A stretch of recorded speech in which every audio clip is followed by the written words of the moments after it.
The scratching came again. Harry Potter pressed his ear against the cold wooden wall of his cupboard, holding his breath in the suffocating darkness. The sound travelled through the boards like tiny claws dragging across stone, persistent and rhythmic. It was well past midnight, and the rest of Privet Drive lay sleeping under a blanket of suburban silence.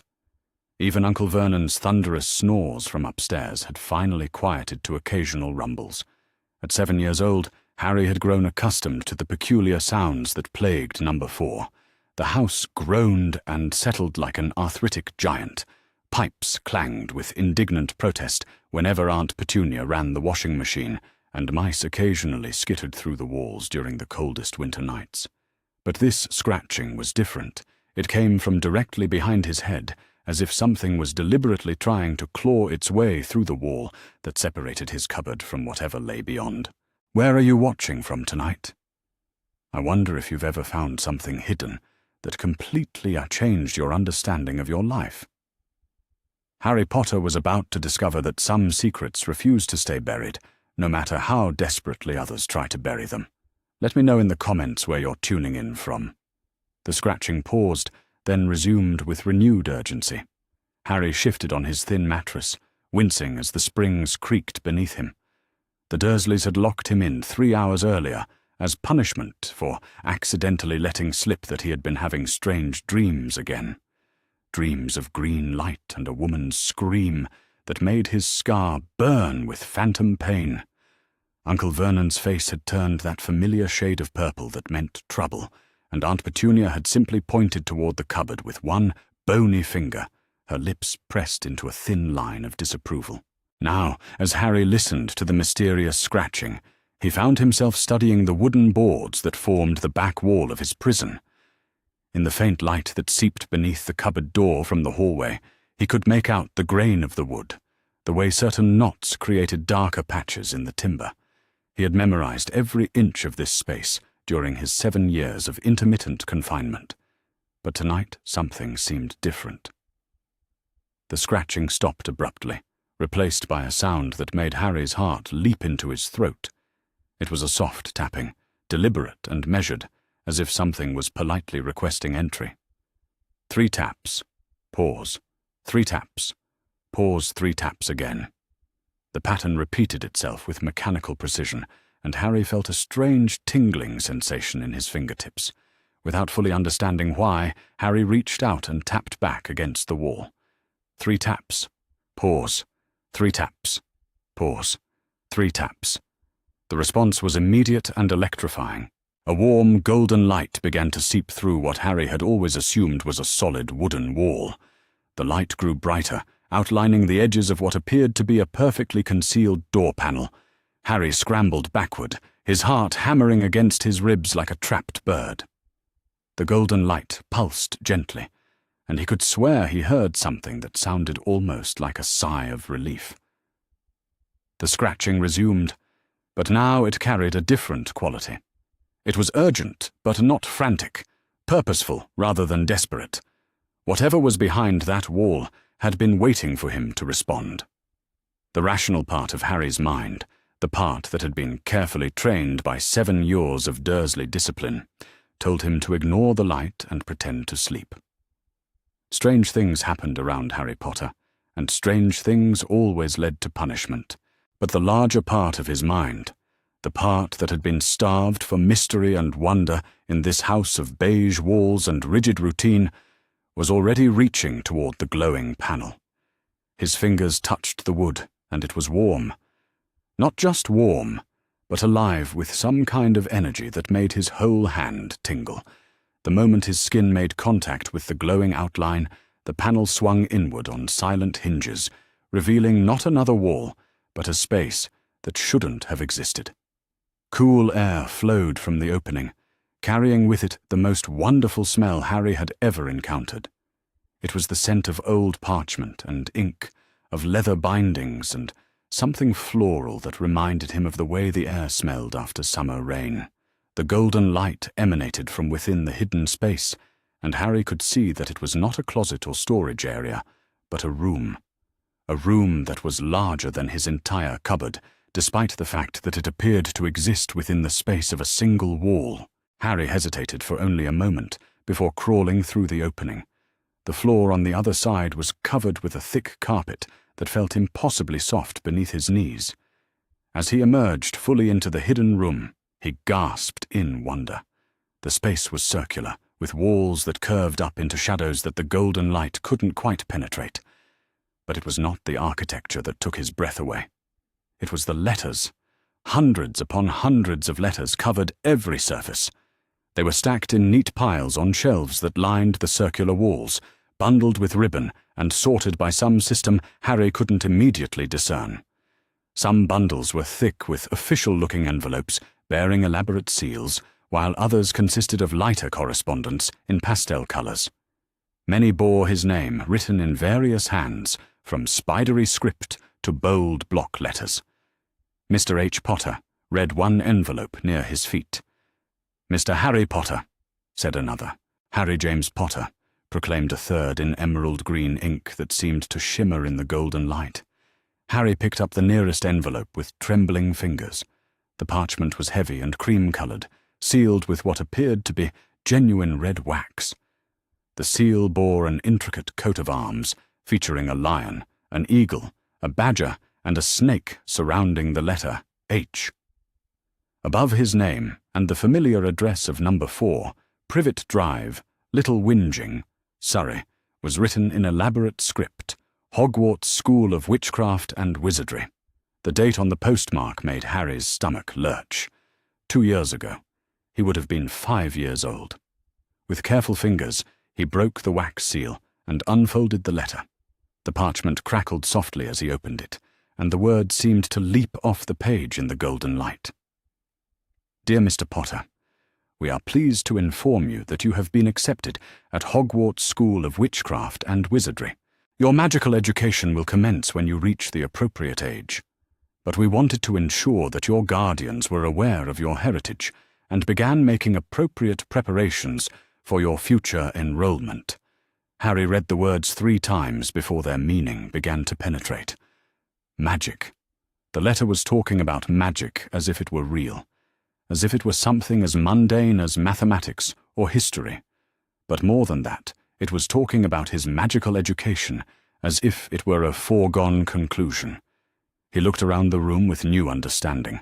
The golden light, the impossible space, the way the door had responded to his touch. This was magic. Real, actual magic. And somehow it was connected to him. Harry set down the first letter and reached for another envelope. This one was addressed in a different hand, more flowing and feminine. The return address read, A. Tonks, and the date was from his 6th birthday. Inside, the letter was written on pale blue stationery, in neat, careful script. "My dearest Harry, I hope this letter finds you well on your birthday. I have been thinking of you constantly, and wishing I could be there to celebrate with you. I know that circumstances prevent me from visiting, but please know that you are loved and remembered. Your mother was my dear cousin, and you are the most precious link I have to her memory. I have enclosed a small gift that I hope brings you joy. All my love, Aunt Andromeda." Harry stared at the signature in bewilderment. Aunt Andromeda. He had never heard of any relatives besides the Dursleys. Uncle Vernon and Aunt Petunia had always insisted that they were his only family, that his parents had been worthless layabouts who had died in a car crash and left Harry as an unwanted burden. But here was evidence of another aunt, someone who claimed to have loved his mother and who sent birthday wishes and gifts. Gifts that Harry had never received. A cold realization began to settle in Harry's stomach like a stone. He looked around the room again, taking in the sheer volume of correspondence. There were easily hundreds of letters here, maybe thousands, all addressed to him, all dated over the past 7 years, all unopened until now. Harry grabbed another letter at random. This one was from someone called Nymphadora Tonks, dated just 6 months ago.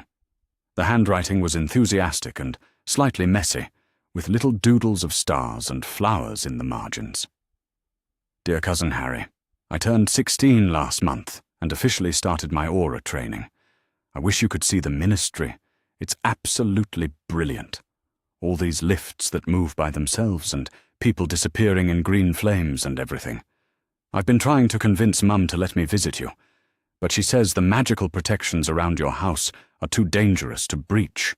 Still, I wanted you to know that I think about you all the time, and I can't wait until you're old enough to join the magical world properly. Did you know that your dad was famous for his Quidditch skills? I've been reading all about him in the library. You're going to love flying, I just know it. Love and hugs. Your cousin Dora. Harry's hands were shaking now as he set down Nymphodora's letter and reached for another envelope. This one was official-looking, bearing the seal of something called Gringotts Wizarding Bank. The date was recent, just 3 months past. Mr. Potter, this letter serves as formal notification that your trust vault has reached its quarterly review period. As per standard procedure for underage account holders, we require confirmation from your legal guardian regarding the continued withdrawals that have been authorized under the Dumbledore educational provision. Please have your guardian contact account manager Griphook at their earliest convenience to verify these transactions. Additionally, we have several inheritance documents that require your personal review when you reach your 8th birthday. Respectfully, Griphook, Senior Account Manager. The letter dropped from Harry's nerveless fingers. Educational provision? Trust vault? Legal guardian? The words swirled in his mind like pieces of a puzzle that he couldn't quite assemble. Someone had been making withdrawals from an account that belonged to him. Someone had been authorized to do so by his legal guardian, but the Dursleys had always claimed they received no money for his care. Uncle Vernon complained constantly about the cost of feeding and housing him, about the burden of raising someone else's child. Yet here was proof that money existed, money that was rightfully Harry's, and someone was spending it. Harry crawled deeper into the room, following the curved wall as it led him past more shelves of letters. Some sections appeared to be organized by sender, others by date. He found the entire shelf devoted to correspondence from Hogwarts, letters dating back to when he was just 2 years old. Another section contained what appeared to be birthday cards, dozens of them, in cheerful colors and childish designs. One shelf held letters from someone identified only as Professor McGonagall. Harry selected one at random, dated from his 4th birthday. Mr. Potter, I am writing to express my growing concern regarding the lack of response to our previous correspondence. Hogwarts has a responsibility to monitor the welfare of all students, particularly those from non-magical households who may require additional support in understanding their heritage. I have attempted to schedule a home visit on 3 separate occasions, but have been unable to penetrate the magical barriers that surround your residence. I would appreciate confirmation that you and your guardians are receiving our letters, and that you are in good health. If there are any concerns or questions regarding your magical education, please do not hesitate to contact me directly. Sincerely, Professor Minerva McGonagall, Deputy Headmistress, Hogwarts School of Witchcraft and Wizardry. The letter was attached to several others, each expressing increasing levels of concern about the lack of response. The most recent one, dated just 2 months ago, carried an almost desperate tone. Mr. Potter, I am compelled to inform you that your continued silence has prompted an official inquiry from the Board of Governors. While we respect the privacy of our students and their families, the complete absence of any communication from your household has raised questions about your welfare that we can no longer ignore. Please understand that this letter represents our final attempt to establish contact through normal channels before we are forced to pursue more direct methods of investigation. We are prepared to send a representative to your home if necessary. I sincerely hope this will not be required. Most urgently, Professor McGonagall. Harry felt a chill that had nothing to do with the temperature of the hidden room. Someone at this school had been trying to check on him for years, and they were worried enough to threaten a home visit. What would happen when Professor McGonagall discovered that he had never received a single one of these letters. What would happen when she realized that he knew nothing about magic, about Hogwarts, about his own heritage? More importantly, how had all these letters ended up in a hidden magical room instead of being delivered to him? Harry continued his exploration of the room, growing more disturbed with each discovery. There were letters from someone called Remus Lupin, who claimed to have been his father's best friend, and who wrote long, warm messages about James Potter's character and accomplishments. There were brief but affectionate notes from various professors at Hogwarts, welcoming him to the magical world and expressing their eagerness to teach him. There were even letters from complete strangers, people who had apparently known his parents and wanted to share memories or express their condolences. But perhaps the most heartbreaking discovery was a small section of letters addressed to him in a child's careful handwriting. These were from other young witches and wizards, children his own age who had somehow learned about Harry Potter and wanted to be his friend. They wrote about their own magical abilities, about their excitement about starting Hogwarts, about their hope that they might be sorted into the same house as the famous Harry Potter. Famous? Harry stared at the letters in confusion. Famous for what? According to the Dursleys, his parents had been unemployed drunkards who had died in a car accident. There was nothing famous about that story, nothing that would prompt dozens of children to write him letters. One letter in particular caught his attention. It was from a girl named Luna Lovegood, and unlike the others, it didn't mention his fame at all. Dear Harry Potter, my daddy says that you probably get lots of letters from people who want to be famous by association, so I wanted to write you a different kind of letter. I wanted to tell you about the rackspurts that live in mistletoe, and how they make your brain go fuzzy during the winter months. I thought you might like to know about them, because knowledge is always useful, even when it seems strange. I also wanted to say that I hope you're not too lonely wherever you are. Loneliness can be worse than rackspurts sometimes. If you're ever feeling lonely, you can think about me thinking about you, and maybe that will help a little. Your friend always, Luna Lovegood. The simple kindness in Luna's letter brought tears to Harry's eyes. Here was someone who had written to him, not because he was famous, but because she thought he might be lonely. And she was right. Harry had been lonely his entire life, surrounded by people who saw him as a burden and a disappointment. But according to these letters, he didn't have to be lonely. There were people out there who cared about him, who wanted to know him, who had been trying to reach him for years. Relatives who loved him, teachers who were concerned about him, children who wanted to be his friends. All of them had been sending letters, birthday cards, Christmas gifts, and expressions of care. And somehow, all of those letters had ended up here instead of in his hands. Harry sat back on his heels in the center of the circular room, overwhelmed by the magnitude of the deception. Someone had intercepted his mail. Not just the occasional letter, but years' worth of correspondence from dozens of people. Someone had gone to elaborate lengths to ensure that he remained isolated and ignorant of his true heritage. The Dursleys. It had to be the Dursleys.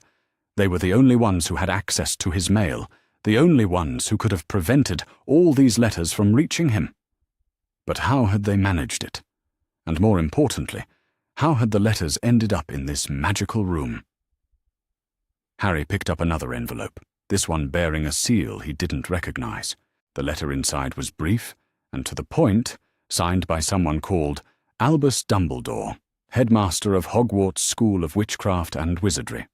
Dear Harry, I trust that this letter finds you well, and that the Dursleys are providing you with a stable home environment. Please be assured that the magical protections I have placed around Privet Drive are holding strong, and will continue to keep you safe until you are ready to take your place in the wizarding world. While I understand that your life with your relatives may sometimes be challenging, it is essential that you remain with them until your magical training can begin properly. The bonds of blood provide protection that cannot be replicated by any other means. I look forward to welcoming you to Hogwarts when the time is right. Yours in dedication to your safety, Albus Dumbledore. Harry read the letter twice, his confusion deepening with each word. Magical protections? Bonds of blood? This Dumbledore person seemed to know about his living situation with the Dursleys and had apparently orchestrated it deliberately. But why would anyone want him to stay with people who locked him in cupboards and told him he was worthless? And what did Dumbledore mean by magical protections? Were these the same protections that Nymphadora had mentioned, the ones that prevented his family from visiting him? Harry looked around the room again, and a new thought occurred to him. If this room existed through magic, and if Dumbledore had placed magical protections around Privet Drive, then perhaps this room was connected to those protections somehow. Perhaps it had been created as a result of them, or in spite of them. He crawled to a different section of the room and found a collection of letters that made his heart race with excitement. These were from his Aunt Andromeda, but they were different from the birthday card he had read earlier. These letters were longer, more detailed, and filled with information about his parents that contradicted everything the Dursleys had ever told him. "My dear Harry, I have been thinking about James and Lily so much lately, especially as your birthday approaches. You have your mother's eyes, you know. Lily had the most beautiful green eyes, and they always sparkled with intelligence and mischief. She was brilliant at potions and defense against the dark arts, and she had a laugh that could make anyone smile, even in the darkest times. Your father was equally remarkable in his own way. James was the best Quidditch player Hogwarts had seen in decades, and he had a heart as big as his talent. They were so deeply in love, and so excited about becoming parents. I wish you could have known them, Harry. They would be so proud of the boy you're becoming." Harry wiped his eyes with the back of his hand, struggling to reconcile this image of his parents with the story the Dursleys had always told him. According to Aunt Andromeda, James and Lily Potter had been talented, accomplished people who had loved each other deeply and had been thrilled to have a child. They sounded nothing like the worthless layabouts Vernon and Petunia had described. Another letter from Andromeda, dated more recently, contained even more startling information. "Harry, I have been in contact with Gringotts regarding your inheritance, and I am deeply disturbed by what I have learned. The goblins inform me that there have been regular withdrawals from your trust vault, authorized by someone claiming to act in your best interests. However, they have been unable to provide me with detailed records of these transactions, as I am not listed as your legal guardian. I have reason to believe that someone has been using your parents' legacy without your knowledge or consent. I am pursuing legal channels to investigate this matter, but the process is slow and complicated by the magical protections that prevent me from contacting you directly. Please know that I am fighting for your rights, even if you cannot hear my voice." Harry's stomach twisted with a mixture of anger and betrayal. Someone had been stealing from him, not just intercepting his letters, but actually taking money that belonged to him. Money that his parents had left for him. Money that should have been used for his care and education. The pieces of the puzzle were beginning to fit together, and the picture they formed made Harry feel sick. The Dursleys had been intercepting his mail and possibly benefiting from his inheritance, all while treating him like an unwanted burden. They had lied to him about his parents, his heritage, and his own worth. They had systematically isolated him from everyone who cared about him. But how had they managed to create this magical room? The Dursleys were the most unmagical people Harry had ever encountered. Vernon Dursley took pride in being aggressively normal, and Petunia seemed to view anything unusual with genuine fear and disgust. Harry picked up another letter, hoping for answers, and found something that made his heart skip. This letter was different from all the others. It was written on different paper, in handwriting that seemed somehow familiar, and it was addressed not to him, but about him. "My dearest son, if you are reading this letter, then something has gone terribly wrong. I am writing this as your father, and I prepare to go into hiding, and I pray that you will never need to read these words. But if the worst should happen, If we should fall and you should find yourself alone and unprotected, then I want you to know the truth about the choices we made and the protections we tried to put in place." The signature at the bottom made Harry's hands tremble. Lily Evans Potter, his mother. His mother had written him a letter. Somehow, impossibly, his mother had known that he might need guidance someday, and she had written him a letter that had found its way into this magical room, along with all the others. Harry continued reading with tears streaming down his face. "Harry, my precious boy, your father and I love you more than all the stars in the sky. We have tried so hard to keep you safe, but we know that safety sometimes comes at a terrible price. If you are reading this, then you have probably discovered that the Dursleys have not been honest with you about your heritage. You are a wizard, Harry. A powerful one, if the signs I have observed are any indication. Your magic is already manifesting in ways that would be remarkable in a child twice your age. But more than that, you are loved. You have always been loved, not just by James and me, but by a whole community of people who care about your welfare. If something happens to us, there will be others who try to reach you, others who want to help you understand your place in the magical world. I have placed protections on this letter, and others like it, ensuring that they will find their way to you when you need them most, even if others try to keep them from you. The room, Harry realized with a shock of understanding. His mother had created this room. Her magic had intercepted the stolen letters and brought them here, waiting for the day when he would be old enough and desperate enough to find them. The letter continued, and Harry read it with growing amazement. I cannot predict what challenges you will face or what choices you will need to make. But I can tell you this: you are not alone. You never have been alone. There are people who love you, who remember your parents with affection, who will stand by your side when you need them. Trust in that love, Harry. It is the most powerful magic of all. If you find yourself in danger or in need of help, seek out Andromeda Tonks. She is my cousin, and she has a good heart. She will protect you as fiercely as James and I would have done. There are others, too. Remus Lupin was your father's dearest friend. Minerva McGonagall is a teacher you can trust. Even if their letters haven't reached you, even if you feel completely cut off from the magical world, know that these people exist, and that they care about your welfare. Finally, my darling boy, remember that you have choices. You are not bound by what others expect of you, or what they try to force upon you. Your life is your own to live, and your magic is your own to control. Be brave, be kind, and be true to yourself. We are so proud of you already. All my love, always and forever. Mum. Harry clutched the letter to his chest and wept openly. His mother had known. She had known that something might happen, and she had tried to provide for him, even from beyond the grave. She had created this magical sanctuary where the truth could wait for him, protected from those who would keep him ignorant and isolated. But now Harry faced a terrible dilemma. He knew the truth about his heritage, about the people who cared for him, about the money that was rightfully his.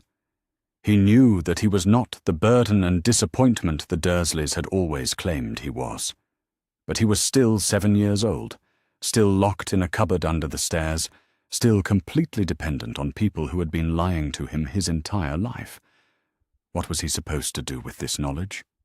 How could a 7-year-old boy fight back against adults who had been systematically deceiving him?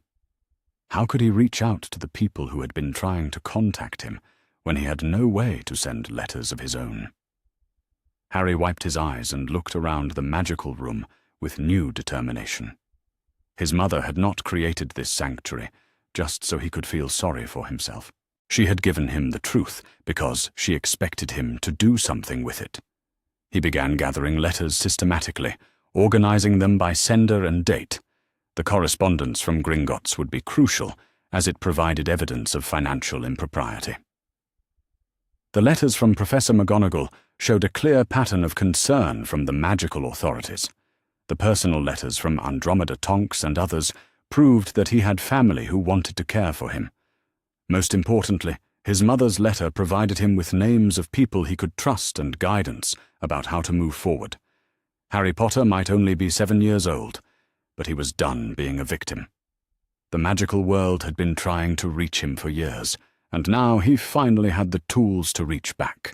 The scratching in the walls had led him to the truth. Now it was time to see what that truth could do. The ancient stones of the Wizengamot chambers had witnessed centuries of magical justice, but few proceedings in their storied history carried the weight of consequence that marked the formal trial of Albus Percival Wulfric Brian Dumbledore. The circular chamber, carved from living rock deep beneath the Ministry of Magic, rose in tiers around a central floor where the accused would stand to face judgment from the assembled representatives of Wizarding Britain. Harry Potter sat in the witness gallery, flanked by Andromeda Tonks and Senior Cursebreaker Sharpclaw, his green eyes steady as he watched the chamber fill with witches and wizards whose decisions would determine whether the most powerful man in their world would finally face accountability for his crimes. At 15 years old, Harry had grown into the confident bearing that 4 years of freedom and proper care had made possible, but it was the weight of responsibility in his expression that marked him as someone who understood the historical significance of this moment. The years since his arrival at Hogwarts had been a careful dance of political maneuvering and legal preparation, as the evidence of Dumbledore's systematic abuse of authority had been methodically assembled and presented to the appropriate magical authorities. What had begun with the Goblin Tribunal's narrow focus on financial crimes had expanded into a comprehensive investigation of child endangerment, abuse of guardianship, and conspiracy to deprive a magical heir of his legal rights. The process had not been swift or simple. Dumbledore's reputation and political connections had delayed formal proceedings for nearly 4 years, as his supporters within the Ministry and the Wizengamot had used every possible procedural obstacle to prevent the case from reaching trial. But the evidence had been too compelling, and the political pressure too intense for even his most loyal allies to ignore indefinitely. Chief Warlock Augusta Longbottom called the session to order, with 3 sharp strikes of her ceremonial gavel, her stern features reflecting the gravity of the charges that would be considered. Neville's grandmother had assumed the leadership role following Dumbledore's forced recusal from all Wizengamot proceedings, and her commitment to impartial justice had been crucial in ensuring that the trial would proceed according to proper legal procedures rather than political convenience. This tribunal convenes to hear evidence regarding charges of child endangerment, abuse of guardianship authority, conspiracy to defraud, and systematic theft filed against Albus Percival Wulfric Brian Dumbledore, Augusta announced, her voice carrying clearly through the stone chamber. Let the record show that the accused stands charged with crimes spanning a period of 7 years, from November 1981 through September 1988.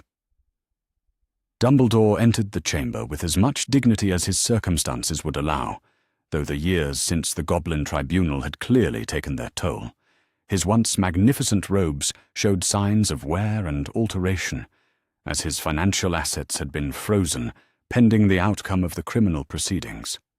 More significantly, his famous beard had gone completely white, and his pale blue eyes carried a haunted quality that spoke of someone who had been forced to confront the true consequences of choices he had once considered necessary and justified. But it was not defeat that Harry saw in Dumbledore's bearing as he took his place in the accused's chair. It was calculation, the cold assessment of a man who still believed that his superior wisdom justified whatever methods might be necessary to achieve his goals.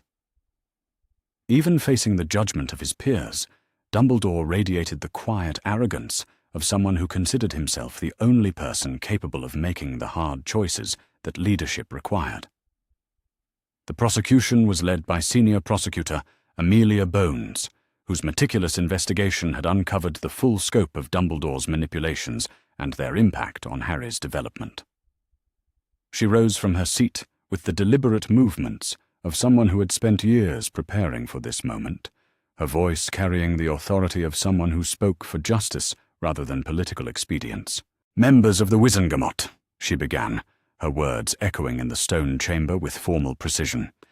"The evidence we present today will demonstrate that Albus Dumbledore systematically abused his position of trust and authority to manipulate the life of Harry James Potter for purposes that served his own agenda rather than the child's welfare." What followed was a methodical presentation of evidence that had taken years to compile and organize. Financial records from Gringotts documented the systematic theft of funds from Harry's trust vault, with detailed accounting that showed how tens of thousands of galleons had been diverted to fund Order of the Phoenix operations, while Harry himself lived in conditions that bordered on criminal neglect. But it was the presentation of Dumbledore's private correspondence that proved most damaging to his case. Letters between Dumbledore and Severus Snape, preserved by magical means and authenticated by goblin cursebreakers, revealed the calculated nature of Harry's isolation and the deliberate psychological manipulation that had been employed to shape his character according to Dumbledore's specifications.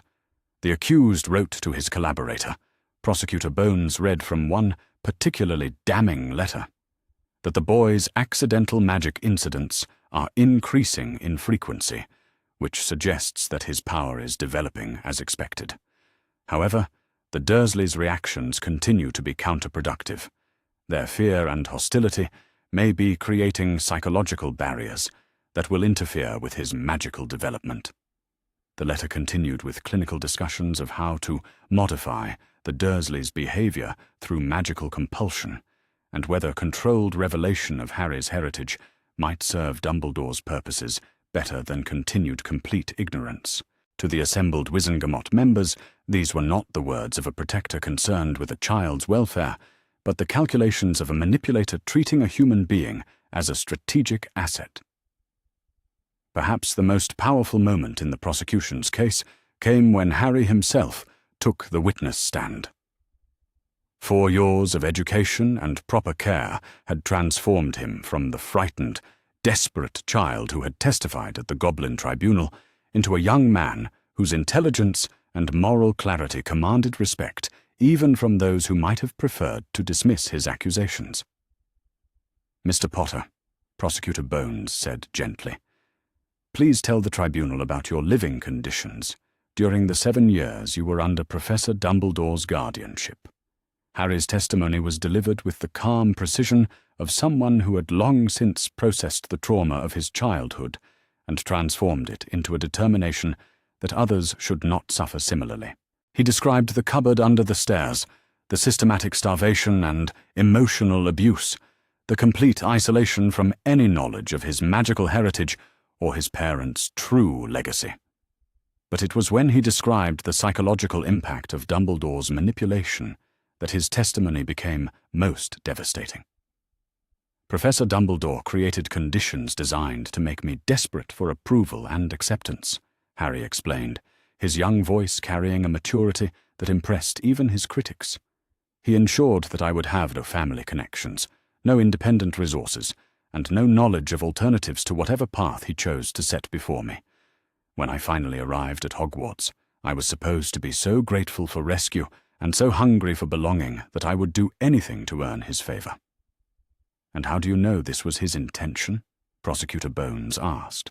"Because he told Severus Snape exactly that in letters that were preserved in my mother's hidden room," Harry replied with quiet certainty. "He wrote that I needed to be humble enough to be easily guided, naive enough to accept his version of necessary sacrifice, and desperate enough to embrace whatever destiny he had prepared for me." The impact of Harry's testimony on the assembled Wizengamot was profound and immediate. These were not abstract legal arguments about guardianship procedures or financial technicalities. This was a young man describing how the most trusted figure in their society had systematically destroyed his childhood in service of some larger agenda that had never been revealed or approved by any legitimate authority. When Dumbledore rose to present his defense, the chamber fell into a silence so complete that the soft whisper of robes and the distant sound of magical lifts seemed amplified beyond their normal volume. For decades, Albus Dumbledore's voice had carried the authority of wisdom and benevolent leadership. Now, facing the judgment of his peers, he would need every skill he possessed to justify actions that appeared increasingly unjustifiable under scrutiny. "Members of the Wizengamot," he began, his voice carrying the familiar cadences that had once commanded automatic respect. "I stand before you today, not as someone who seeks to avoid responsibility for difficult choices, but as someone who was forced to make those choices in defense of our entire world." What followed was Dumbledore's attempt to present a comprehensive justification for his actions based on the prophecy that had guided his strategy since Harry's birth. He spoke of ancient magic and cosmic forces, of sacrifices that were necessary to prevent the rise of a dark wizard whose return would bring destruction to everything they held dear. The prophecy was clear and unambiguous, Dumbledore explained, his pale eyes sweeping across the tiers of assembled witches and wizards. Harry Potter was marked as the only person capable of defeating Tom Riddle when he returned to threaten our world. Every decision I made was calculated to ensure that Harry would be ready for that confrontation when it came. And this prophecy, Chief Warlock Longbottom interjected with obvious skepticism, authorized you to steal from a child's inheritance and to maintain him in abusive conditions.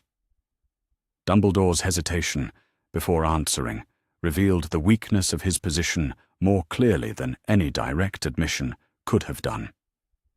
The prophecy required that Harry develop the character traits necessary for willing sacrifice, he said finally. Comfort and indulgence would not have prepared him for the hardships that his destiny demanded. The explanation fell into a silence that was somehow more damning than any shouted condemnation could have been. Around the chamber, faces that had once regarded Dumbledore with automatic deference now studied him with expressions ranging from disappointment to disgust. It was Kingsley Shacklebolt, speaking as a representative of the Auror Corps, who voiced what many were thinking.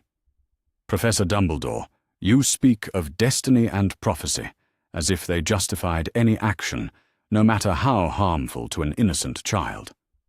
But prophecies are not laws, and they certainly do not grant anyone the authority to abuse children in preparation for some imagined future conflict."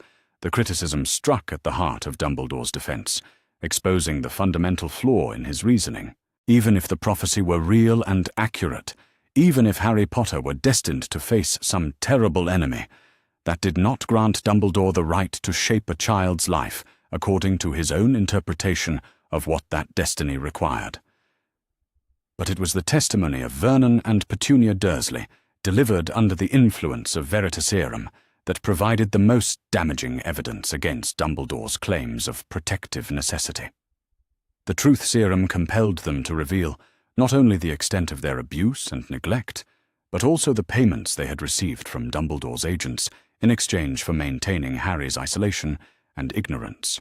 "We were told," Vernon admitted in the flat, emotionless tone that Veritaserum produced, that the boy needed to be kept humble and grateful, that he shouldn't be allowed to think he was special or important. We were paid £500 a month to make sure he understood that magic was freakish and dangerous. The revelation that the Dursleys had been financially compensated for their abuse, using money stolen from Harry's own inheritance, sent shockwaves through the chamber. This was not neglect born of ignorance or prejudice, but systematic cruelty purchased and maintained by the very person who claimed to be protecting Harry's interests. Petunia's testimony was equally damning, as she revealed the detailed instructions she had received about controlling Harry's development and preventing him from forming connections with the magical world. "We were told to destroy any letters that came for him," she said in the same flat tone. "We were told to punish him if he showed any signs of freakish behavior. We were told that his parents had been dangerous criminals who got themselves killed, and that we should make sure he knew he was lucky anyone was willing to take care of him at all. The systematic nature of the deception, the financial incentives provided to ensure compliance, and the complete disregard for Harry's welfare painted a picture of manipulation that went far beyond any reasonable interpretation of protective custody. As the trial progressed through days of testimony and evidence, a clear pattern emerged that even Dumbledore's most loyal supporters found difficult to defend. This had not been a case of difficult choices made in extraordinary circumstances. This had been a deliberate campaign of psychological manipulation designed to produce a specific outcome, regardless of the cost to the child who was being shaped to serve that purpose. The testimony of Severus Snape, delivered reluctantly but with obvious commitment to truth, provided crucial insight into the private conversations and planning sessions that had guided Dumbledore's strategy. The headmaster was explicit about the need to maintain Potter's isolation and vulnerability, Snape testified, his dark eyes fixed on some point beyond the assembled tribunal. He believed that comfort and security would make the boy soft, that he needed to understand suffering in order to be willing to embrace martyrdom when the time came. "And did you agree with this approach?" Prosecutor Bones asked. Snape's pause before answering suggested an internal struggle that had been building for years. "I believed," he said finally, "that the headmaster's superior wisdom justified methods that might seem harsh to those who did not understand the larger picture. I was wrong. No child should be deliberately traumatized in preparation for some imagined destiny." The admission from someone who had been Dumbledore's closest collaborator in the manipulation of Harry's childhood carried enormous weight with the tribunal. If even Severus Snape, whose loyalty to Dumbledore had been absolute for decades, now acknowledged the wrongness of their actions, then the moral foundation of Dumbledore's defense had crumbled entirely. The final phase of the trial focused on the question of Dumbledore's fitness to continue in positions of authority over children and magical education. Character witnesses spoke to his decades of service to the wizarding world, his role in defeating Grindelwald, and his contributions to magical knowledge and international cooperation. But these testimonials could not overcome the fundamental question that the evidence had raised. Could someone who had proven capable of systematically abusing a child in service of abstract ideals ever be trusted with similar authority again? Professor McGonagall's testimony was particularly powerful, as she spoke both as a colleague who had worked with Dumbledore for decades and as an educator who understood the sacred trust that adults held when responsible for children's welfare. "I have known Albus Dumbledore for 40 years, she said, her Scottish accent carrying the weight of deep disappointment and professional betrayal. "I have seen him make difficult decisions and unpopular choices in service of what he believed was right. But I have never seen him subordinate a child's welfare so completely to political strategy." She paused, gathering herself before delivering the most damning assessment of all. "The Albus Dumbledore I thought I knew would never have stolen from an orphan or paid people to abuse a child in his care. The man who did these things is not fit to hold authority over any child, regardless of his past accomplishments or his stated intentions." The verdict, when it came after 3 days of deliberation, was comprehensive and decisive. The Wizengamot found Albus Dumbledore guilty on all charges, with particular emphasis on the systematic nature of his abuse of authority and the calculating manner in which he had subordinated a child's welfare to his own strategic agenda. Chief Warlock Longbottom delivered the sentence with the solemnity that such a moment required. "Albus Percival Wulfric Brian Dumbledore, this tribunal sentences you to 10 years in Azkaban prison, with eligibility for review after 7 years served. Additionally, you are permanently barred from holding any position of authority over children or magical education, and all titles and honors previously awarded by magical institutions are hereby revoked." The sentence was severe by wizarding standards, reflecting not just the seriousness of the crimes, but also the tribunal's recognition that Dumbledore's actions had violated the fundamental trust that magical society placed in those who claimed to act for the greater good. But perhaps the most significant aspect of the verdict was the tribunal's formal recognition of Harry Potter's right to independence and self-determination.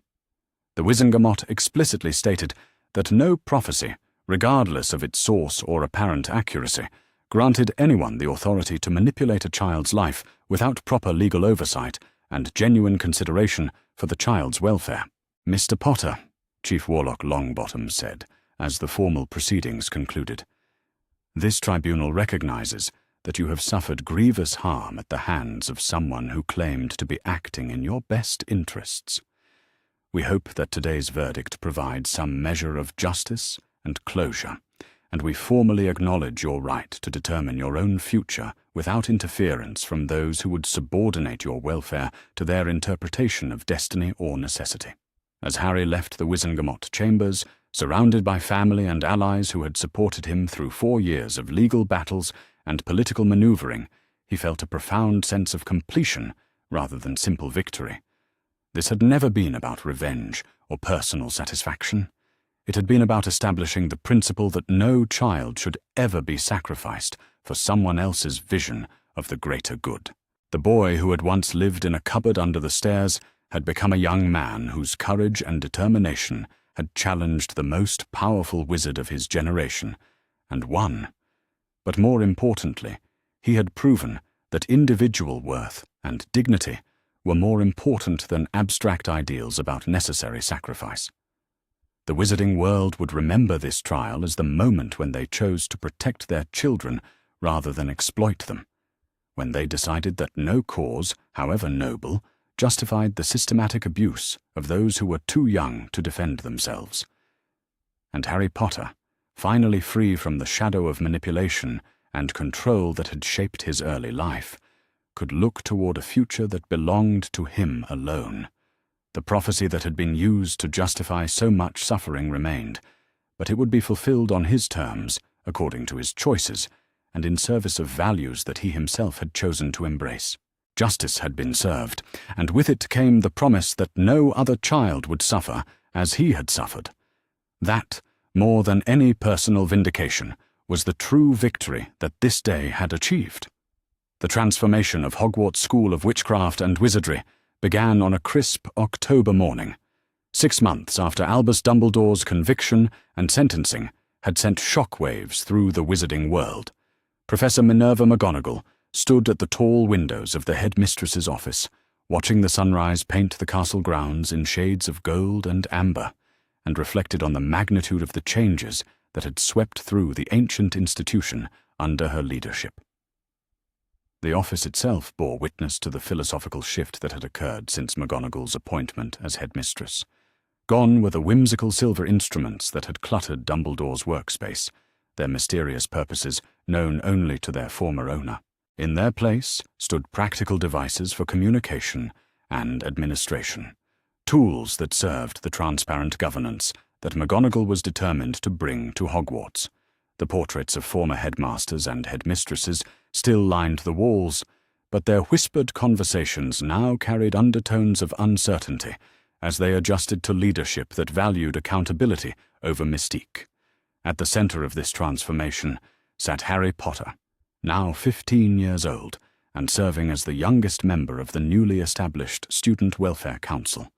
The position had been created at McGonagall's insistence, recognizing that meaningful reform required the perspectives of those who had experienced the failures of the previous system. Harry's role was officially advisory, but his influence on the school's new policies extended far beyond what his age might have suggested. The morning's first order of business was a review of the comprehensive reforms that had been implemented over the past 6 months, changes that touched every aspect of student life at Hogwarts.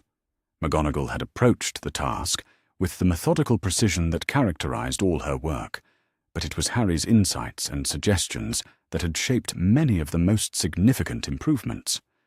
"The new mail monitoring protocols are working well," reported Professor Flitwick, who had been appointed as deputy headmaster following Dumbledore's removal.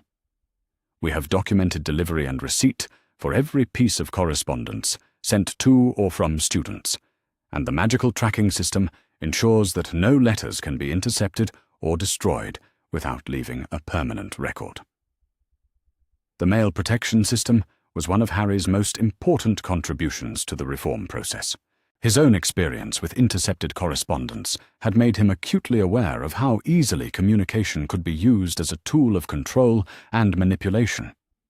The new protocols ensured that every Hogwarts student had the same protections that Goblin law provided for financial correspondence, making it impossible for guardians or school officials to isolate children from family and friends. "What about the counselling services?" McGonagall asked, consulting the thick folder of reports that documented every aspect of the school's new approach to student welfare. "Exceeding all expectations," replied Madame Pomfrey, whose role had been expanded to include not just physical health, but comprehensive wellness oversight. "We have identified 17 students who were suffering from various forms of abuse or neglect at home, and we have been able to intervene with appropriate support and, where necessary, alternative housing arrangements." The expansion of Hogwarts's responsibility for student welfare had been perhaps the most controversial aspect of McGonagall's reforms, as it challenged the traditional assumption that parents and guardians always acted in their children's best interests. But Harry's case had demonstrated how dangerous that assumption could be, and the new policies reflected a commitment to protecting students regardless of who might be harming them. "The resistance from some families has been significant," Professor Sprout observed, her usually cheerful demeanour showing signs of the stress that came with confronting entrenched attitudes about parental authority. "Several pureblood families have threatened to remove their children from Hogwarts if we continue to interfere in what they consider private family matters." Harry looked up from the student welfare reports he had been reviewing, his green eyes carrying the steady confidence that 4 years of freedom and proper support had made possible. "Let them," he said quietly, his young voice carrying a conviction that impressed even the experienced educators around the table. "Any family that objects to policies designed to protect children from abuse is probably a family that those policies need to address." The simplicity and clarity of Harry's response cut through the complex political considerations that had been troubling the staff. McGonagall nodded approvingly, recognizing once again how Harry's perspective, shaped by his own experiences with systematic abuse, provided insights that even well-meaning adults might miss. "Harry's point is well taken," she said firmly. "Our primary obligation is to the students in our care, not to the comfort of adults who might be harming them. We will continue to implement protective policies regardless of political pressure or threats of withdrawal." The conversation moved on to educational reforms, another area where Harry's input had proven invaluable. His accelerated learning during the years with the Tonks family had given him first-hand experience with teaching methods that respected students' individual capabilities and interests, rather than forcing everyone into the same rigid curriculum. "The individualized study programs are showing remarkable results," Professor McGonagall reported, consulting a different set of documents. "Students are advancing more quickly in subjects that interest them, while receiving additional support in areas where they struggle. The old system of age-based groupings was clearly inadequate for accommodating the natural variation in student abilities and learning styles." Harry had been instrumental in designing the new educational approach, drawing on his own experiences with Ted Tonks's patient tutoring and the accelerated learning that his mother's enhancements had made possible. Rather than assuming that all 11-year-olds should learn the same things at the same pace, the reformed Hogwarts curriculum allowed students to progress according to their individual capabilities and interests. "The advanced students are particularly enthusiastic," added Professor Flitwick. "Some of our 7th years are now working on material that would have challenged university students under the old system, while still receiving proper instruction in areas where they need additional support." But it was in the area of student rights and representation that Harry's influence had been most transformative. The Student Welfare Council was more than just an advisory body. It was a formal recognition that students were stakeholders in their own education, rather than passive recipients of adult decisions. "The student representative system is functioning better than I had hoped," McGonagall admitted, though her tone suggested that she had initially been skeptical about giving students such direct input into school governance. The representatives from each house have brought forward concerns and suggestions that would never have reached our attention through traditional channels. The system had identified everything from bullying patterns that had persisted for years without adult intervention to curriculum gaps that left students unprepared for practical applications of their magical education. More importantly, it had created a culture where students felt empowered to speak up about problems rather than simply enduring them in silence. "What about the disciplinary reforms?" Harry asked, knowing that this was one of the most sensitive areas of change. The old Hogwarts had relied heavily on punishments that ranged from the merely unpleasant to the genuinely dangerous, with little consideration for whether such methods actually promoted learning or character development. "Mixed results," Professor Sprout admitted. "Some students are testing the boundaries of the new system, trying to determine whether the reduced emphasis on punishment means they can get away with more serious misbehavior. But overall, the focus on natural consequences and educational interventions seems to be more effective than the old detention system." Harry nodded thoughtfully. His own experiences with punitive discipline at the Dursleys had given him strong opinions about the ineffectiveness of punishment as a tool for behavioral change. But he also understood that schools needed effective ways to address genuine misconduct. "The key," he said, drawing on insights that had emerged from his sessions with mind healers and educational specialists, "is making sure that consequences are related to the behavior and focused on learning rather than suffering. When students understand why their actions were problematic and how they can make better choices, they're more likely to change their behavior than if they're simply punished for breaking rules." The discussion continued through the morning, covering everything from the new security measures that protected students without making them feel imprisoned, to the expanded counseling services that addressed not just academic stress, but the full range of challenges that adolescents faced in their personal development.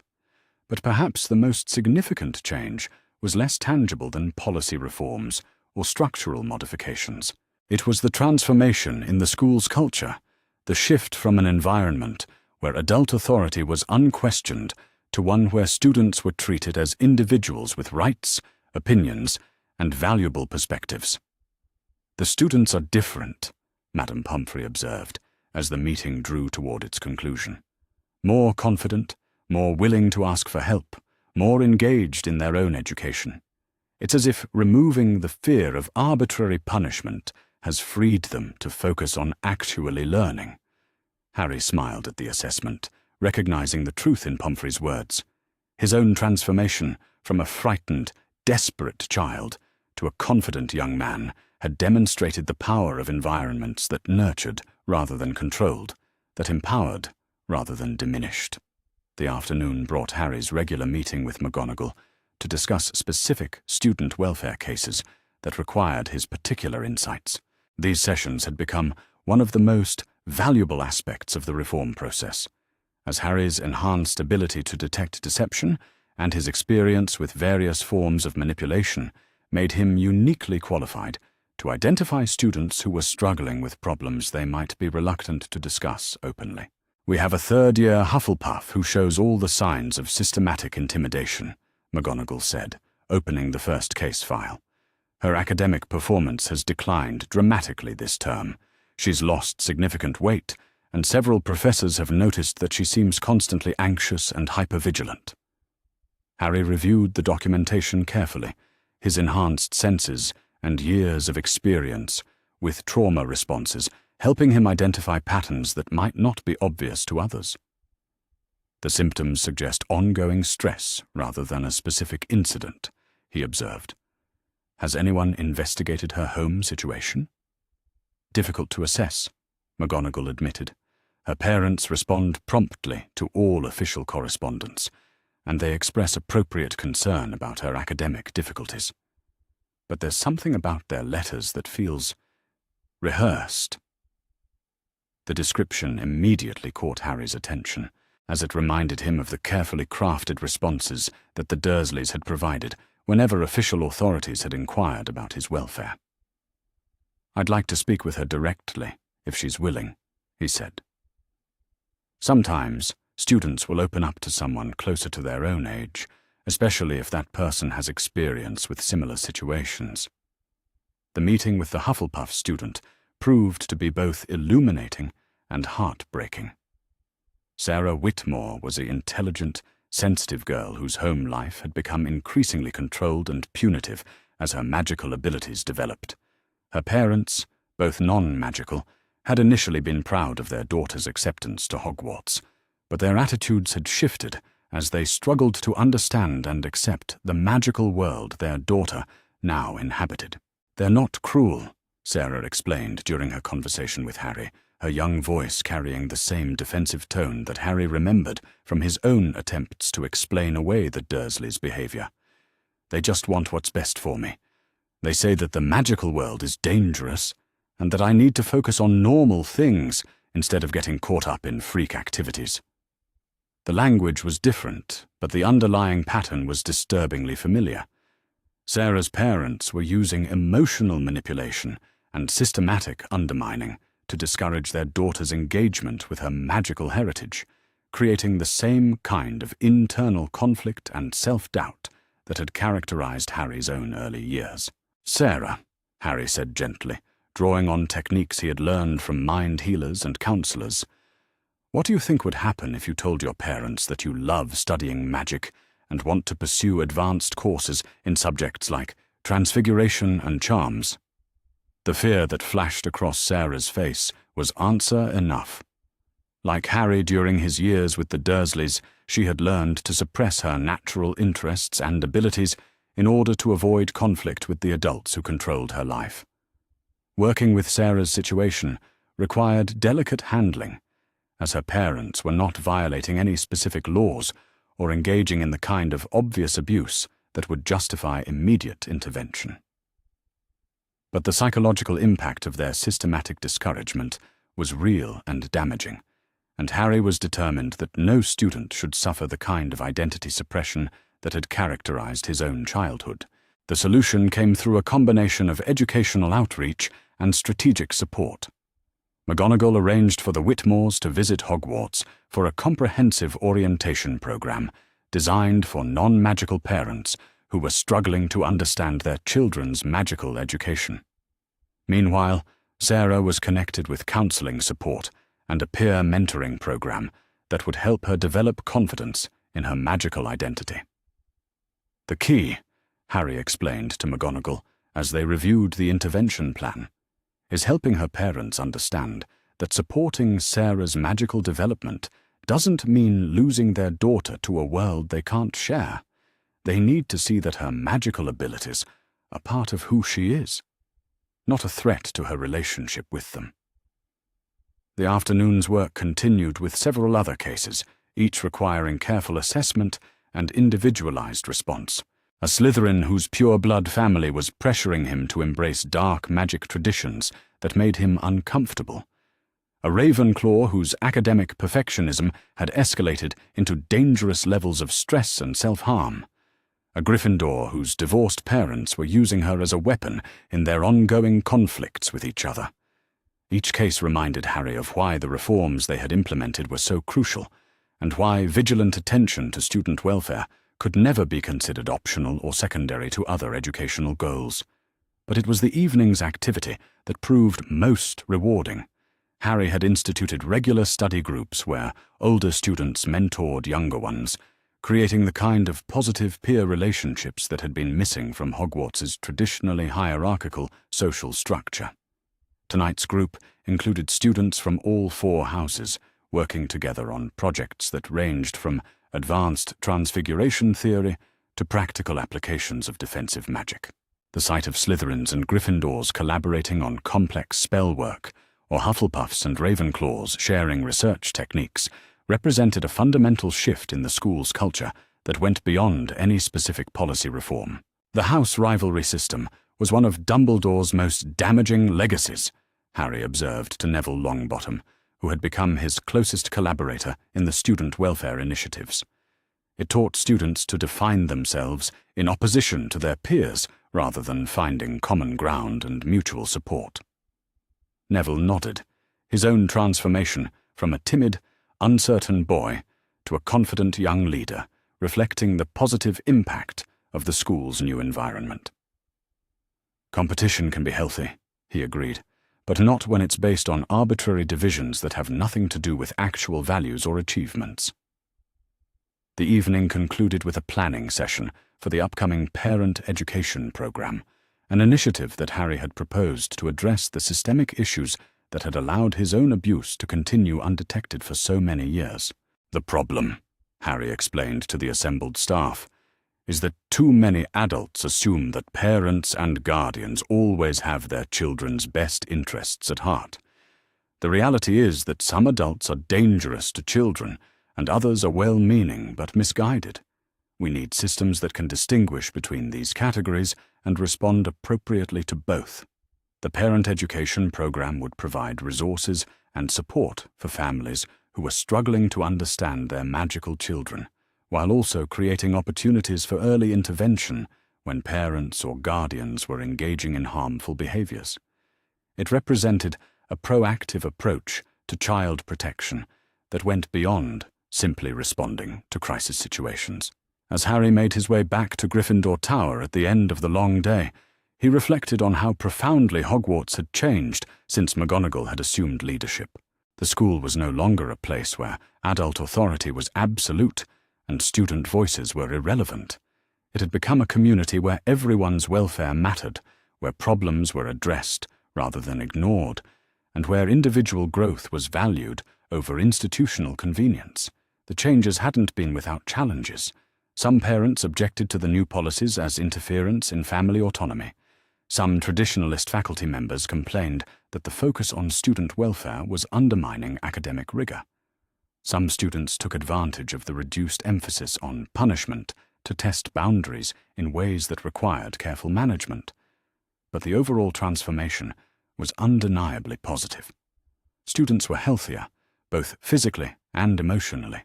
Academic achievement was higher, as students who felt safe and supported were better able to focus on learning. The school's reputation in the broader magical community had actually improved, as parents recognized that Hogwarts was now genuinely committed to protecting their children's welfare. Most importantly, the reforms had established principles and procedures that would outlast any individual administrator or policymaker. The systems they had created were designed to protect students regardless of who was in authority, ensuring that the kind of systematic abuse that Harry had suffered could never again be ignored or enabled by those who should have been providing protection. As Harry settled into his dormitory for the night, surrounded by the easy camaraderie of housemates who had grown up in this reformed environment, he felt a deep sense of satisfaction about what had been accomplished. The boy who had once lived in a cupboard under the stairs had not only won his own freedom, but had used that freedom to create protections that would benefit countless other children. The prophecy that had been used to justify his abuse remained unfulfilled, but Harry was no longer troubled by questions about destiny and sacrifice.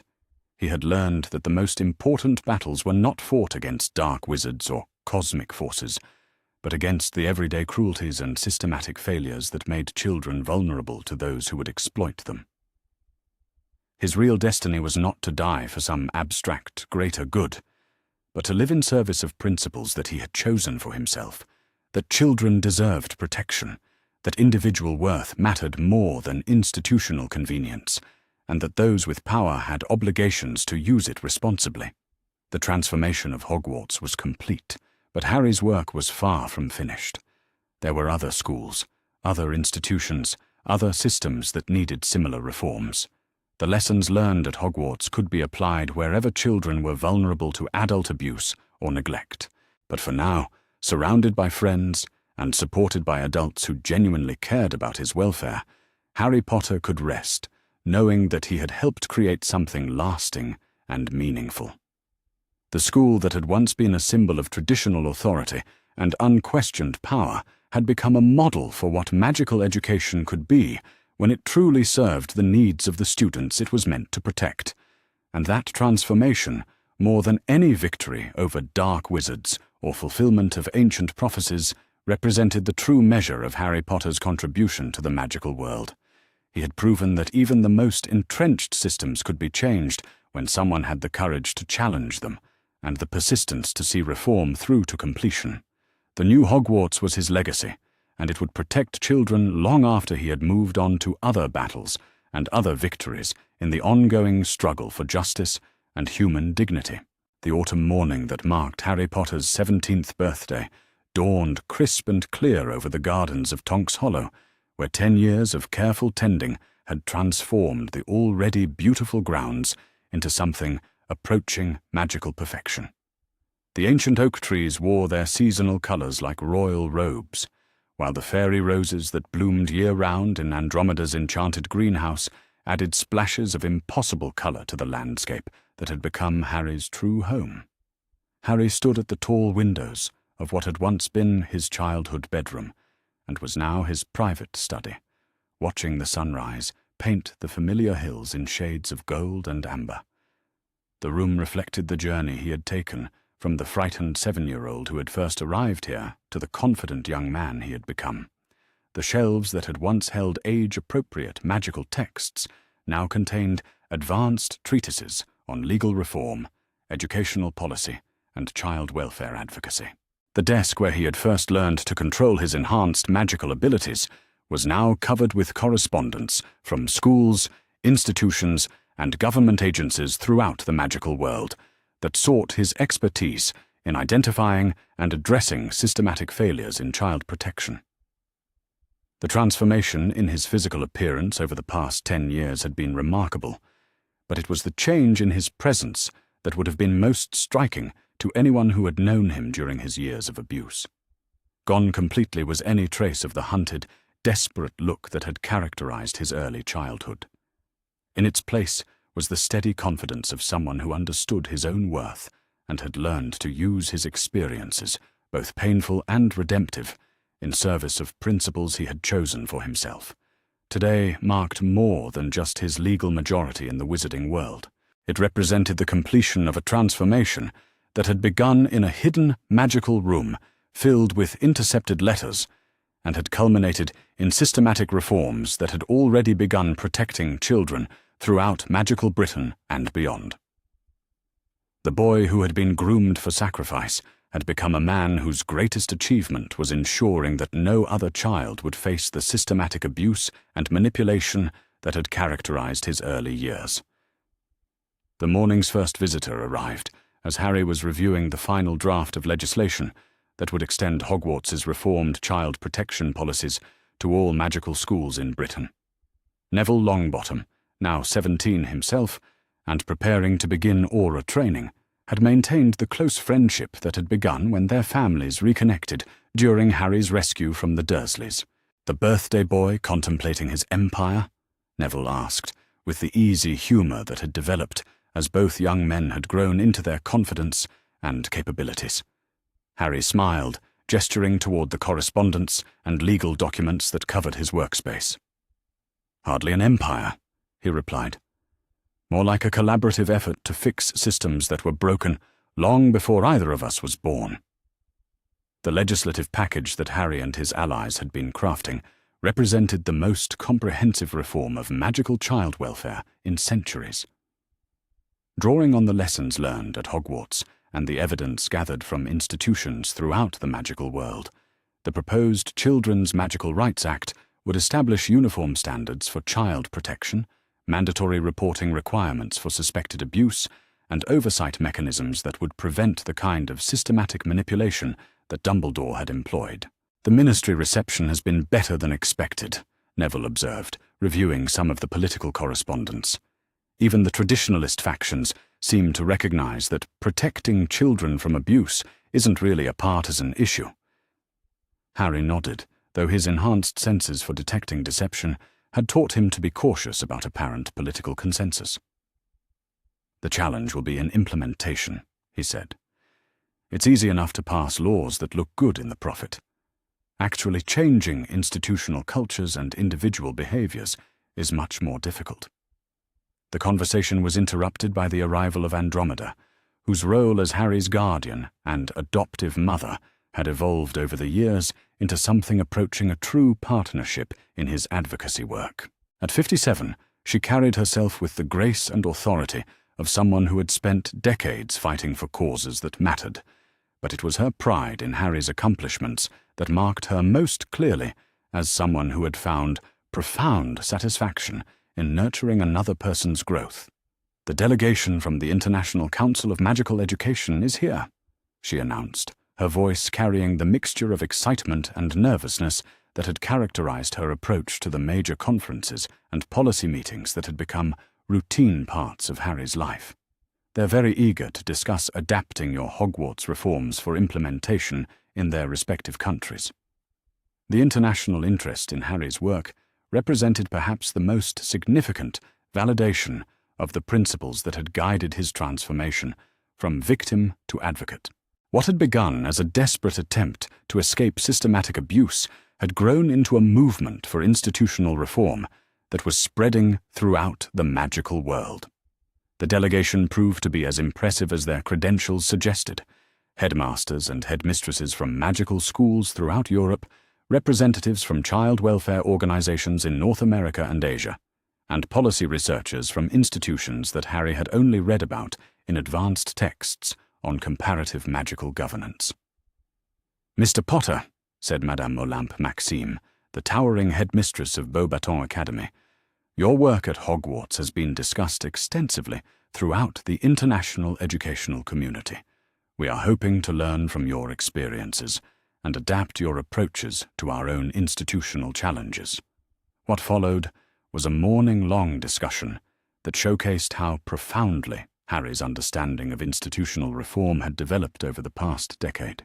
He spoke with the authority of someone who had not only experienced systematic abuse firsthand, but had also spent years studying the organizational and cultural factors that allowed such abuse to persist undetected. "The key insight," Harry explained to the assembled delegates, "is that child abuse in institutional settings is rarely the result of individual bad actors operating in isolation. It's usually enabled by systemic failures that create opportunities for exploitation and discourage reporting or intervention." He illustrated the point by describing the network of enablers and institutional blind spots that had allowed Dumbledore's manipulation to continue for so many years. The Goblin financial system that had documented the theft but lacked mechanisms for intervention. The ministry oversight that relied on self-reporting from the very institutions it was supposed to monitor. The cultural reverence for authority that discouraged students, parents, and even faculty from questioning decisions made by respected leaders. "Reform requires changing all of these systems simultaneously," Harry continued, his young voice carrying a conviction that impressed even experienced administrators. "It's not enough to remove bad actors or implement new policies. You have to create cultures where transparency is valued over institutional reputation, where children's voices are heard and believed, and where adults are held accountable for their decisions, regardless of their status or accomplishments." The afternoon session focused on practical implementation strategies, with Harry and his collaborators sharing detailed case studies from Hogwarts' transformation. They discussed everything from the technical challenges of creating secure communication systems for students to the political difficulties of convincing skeptical parents that increased institutional oversight was necessary for child protection. But perhaps the most powerful moment came when Harry shared the personal dimension of his advocacy work, explaining how his own experiences with trauma and recovery had shaped his understanding of what effective child protection required.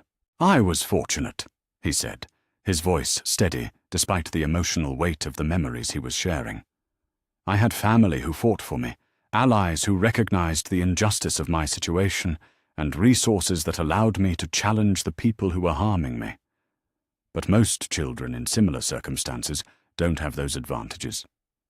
He paused, gathering his thoughts before continuing with the observation that had become central to his life's work. The measure of any child protection system isn't how well it serves children who have advocates and resources. It's how effectively it protects children who have no one else to speak for them, children who are completely dependent on the very institutions that are supposed to be protecting them. The discussion that followed illustrated the global scope of the challenges that Harry and his allies were working to address. Stories emerged of magical schools, where traditional disciplinary methods bordered on torture, of guardianship systems that prioritized bloodline connections over child welfare, of cultural practices that subordinated children's rights to adult authority in ways that created systematic vulnerabilities to abuse. In some ways, observed Professor Chen Wei-Ming from the Shanghai Institute of Magical Arts, the magical world has been protected from the Muggle innovations in child welfare that have developed over the past century. Our traditional approaches to education and child rearing have remained largely unchanged for generations, which means we've also preserved some very problematic assumptions about adult authority and children's rights. Harry nodded, recognizing the truth in the observation. That's both a challenge and an opportunity, he replied. The challenge is that we're trying to implement reforms that challenge centuries of established practice. The opportunity is that we're not constrained by existing bureaucracies or institutional inertia in the same way that Muggle reform movements often are. The evening brought a more personal celebration as the Tonks family gathered with friends and allies who had supported Harry's journey from victim to advocate. The guest list read like a catalogue of the people who had played crucial roles in his transformation: Griphook and other Goblin allies who had provided legal protection and financial security, Professor McGonagall and other Hogwarts faculty who had supported institutional reform, mind healers and counselors who had helped Harry process his trauma and develop healthy relationships. But it was the presence of other young people who had benefited from the reforms Harry had championed that provided the most meaningful validation of his work. Sarah Whitmore, now a confident sixth-year student whose parents had learned to celebrate rather than suppress her magical abilities. Marcus Flint, a former Slytherin whose family had been pressuring him toward dark magic until intervention from the new student welfare systems had provided him with alternatives and support. Dozens of other students whose lives had been changed by policies and cultural shifts that Harry had helped create. 10 years ago, Andromeda said, as the evening celebration moved toward its conclusion, a frightened little boy discovered a hidden room full of letters that revealed how much he was loved by people he had never met. Tonight, we celebrate not just that boy's transformation, but the transformation he has created in the world around him.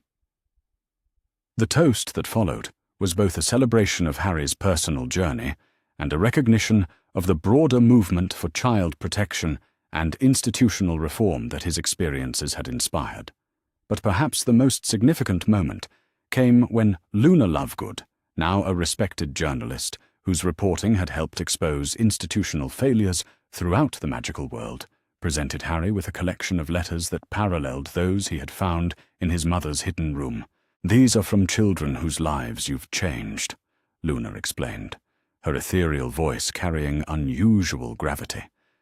"Children who are safe now because of reforms you championed.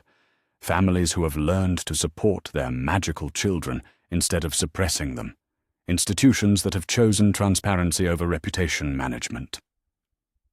Harry read through the letters with tears in his eyes, seeing in them the reflection of his own journey from isolation and abuse to security and purpose. But more than that, he saw evidence that the principles he had fought to establish were continuing to spread and evolve, protecting children he would never meet and addressing problems he had never directly encountered. "The most important letter," Luna continued, handing him a final envelope, "is from someone you know very well." Harry opened the envelope with curiosity, then smiled as he recognized his own handwriting from nearly a decade earlier.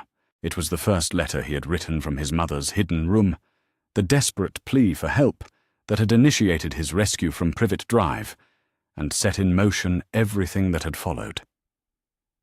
"I thought you might like to see how far you've traveled," Luna said softly. "From that frightened child writing desperately for help to the young man who has become a source of help for so many others." As the celebration wound down, and Harry found himself alone in his study, with the letters and documents that represented a decade of transformation, he reflected on the profound changes that had occurred not just in his own life, but in the broader magical world that his experiences had helped reshape.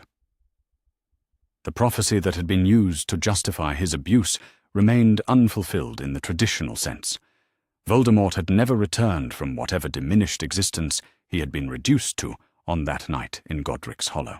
The cosmic confrontation that Dumbledore had been preparing Harry for had never materialized, rendering all of that systematic manipulation and abuse pointless even by Dumbledore's own twisted logic. But Harry had come to understand that the real prophecy of his life had nothing to do with dark wizards or ancient magic. It was about the power that came from refusing to be defined by other people's expectations, the strength that emerged from choosing to use painful experiences in service of protecting others, and the transformation that occurred when someone decided to dedicate their life to principles larger than their own comfort or success. The boy who had been marked for sacrifice had become a man whose greatest achievement was ensuring that no other child would be sacrificed for someone else's interpretation of necessity or greater good. That transformation was more significant than any victory over dark wizards could have been, because it represented a fundamental shift in how the magical world understood the relationship between individual worth and collective responsibility. Harry picked up his quill and began composing what had become a weekly letter to children throughout the magical world who were facing challenges similar to those he had once encountered. The letters were distributed through a network of schools, child welfare organizations, and advocacy groups, ensuring that no child who needed help would face their struggles in complete isolation. "Dear friends," he wrote, the familiar words flowing easily onto the parchment. "This week I want to talk about the difference between being broken and being wounded, because I think this distinction is important for anyone who has experienced trauma or systematic mistreatment. When I was your age, adults often spoke about me as if I were broken by my experiences with abuse and neglect. They assumed that what had happened to me had damaged me permanently, that I would always be defined by the harm that others had inflicted on me. Some of them used this assumption to justify providing less than their best efforts to help me heal and grow, because they believed that significant recovery was impossible. But what I learned over time is that being wounded is not the same as being broken.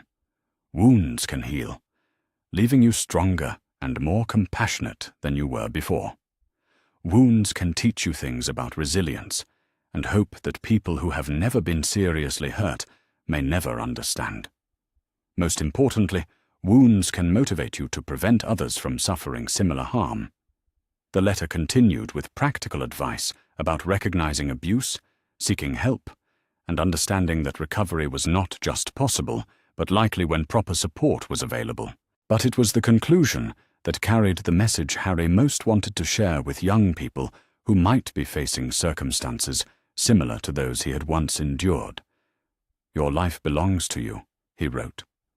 "Not to adults who claim to know what's best for you, not to institutions that want to shape you according to their vision of what you should become, not to traditions or prophecies or abstract ideals about necessary sacrifice. You have the right to be safe, to be loved for who you are, rather than what you can provide to others, and to make your own choices about your future when you are ready to do so. If you are in danger, seek help. If you are being told that your suffering serves some greater purpose, question that claim. If you are isolated from people who care about you, find ways to reach out for connection and support. You are not alone, you are not worthless, and you deserve better than whatever circumstances have convinced you to accept less than you deserve." The letter would join hundreds of others in the distribution network that Harry and his allies had created, carrying messages of hope and practical guidance to children who might otherwise believe that their circumstances were hopeless or unchangeable. As Harry sealed the letter and prepared it for distribution, he felt the deep satisfaction that had come to characterize his life's work. The frightened child who had once written desperately for help from a hidden room had become someone who could provide that help to others, creating the kind of support network that he had needed but hadn't initially possessed. The transformation was complete, but the work continued. There were still institutions that needed reform, still children who needed protection, still adults who needed to learn that their authority came with obligations rather than simply privileges. The magical world was safer and more just than it had been a decade earlier, but perfection remained an ongoing aspiration rather than a completed achievement. Harry Potter had learned that the most important battles were not fought against dark wizards or cosmic forces, but against the everyday cruelties and systematic failures that made children vulnerable to those who would exploit them. His greatest victory was not over any external enemy, but over the narrative that had tried to define him as a victim whose life belonged to others. The boy who had once lived in a cupboard under the stairs had become a man whose story would inspire generations of young people to recognize their own worth and fight for their own freedom. And in that transformation, he had discovered the most powerful magic of all, the ability to use personal pain in service of preventing others from suffering similarly. The prophecy of Harry Potter's life had been fulfilled, but not in the way that anyone had expected. He had indeed become the person with the power to vanquish darkness, but the darkness he had defeated was not embodied in any single dark wizard. It was the systematic dehumanization of children, the abuse of authority by those trusted with power, and the cultural acceptance of individual sacrifice for abstract ideals. His victory was not a single moment of triumph, but a lifetime of choices to use his experiences, resources, and abilities in service of protecting the vulnerable and challenging the powerful. And that victory, unlike any prophesied confrontation, would continue to spread and grow long after Harry Potter himself had moved on to new challenges and new opportunities to serve the principles he had chosen to embrace. This story shows how one discovery can transform everything. Have you ever found letters, documents, or messages that revealed important truths about your family or past? Share your experiences in the comments below, and remember that sometimes the most important journeys begin with finding the courage to seek the truth, no matter how hidden it might be. The dawn of Harry Potter's 18th year rose over a world that was safer, more just, and more hopeful because of the journey he had taken from victim to advocate. And in that transformation, the real magic of his story was revealed, the power of one person's refusal to accept injustice to create changes that would protect countless others for generations to come. Harry's small hands moved with methodical precision as he arranged the letters by date, creating neat stacks across the carpeted floor of the hidden room. The golden light that emanated from the curved walls provided steady illumination, never flickering or dimming, despite having no visible source. He had been working for what felt like hours, though time seemed strangely fluid in this magical space that existed impossibly within the walls of No. 4 Privet Drive. The earliest letters dated back to when he was barely 2 years old, written in the careful script of someone who understood that their words might be the only connection a small child would have to his true heritage. Harry picked up the first letter in the sequence, postmarked just 6 months after his parents' death, and recognized the flowing handwriting of Andromeda Tonks. "My precious Harry," the letter began, and Harry felt his chest tighten with an emotion he couldn't quite name. "You are so young now that you cannot possibly understand these words, but I write them hoping that someday they will reach you when you need them most. Your mother, Lily, was my cousin, and she was one of the brightest lights in our family. When she married your father, James, I gained not just a cousin-in-law but a true brother. They spoke of you constantly during those few precious months they had with you, their voices filled with such love and hope for your future." The letter went on to describe the magical world that should have been Harry's birthright. But it was the personal details that made Harry's heart ache. Andromeda wrote about Lily's laugh, about James's terrible jokes, about the way they had transformed their cottage into a wonderland of magical toys and protections for their infant son. She described a world where Harry Potter was not the unwanted burden the Dursleys claimed he was, but a cherished child surrounded by love and possibility.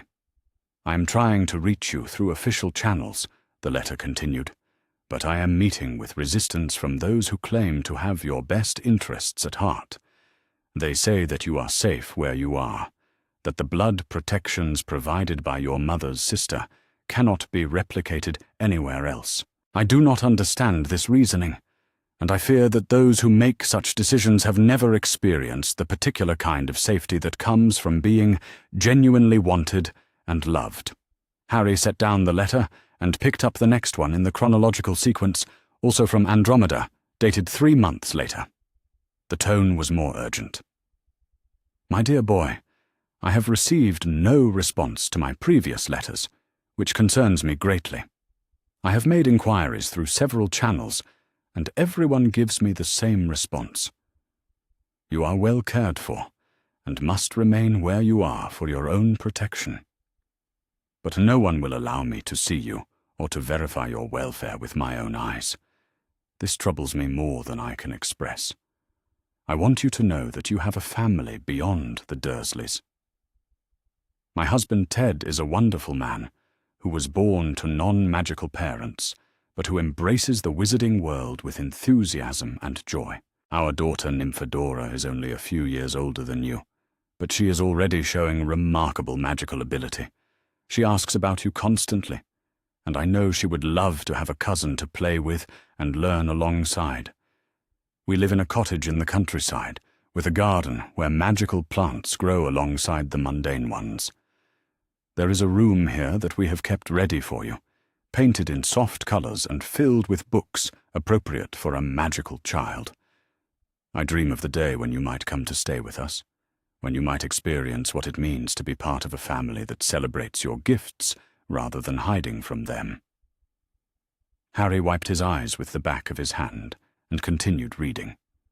Each letter from Andromeda painted a picture of a life he had never known existed, a life where he could belong and be cherished.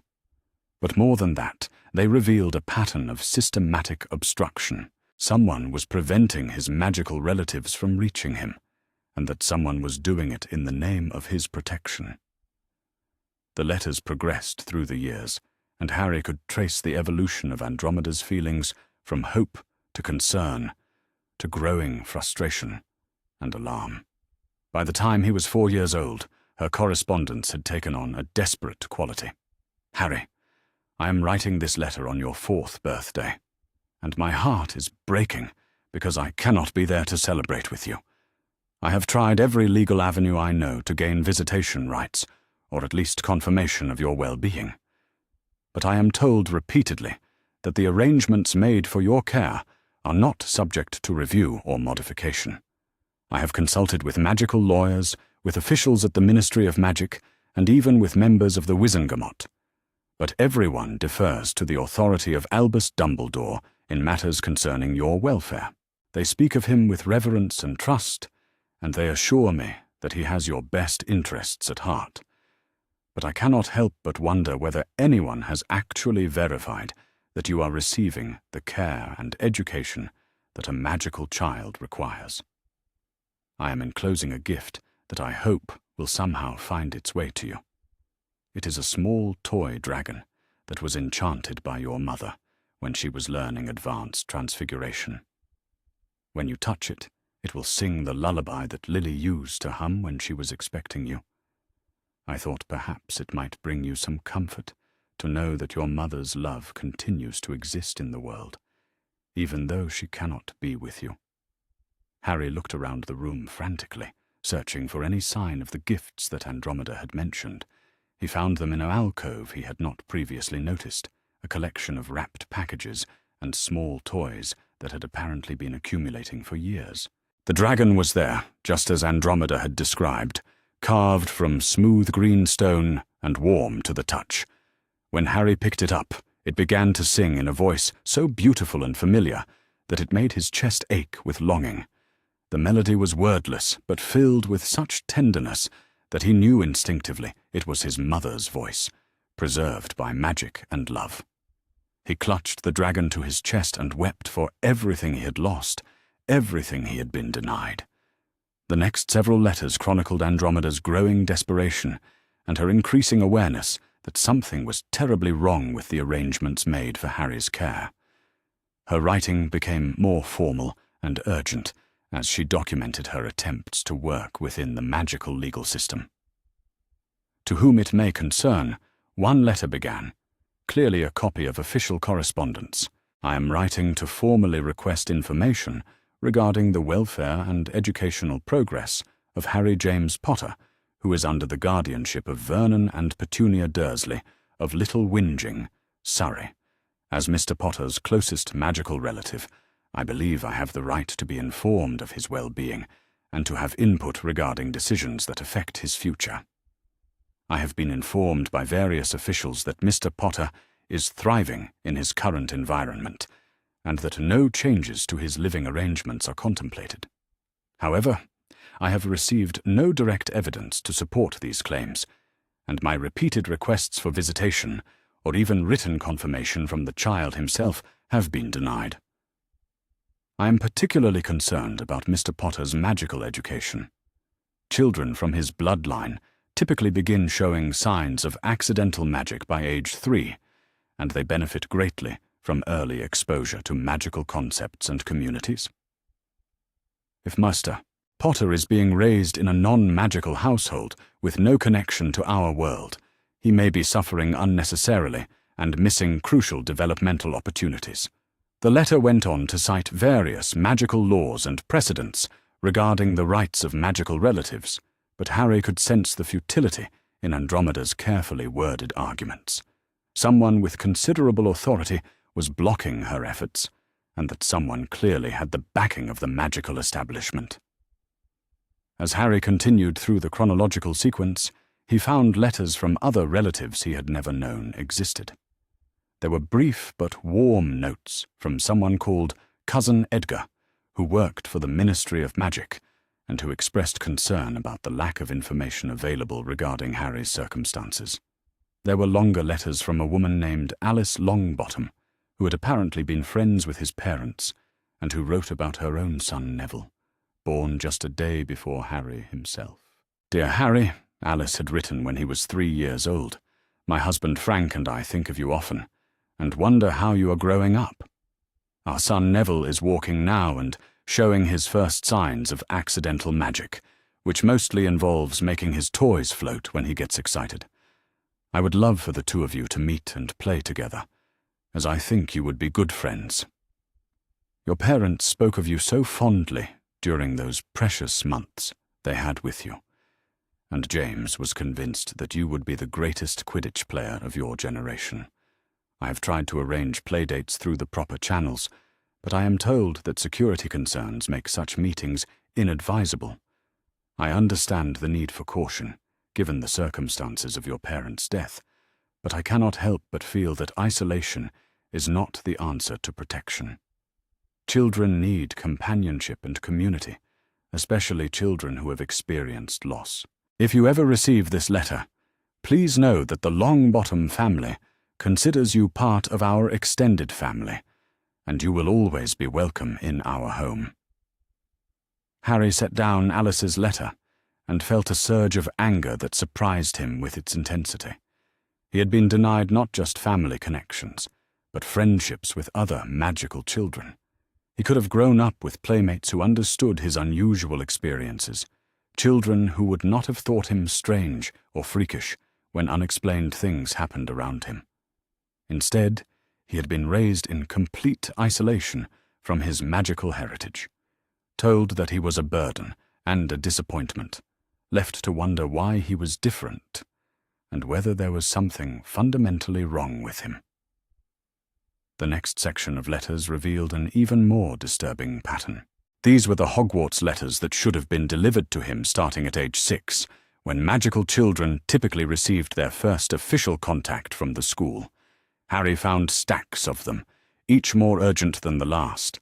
"Dear Mr. Potter," the earliest one began, "we are pleased to inform you that you have been accepted at Hogwarts School of Witchcraft and Wizardry, pending your reaching the appropriate age for enrollment. This letter serves as official notification of your place in our school and provides important information for your guardians regarding preparation for your magical education.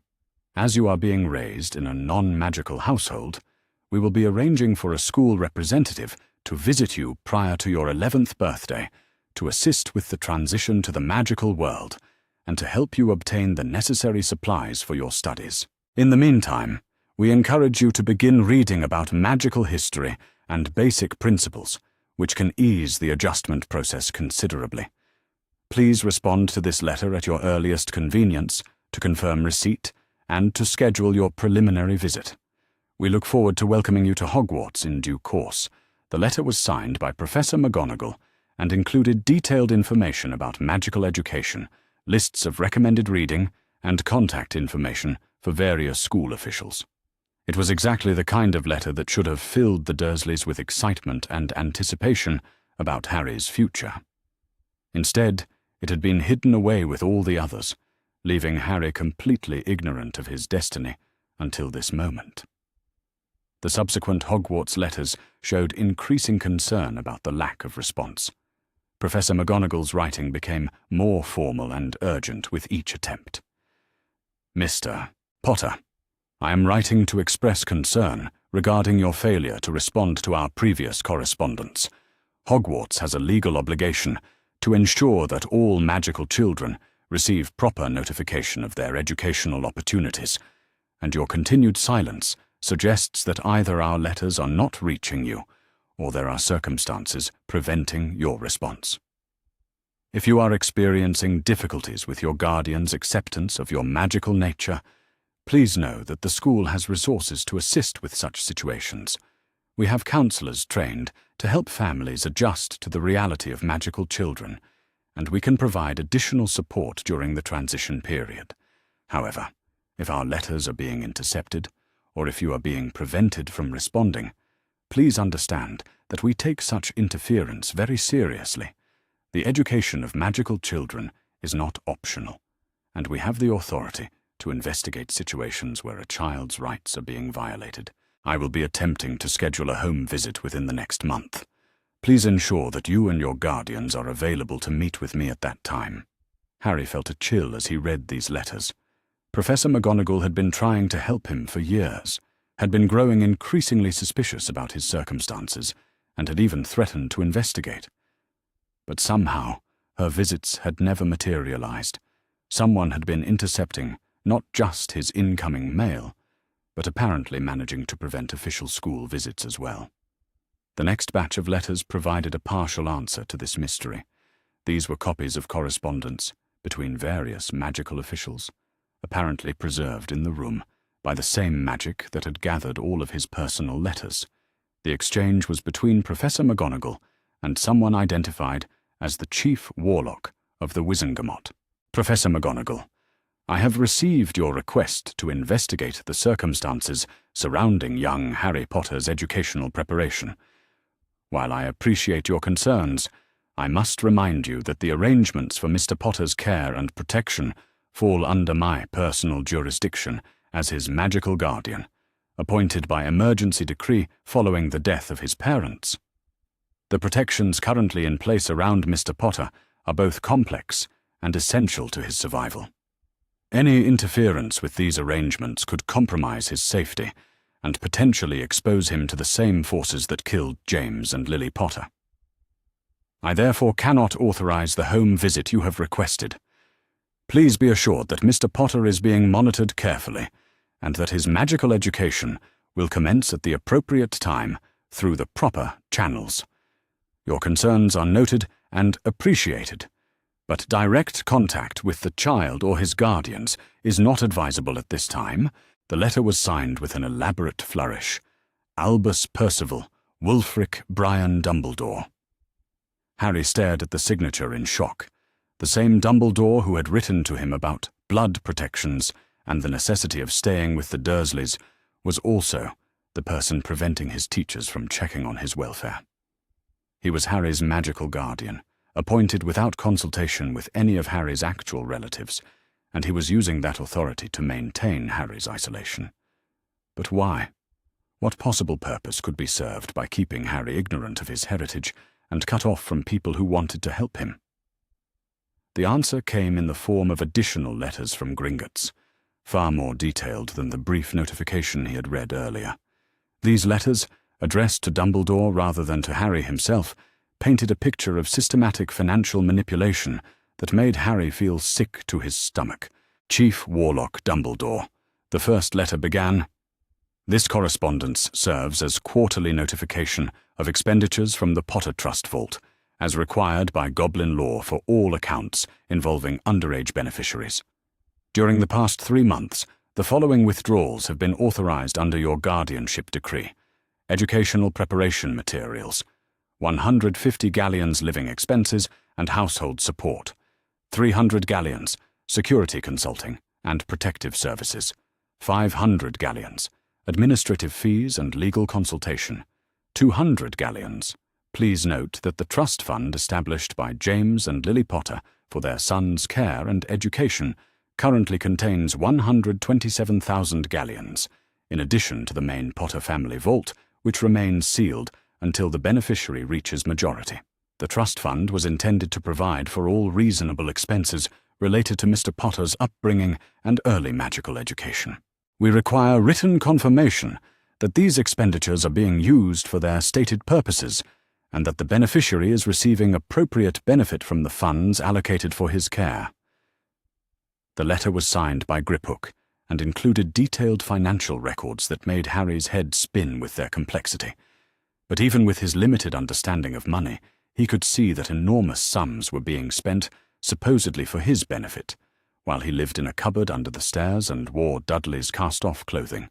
The subsequent letters from Gringotts showed escalating concern about the lack of oversight and the increasingly questionable nature of the expenditures.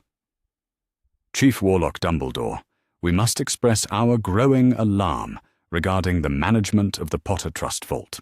Recent expenditures include advanced security ward maintenance, 800 galleons, educational consultancy services, 600 galleons, guardian administrative compensation, 400 galleons, specialized psychological counseling, 350 galleons. We have repeatedly requested documentation to support these expenditures, as well as evidence that the beneficiary is receiving services commensurate with the funds being spent on his behalf. Your failure to provide such documentation is highly irregular and may constitute a violation of Goblin banking law. Additionally, we have received several inquiries from members of the Potter family regarding the beneficiary's welfare and requests for information about trust fund management. We have been instructed to refer all such inquiries to your office, but we are legally obligated to inform you that the beneficiary's magical relatives have rights that may supersede your guardianship appointment, particularly if evidence emerges that the current arrangements are not serving the child's best interests. We strongly advise you to provide the requested documentation and to consider arranging for independent verification of the beneficiary's welfare and educational progress. Harry set down the letter with trembling hands. The evidence was overwhelming and damning. Dumbledore had appointed himself Harry's guardian, used that authority to prevent Harry's relatives from reaching him, blocked official school visits, and systematically drained Harry's trust fund while leaving Harry himself in conditions that bordered on abuse and neglect. But perhaps the most devastating discovery was yet to come. Hidden among the Gringotts correspondence was a letter that was clearly not intended for Harry's eyes. It was a private communication between Dumbledore and someone identified only as SSS, and it revealed the true scope of the deception that had shaped Harry's entire life. "Severus," the letter began, "I trust that your monitoring of the boy continues to show satisfactory results. It is essential that he remain unaware of his true significance until the proper moment for revelation arrives.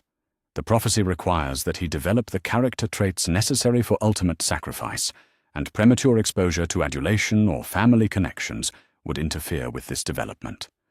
The Dursleys are serving their purpose admirably. The boy is sufficiently isolated to ensure that he will be grateful for rescue when it comes, but not so badly treated as to cause lasting psychological damage that might interfere with his future usefulness. The blood protections are genuine and necessary, but they also serve the additional purpose of justifying arrangements that might otherwise be questioned.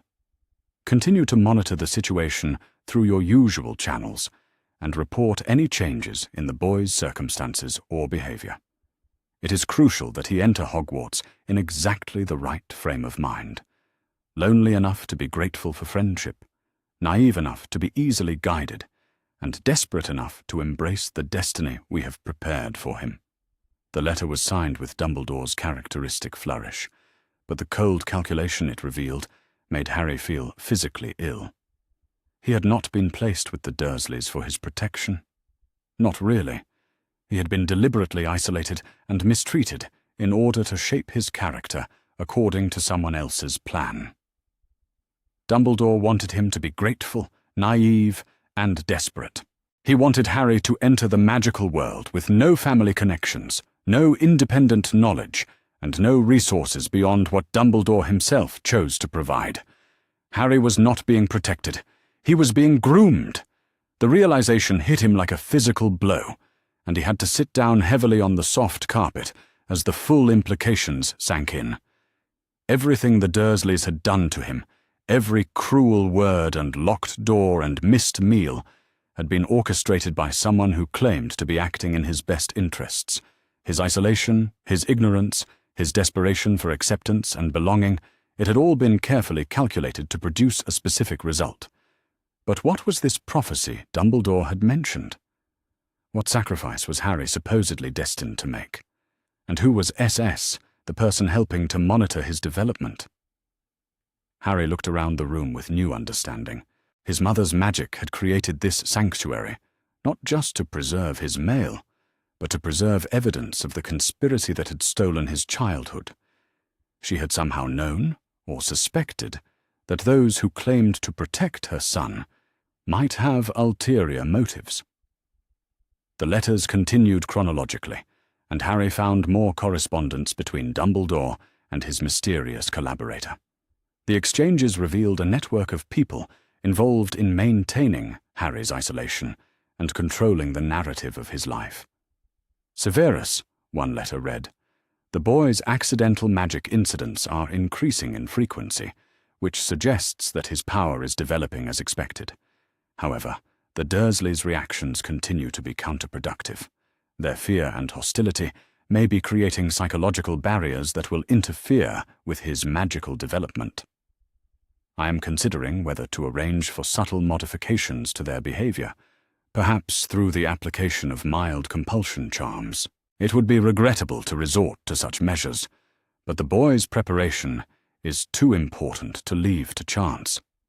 Alternatively, we might arrange for a controlled revelation of his heritage, slightly ahead of schedule. If he were to learn about magic in a way that reinforced his dependence on my guidance, it might serve our purposes better than continued complete ignorance. Monitor the situation carefully, and advise me of your recommendations." Harry felt his anger building as he read letter after letter, documenting the careful manipulation of his life. These people had discussed him like a chess piece to be moved around the board according to their strategy. They had weighed the psychological effects of abuse against the benefits of isolation. They had debated the optimal timing for revealing his heritage, based not on what would be best for him, but on what would make him most useful to their plans. And through it all, his relatives had been trying desperately to reach him. Andromeda's letters became increasingly frantic as the years passed, and her legal challenges continued to fail. "My dear Harry," she had written on his 6th birthday, "I am running out of legal options, but I refuse to give up. I have hired the best magical lawyers I can find, and they are researching ancient family laws that might supersede the current guardianship arrangements. The process is slow and expensive, but you are worth every effort. I want you to know that if these letters are reaching you, if you are reading them now when you are older and able to understand, then you have family who loves you and who has been fighting for you every day since your parents died. You are not alone, my dear boy. You have never been alone. I have also been in contact with the goblins at Gringotts, who are becoming increasingly concerned about the management of your inheritance. They have agreed to conduct an independent audit of your trust fund, and if irregularities are discovered, they may have the authority to challenge the current guardianship arrangements on financial grounds. Hold on to hope, Harry. The truth has a way of revealing itself, and when it does, justice will follow. The goblin audit results were included in the next batch of letters, and they were devastating in their thoroughness and precision. The goblins had traced every expenditure from Harry's trust fund and compared them to evidence of actual services provided. Their conclusions were damning. Audit summary: Potter Trust Vault expenditures. Authorized Guardian: Albus Dumbledore. Beneficiary: Harry James Potter Audit. Period: November 1981 through October 1987. Total funds withdrawn: 47,000 galleons, verified legitimate expenses. 3,200 galleons, questionable or unsubstantiated expenses. 43,800 galleons, findings. The vast majority of expenditures authorized by the Guardian cannot be verified as providing direct benefit to the beneficiary. Claimed educational expenses show no evidence of materials or services delivered to the child. Security services are listed at rates far exceeding standard market prices and cannot be independently verified. Administrative fees appear to be compensation paid directly to the Guardian himself, which may constitute self-dealing. Recommendations: immediate suspension of Guardian's access to trust funds pending full investigation. Appointment of independent oversight to verify beneficiaries' welfare and educational progress. Consider criminal charges for misappropriation of funds if evidence supports such action. The Goblin audit had been completed over a year ago, but according to the subsequent correspondence, all of their recommendations had been blocked by higher magical authorities. Dumbledore's position as Chief Warlock gave him influence over the very institutions that should have been holding him accountable. But the goblins had not given up. Their most recent letters showed increasingly creative approaches to protecting Harry's interests. Mr. Potter, one letter read, addressed directly to Harry himself rather than to his guardian.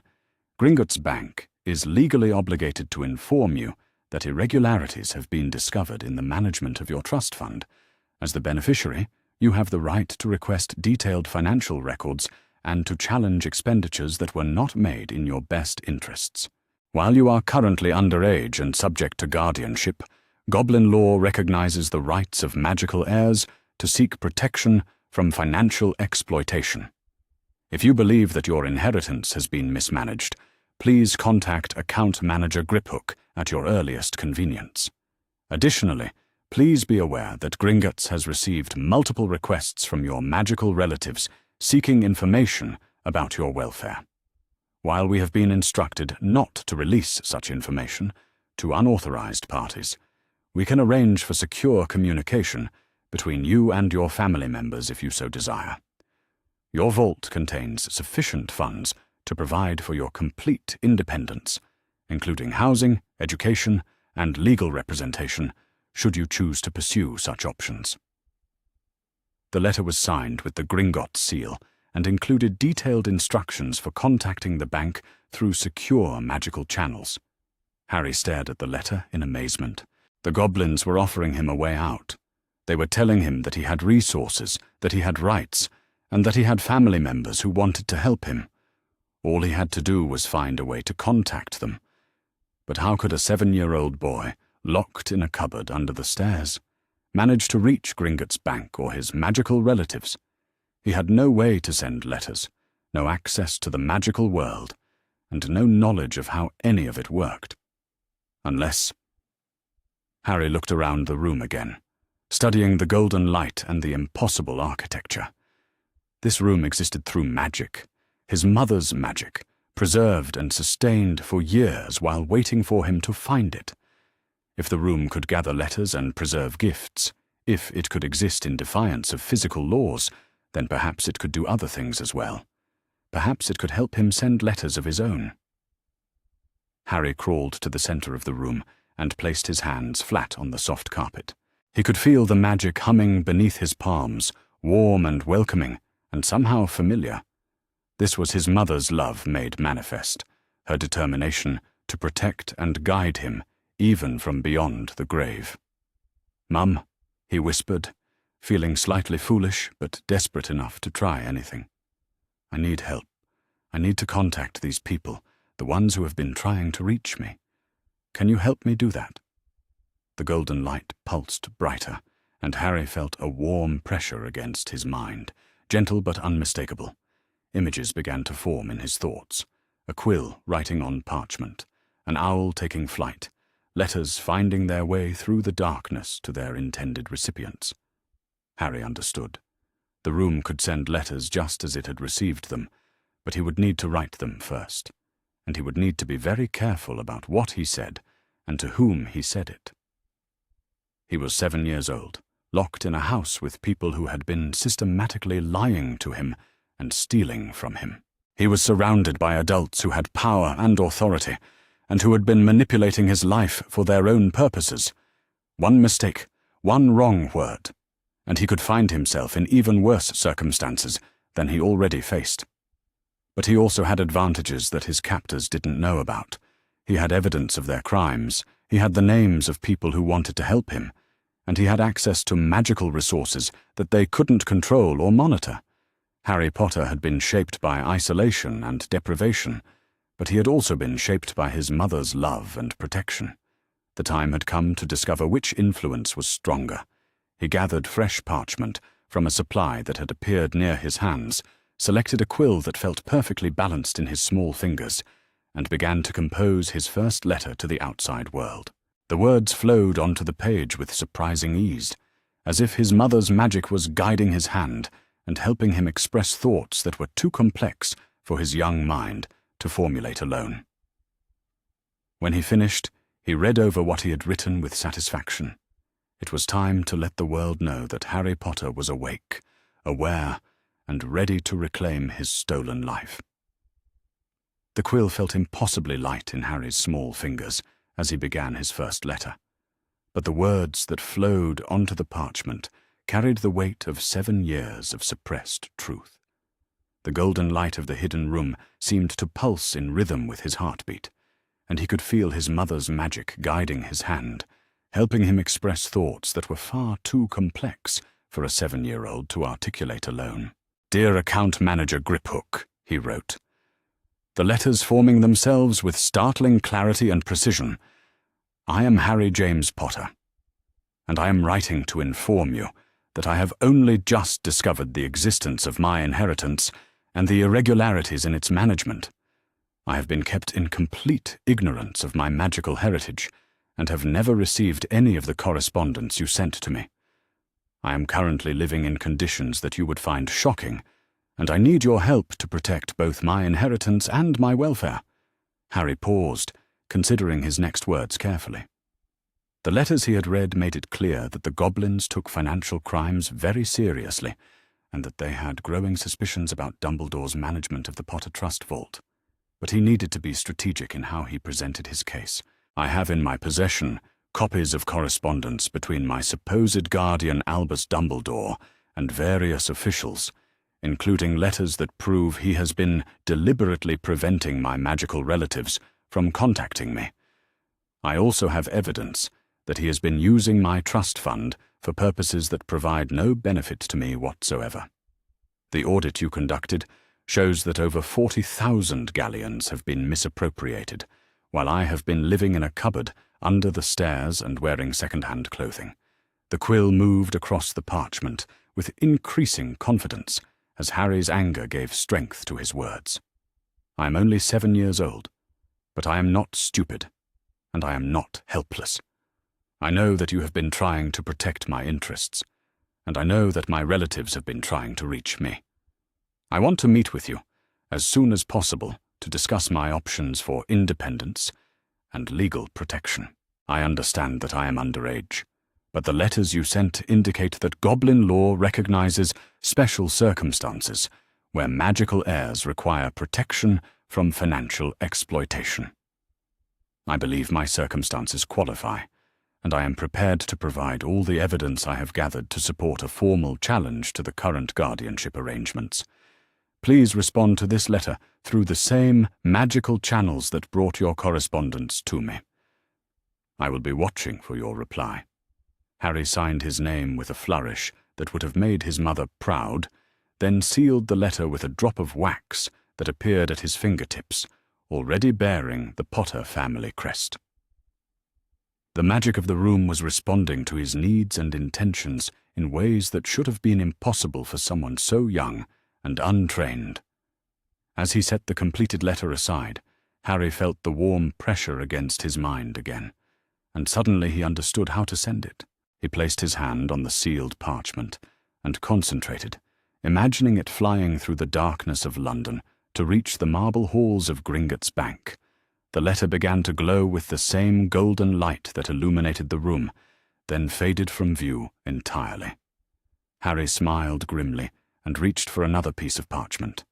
If he was going to reclaim his life, he would need allies, and the letters had given him a clear picture of who could be trusted. "Dear Aunt Andromeda," he began, and felt his chest tighten with emotion as he wrote the words. "This is Harry, your great-nephew, and I want you to know that I have finally received all of your letters, every single one of them. I have been kept in complete ignorance of my magical heritage and my family connections, but I have discovered the truth, and I am ready to fight for my freedom. I know that you have been trying to reach me for years, and I know that you have faced legal obstacles that seemed impossible to overcome. I also know that you and your family love me and want me to be part of your lives. I want that too, more than I can possibly express in words. I am currently living with the Dursleys under conditions that are far worse than you have been told. I sleep in a cupboard under the stairs. I am frequently locked in without food as punishment for things that are not my fault, and I am told constantly that I am a burden and a disappointment. The Dursleys have been intercepting my mail for years, and I believe they have been receiving money for my care that they have never spent on my actual needs. But I have discovered evidence that the real villain in this situation is Albus Dumbledore, who appointed himself my guardian without consulting my actual relatives, and who has been systematically stealing from my inheritance while maintaining my isolation. I have copies of correspondence that prove he has been manipulating my life for his own purposes, and I intend to use that evidence to secure my freedom. I am writing to the goblins at Gringotts and to other allies, but I want you to know that my greatest wish is to meet you and to become part of the magical family that has been trying to reach me for so long. I know I am only 7 years old, but I am determined to take control of my own destiny. Please do not attempt to contact me through normal channels, as all such communications are being intercepted. I have access to magical means of sending and receiving letters that cannot be monitored by those who wish to control me. If you respond to this letter, your words will reach me safely." Harry paused in his writing, overwhelmed for a moment by the magnitude of what he was attempting. He was a child, alone and trapped, challenging adults who wielded enormous power and influence. But the evidence he had discovered gave him confidence that he was not fighting an impossible battle. "I want you to know that I remember the toy dragon you sent me, the one that sings my mother's lullaby. It reached me safely, and hearing my mother's voice has given me strength to face what lies ahead. I carry it with me always as a reminder that I am loved and that I have family fighting for me. I hope to meet you soon, when I am free to choose my own family and my own future. With all my love and gratitude, your nephew Harry." The second letter joined the first in the magical sending process, disappearing in a shimmer of golden light that left Harry feeling both exhausted and exhilarated. But he was not finished. There were other letters to write, other allies to contact. His next letter was to Professor McGonagall, whose correspondence had shown genuine concern for his welfare and growing suspicion about the obstacles preventing her from verifying his circumstances. "Dear Professor McGonagall," Harry wrote, "I am Harry Potter, and I am writing to inform you that I have never received any of the letters you sent to me over the past several years. I have been kept in complete ignorance of my acceptance to Hogwarts and of my magical heritage in general. The home visits you attempted to arrange were prevented not by scheduling difficulties, but by deliberate interference from Albus Dumbledore, who has been using his authority as my supposed guardian to maintain my isolation. I have discovered evidence that proves Mr. Dumbledore has been systematically manipulating my life for purposes that have nothing to do with my welfare or education. He has prevented my magical relatives from contacting me. He has stolen thousands of galleons from my inheritance, and he has deliberately maintained conditions that he knows are harmful to my development. I am currently living in a cupboard under the stairs and being treated as an unwanted burden by people who have been lying to me about my parents and my heritage for my entire life. This is not protection, Professor McGonagall. This is abuse, and it has been orchestrated by someone who claims to have my best interests at heart.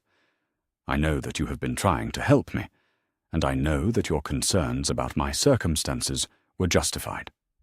I am writing to ask for your assistance in challenging the current arrangements and in ensuring that I receive the magical education that is my right.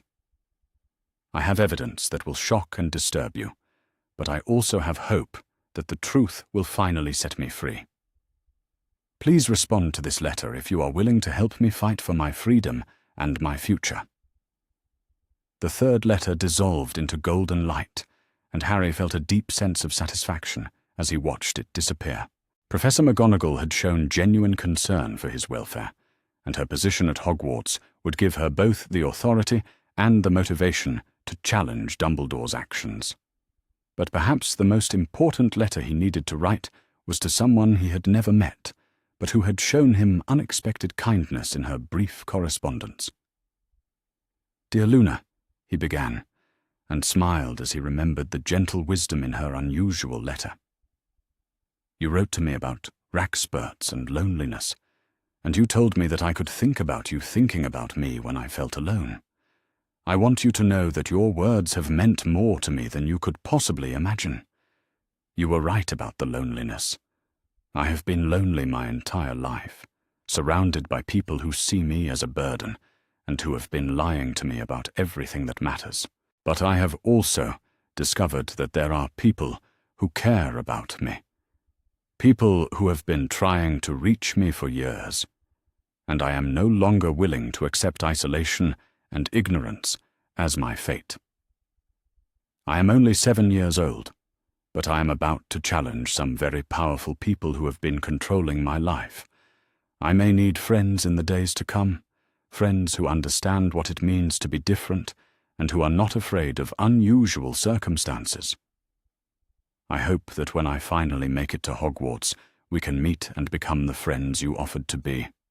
Until then, I will think about you thinking about me, and I will remember that even in the darkest times, there are people in the world who care about others simply because caring is the right thing to do." The letter to Luna was shorter than the others, but it carried a warmth and hope that the more formal correspondence lacked. As it faded into magical light, Harry felt some of his tension ease.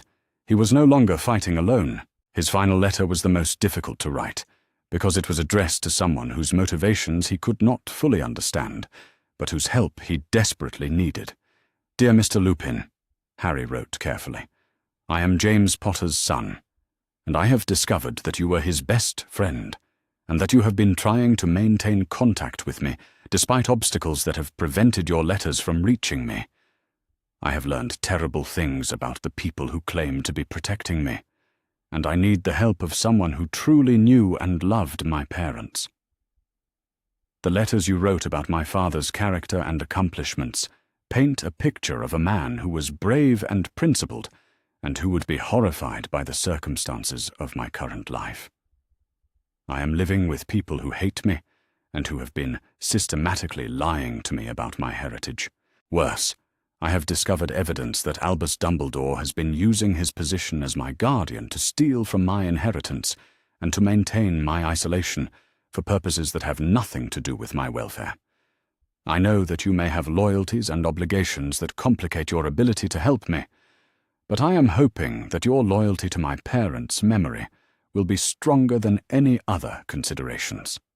I need allies who can help me challenge the current arrangements and who can ensure that I receive the love and guidance that my parents would have wanted for me.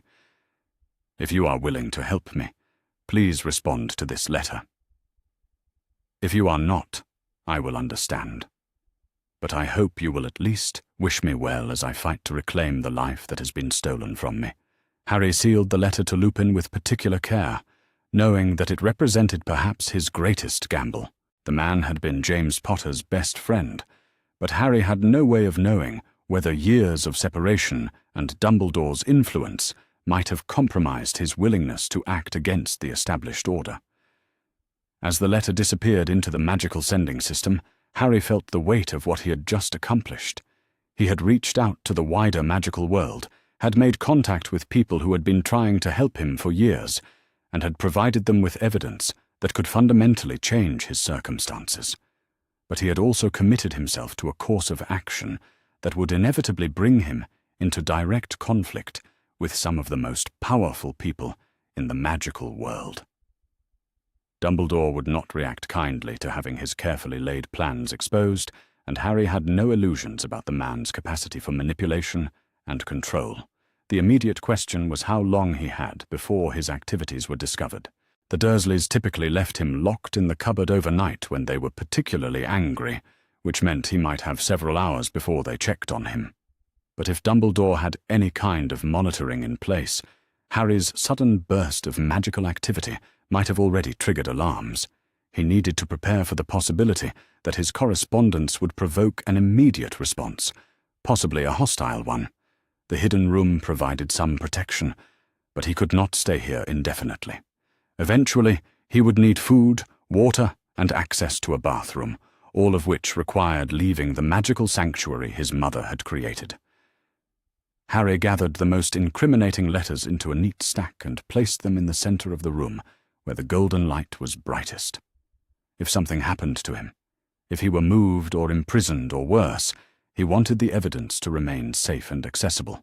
His mother's magic had preserved these letters for 7 years. Perhaps it would preserve them longer, if necessary. As he worked, Harry found himself thinking about the people he had just contacted and trying to imagine their reactions to his letters. Account Manager Griphook would probably be pleased to finally have direct contact with the Potter heir and concrete evidence of financial impropriety. The goblins had a reputation for taking such matters very seriously, and their independence from wizarding authorities would make them valuable allies. Aunt Andromeda would be shocked and heartbroken to learn about his true living conditions, but she would also be relieved to finally have the evidence she needed to challenge the guardianship arrangements. Her years of legal frustration would transform into focused determination once she realized that her great-nephew was not only alive and aware, but actively seeking her help. Professor McGonagall's reaction was harder to predict. She was clearly a woman of principle who took her responsibilities seriously, but she was also a Hogwarts employee who worked under Dumbledore's authority. Learning that her trusted colleague had been systematically deceiving her and abusing his position would create a personal and professional crisis that might take time to resolve. Luna Lovegood's response would probably be the most straightforward. She had offered friendship without conditions or complications, and Harry suspected she would honor that offer, regardless of the circumstances surrounding his revelation. Remus Lupin was the wild card. He had clearly loved James Potter deeply, and his letters showed genuine affection for James's son. But he was also part of the established magical community, and his reaction to evidence of Dumbledore's crimes would depend heavily on his personal loyalties and his willingness to believe that someone he had trusted could be capable of such systematic deception. Harry was still contemplating these possibilities when he heard a sound that made his blood run cold. It was the unmistakable creak of footsteps on the stairs above his cupboard, followed by the low rumble of Uncle Vernon's voice. "Check on the boy," Vernon was saying to someone, probably Aunt Petunia. "Something woke me up, some kind of noise from downstairs. If he's gotten out somehow and been making trouble." Harry's heart hammered against his ribs as he realized his magical activities had not gone entirely unnoticed. The sending of the letters must have produced some kind of disturbance that had penetrated the normal household sounds, alerting the Dursleys to unusual activity. He quickly gathered the remaining letters and evidence, making sure everything was secure within the magical room, then crawled back through the hidden doorway into his cupboard. The panel swung shut behind him with barely a whisper, once again appearing to be nothing more than a solid wooden wall. Harry arranged himself on his thin mattress and forced his breathing to slow, trying to appear as though he had been sleeping peacefully for hours. The footsteps approached his cupboard door, and he heard the scrape of the bolt being drawn back. Light from the hallway spilled into the cramped space as Aunt Petunia peered in at him, her sharp features twisted into a suspicious frown. Harry kept his eyes closed and his breathing steady, but he could feel her gaze examining every inch of his small prison. "He's here," she called back to Vernon in a voice that carried both relief and disappointment. "Sleeping like an angel, the little freak." "Something made noise down here," Vernon insisted, his heavy footsteps approaching the cupboard. "I heard something, I tell you. Scratching or tapping or something unnatural." Harry felt a cold spike of fear as he realized that the magical activities in the hidden room had produced sounds that penetrated into the normal household. If the Dursleys became suspicious enough to investigate thoroughly, they might discover the concealed doorway and the evidence it contained. "Maybe it was mice again," Petunia suggested, but her tone was doubtful. "Or the pipes settling. Old houses make all sorts of noises." "This wasn't pipes," Vernon growled. "This was something else. Something—" He paused, and Harry could practically hear him struggling with concepts that his aggressively normal worldview refused to acknowledge. Something unnatural. There was a long silence, during which Harry imagined Uncle Vernon's small eyes scanning the hallway and the cupboard area, looking for any sign of disturbance or evidence of unusual activity. Finally, Aunt Petunia's voice broke the tension. "Come back to bed, Vernon. The boy is locked up tight, and there's nothing down here that shouldn't be.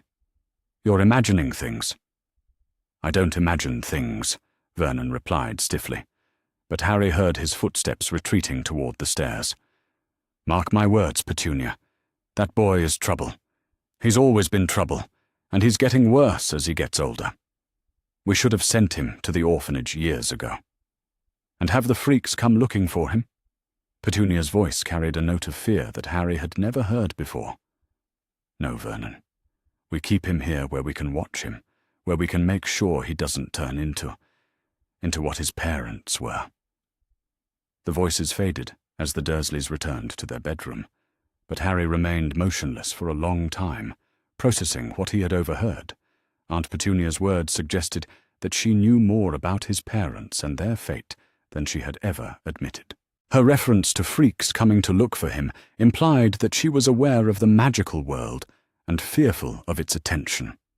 More importantly, both Dursleys seemed to sense that something was changing about Harry himself. Vernon's comment about him getting worse as he got older suggested that they had noticed the increasing frequency of strange incidents around him. They were afraid of him, Harry realized, afraid of what he might become, and what his growing abilities might bring into their carefully ordered lives. This fear could work in his favor, but it could also make them more desperate and unpredictable. If they became convinced that he posed a threat to their safety or their carefully maintained normalcy, they might take drastic action to neutralize that threat. Harry waited until the house fell silent again, then quietly made his way back into the hidden room. The golden light welcomed him like an old friend, and he felt some of his tension ease as he surrounded himself once again with evidence of his true heritage and identity. But he was no longer naive about the risks he faced. His letters were now traveling through the magical world, carrying information that would shock and disturb their recipients. Within hours, possibly within minutes, people would begin responding to his revelations. Some of those responses would be supportive and helpful, but others might be hostile and dangerous. Dumbledore would eventually learn that his carefully maintained deception had been exposed. When that happened, Harry's situation would become considerably more perilous. He needed to be ready for anything. Harry settled himself in the center of the magical room and began planning for every contingency he could imagine. If help arrived quickly, he would need to be prepared to leave Privet Drive immediately, possibly without warning, and certainly without the Dursleys' cooperation. If hostile forces arrived first, he would need hiding places and escape routes that could not be anticipated or easily blocked. Most importantly, he would need to maintain access to the evidence that proved his case and the magical communications that connected him to his allies. The hidden room was more than just a sanctuary. It was his lifeline to the truth and to the people who could help him reclaim his stolen life.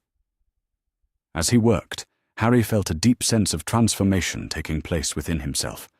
For 7 years, he had been shaped by isolation, ignorance, and the deliberate suppression of his true nature. He had been told that he was worthless, that he was a burden, that he should be grateful for any scraps of affection or basic care that came his way. But the letters had shown him a different truth. He was loved, he was wanted, and he was entitled to so much more than mere survival. He had family who fought for him, teachers who worried about him, and friends who offered him kindness without expecting anything in return. More than that, he had power, real power, not just the accidental magic that frightened the Dursleys, but the power that came from knowledge and allies and righteous anger. He had evidence that could destroy his enemies' credibility, resources that could fund his independence, and people who would stand beside him in his fight for justice. Harry Potter was no longer the helpless victim that Dumbledore's plans required him to be. He was becoming something far more dangerous to those who had tried to control him. He was becoming someone who knew his own worth and was prepared to fight for it. The golden light pulsed around him like a heartbeat, and Harry felt his mother's presence as a warm comfort in the darkness. She had given him the tools he needed to free himself, but she could not fight his battles for him. That responsibility was his alone. He was ready for it. The reply from Gringotts arrived faster than Harry had dared to hope, materializing in the golden light of the hidden room like a small miracle wrapped in official parchment. The goblin seal glowed briefly with silver fire before settling into ordinary wax, and Harry's hands trembled slightly as he broke it open to read the contents. Mr. Potter, the letter began in Griphook's precise script. Your correspondence has been received with great interest and considerable alarm. The evidence you describe aligns perfectly with irregularities we have been investigating for several years, and your direct testimony as the beneficiary provides us with the legal standing we have long sought to pursue formal action against those who have been exploiting your inheritance. You are correct that Goblin law recognizes special circumstances where magical heirs require protection from financial exploitation, regardless of their age. Your case represents one of the most egregious examples of guardianship abuse in recent memory, and Gringotts is prepared to take immediate action to secure your safety and your financial interests. We are dispatching a security team to your location within the hour. They will be equipped with emergency portkeys that will bring you directly to Gringotts, where you will be safe from interference while we begin formal proceedings against Albus Dumbledore and any other parties involved in the misappropriation of your inheritance. Please be ready to leave immediately upon their arrival. Bring any evidence you have gathered, but do not worry about personal possessions, as Gringotts will provide for all your immediate needs. Your safety is our primary concern, and speed is essential to prevent those responsible from taking countermeasures once they realize their crimes have been exposed. Account Manager Griphook had signed the letter with a flourish that somehow conveyed both professional courtesy and barely contained outrage. Below his signature was a postscript that made Harry's heart leap with hope. Your great-aunt Andromeda Tonks has been contacted and will meet you at Gringotts. She has been advocating for your welfare for years, and she is prepared to assume guardianship if you are amenable to such arrangements." Harry clutched the letter to his chest and felt tears of relief stream down his face. Help was coming. Real help from people who understood the magical world and who had the authority to challenge even someone as powerful as Albus Dumbledore. He would not have to face this battle alone, after all. But an hour was not very long to prepare for what would essentially be his escape from the only life he had ever known. Harry began gathering the most important pieces of evidence from the magical room, selecting letters that documented the systematic theft from his inheritance and the deliberate prevention of contact with his family. He also took his mother's final letter and the small dragon that sang her lullaby, the only tangible connections he had to the parents he had never known. As he worked, Harry found himself thinking about the Dursleys and what their reaction would be when they discovered he was gone. Vernon and Petunia had spent 7 years treating him as an unwanted burden, but they had also grown accustomed to having complete control over his life. His sudden disappearance would terrify them, not because they cared about his welfare, but because they feared the consequences of losing their hold over him. More troubling was the question of what Dumbledore would do when he learned that his carefully maintained deception had been shattered. The private letters Harry had discovered painted a picture of a man who viewed Harry's life as nothing more than a strategic asset to be managed and manipulated. Such a person would not react kindly to having that asset slip beyond his control.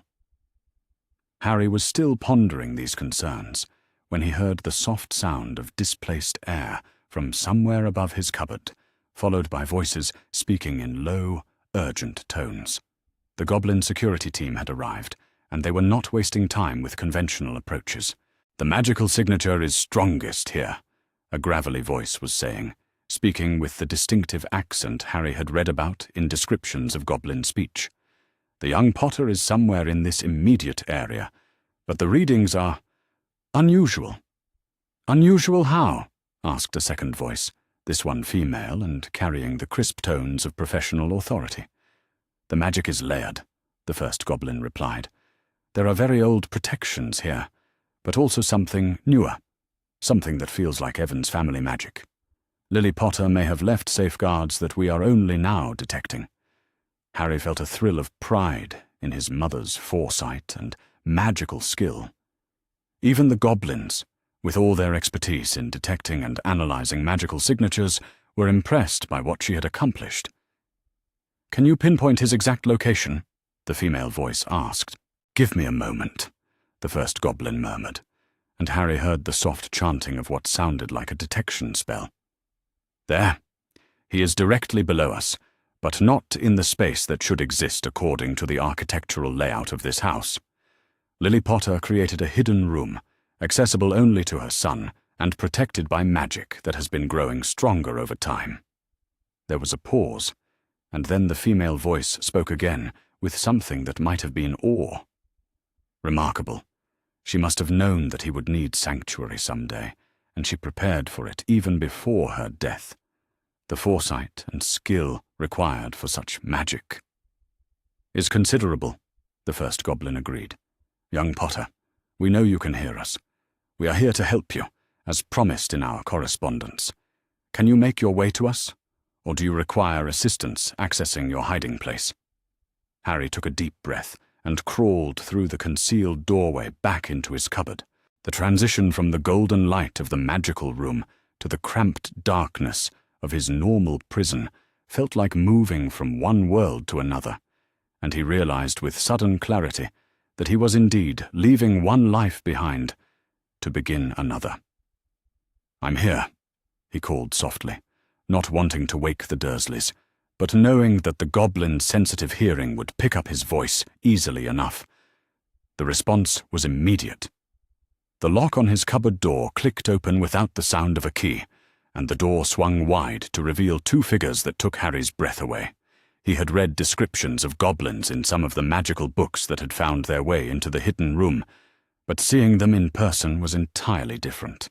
They were smaller than adult humans, but carried themselves with a dignity and authority that made their physical stature irrelevant. The male goblin wore robes of deep blue silk, embroidered with silver thread, while his female companion was dressed in practical traveling clothes that somehow managed to look both elegant and functional. Both had the sharp features and dark eyes that Harry had expected, but there was also an intelligence and kindness in their expressions that the books had not prepared him for. "Mr. Potter," the female goblin said, extending her hand in a gesture that was somehow both formal and welcoming. "I am Senior Curse Breaker Sharpclaw, and this is Account Manager Griphook.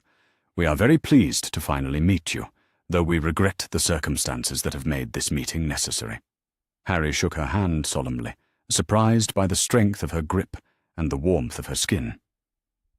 "Thank you for coming," he said, and was pleased to hear that his voice remained steady despite the enormous magnitude of what was happening.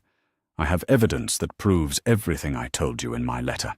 "We do not doubt your word," Griphook replied, his gravelly voice carrying a note of grim satisfaction. "But additional evidence will strengthen our case considerably. Have you gathered what you need?" Harry nodded and crawled back through the concealed doorway to retrieve his carefully selected documents. When he emerged again, both goblins were examining the magical room with expressions of professional fascination. "Extraordinary," Sharpclaw murmured, running her fingers along the golden light that emanated from the curved walls. "The magical theory alone. Your mother was remarkably gifted, Mr. Potter. This room represents years of careful preparation and phenomenal skill in protective enchantments." "She knew I would need it someday," Harry said simply, clutching his precious letters and the small dragon that had comforted him through so many dark moments. "She knew that people would try to control me, and she made sure I would have access to the truth when I was ready for it." Griphook nodded approvingly.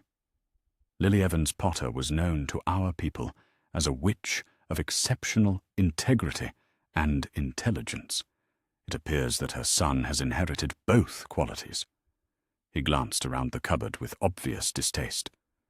"These living conditions are unconscionable, Mr. Potter. No child should be housed in such circumstances, and certainly not the heir to one of the wealthiest magical families in Britain." "The Dursleys told me that my parents left me nothing," Harry said, feeling anger rise in his chest as he spoke the words. "They said my parents were worthless layabouts who died in a car crash and left me as a burden to be endured." Both goblins made sounds of disgust that needed no translation. "Your parents were heroes," Sharpclaw said firmly. "They died protecting not just you, but the entire wizarding world from a dark wizard of terrible power. Their sacrifice saved countless lives, and their legacy includes not just substantial wealth, but a reputation for courage and principle that any child would be proud to inherit." Harry felt his chest swell with pride and grief in equal measure. His parents had been heroes, not the failures the Dursleys had described. They had died for something greater than themselves, and they had left him a legacy that went far beyond money. "We must leave immediately," Griphook said, producing what appeared to be an old boot from the folds of his robes. "This portkey will take us directly to Gringotts, where you will be safe while we begin legal proceedings. Are you ready, Mr. Potter?" Harry looked around the cupboard that had been his prison for 7 years, then back at the magical room that had preserved his connection to his true heritage. He thought of the Dursleys sleeping upstairs, unaware that their hold over him was about to be shattered forever. He thought of Dumbledore, whose carefully laid plans were about to crumble under the weight of evidence and goblin justice. "I'm ready," he said, and meant it with every fibre of his being. Sharpclaw and Griphook each placed a hand on the portkey, and Harry reached out to touch it with his fingertip. The activation was instantaneous and disorienting, a sensation of being hooked behind the navel and pulled through space at impossible speed. Harry's last glimpse of Privet Drive was of his cupboard door standing open like the mouth of a cave he would never have to enter again. The journey ended with a jarring thud that left Harry sprawled on cold marble floors, his stomach churning from the unfamiliar sensation of magical transport. But as he struggled to his feet, he found himself surrounded by the most magnificent architecture he had ever seen. Gringotts' wizarding bank rose around him in halls of white marble and bronze, with elaborate chandeliers casting warm light over floors polished to mirror brightness. Goblins in various styles of formal dress moved purposefully through the space, conducting business with the efficient precision that Harry had already come to associate with their people. But it was not the grandeur of the bank that took Harry's breath away. It was the woman who was hurrying toward him across the marble floor, her face streaked with tears and her arms outstretched in welcome. "Harry!" Andromeda Tonks breathed, and Harry knew instinctively that this was his great-aunt, the woman who had been fighting for him since he was barely more than a baby. She was tall and elegant, with dark hair touched by premature silver and eyes that were unmistakably kind. When she knelt before him and gathered him into her arms, Harry felt something in his chest break open and spill warmth through his entire body. This was what it felt like to be wanted. This was what it felt like to be loved. "My dear boy," Andromeda whispered, holding him close enough that he could feel her heartbeat against his cheek. "My precious, brave boy. I am so sorry it took us so long to reach you. I am so sorry you had to endure what you did." Harry buried his face in her shoulder and wept openly. 7 years of loneliness and fear and desperate hope finally finding release in the arms of someone who truly cared about him. Andromeda held him without speaking, stroking his hair with gentle fingers and murmuring wordless comfort in a voice that reminded him powerfully of his mother. When Harry finally pulled back to look at her, he saw that she was studying his face with the intensity of someone trying to memorize every detail. "You look so much like Lily," she said softly, reaching up to trace the line of his cheek with one finger. "You have her eyes, her expressions, but you have James's hair, stubborn as anything and impossible to tame." "I never knew what they really looked like," Harry admitted. "The Dursleys destroyed all the photographs, and they told me my father was a drunk who got my mother killed in a car accident." Andromeda's expression darkened with fury. "They lied to you about everything that mattered," she said, her voice carrying a steel edge that spoke of years of frustration and worry. "Your parents were extraordinary people, Harry. They were talented and brave and deeply in love. They died protecting you and the entire wizarding world from a monster, and they left you a legacy of courage and compassion that no one can ever take away." "I want to know everything," Harry said, surprising himself with the intensity of his own voice. "I want to know about my parents, about our family, about the magical world. I want to know who I really am." "And you will learn everything," Andromeda promised, cupping his face in her hands. "But first, we need to ensure that you are safe and that those who have been hurting you face justice for their actions." Griphook cleared his throat politely, and Harry turned to see that they had been joined by several other goblins in elaborate formal robes. The group radiated an aura of authority that made even the impressive surroundings of Gringotts seem suddenly more serious and official. "Mrs. Tonks," the lead goblin said with a respectful bow, "Director Ragnok wishes to speak with young Mr. Potter personally.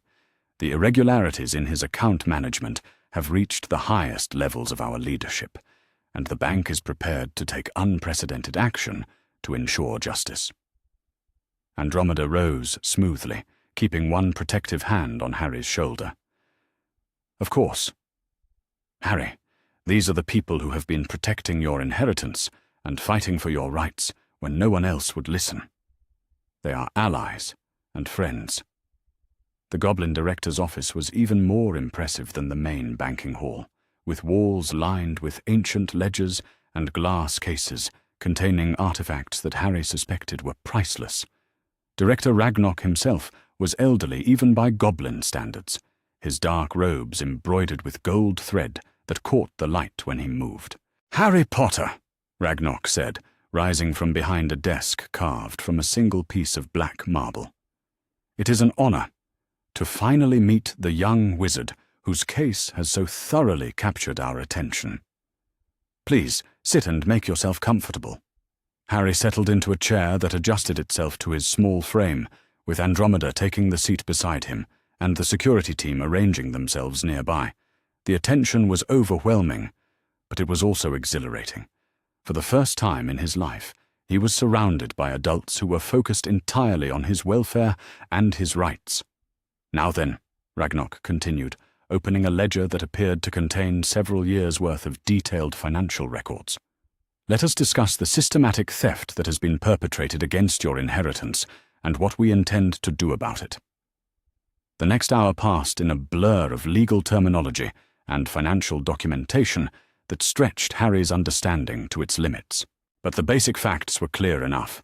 Albus Dumbledore had been using his authority as Harry's magical guardian to drain the Potter Trust Vault, spending enormous sums on undefined services, while Harry himself lived in conditions that bordered on neglect.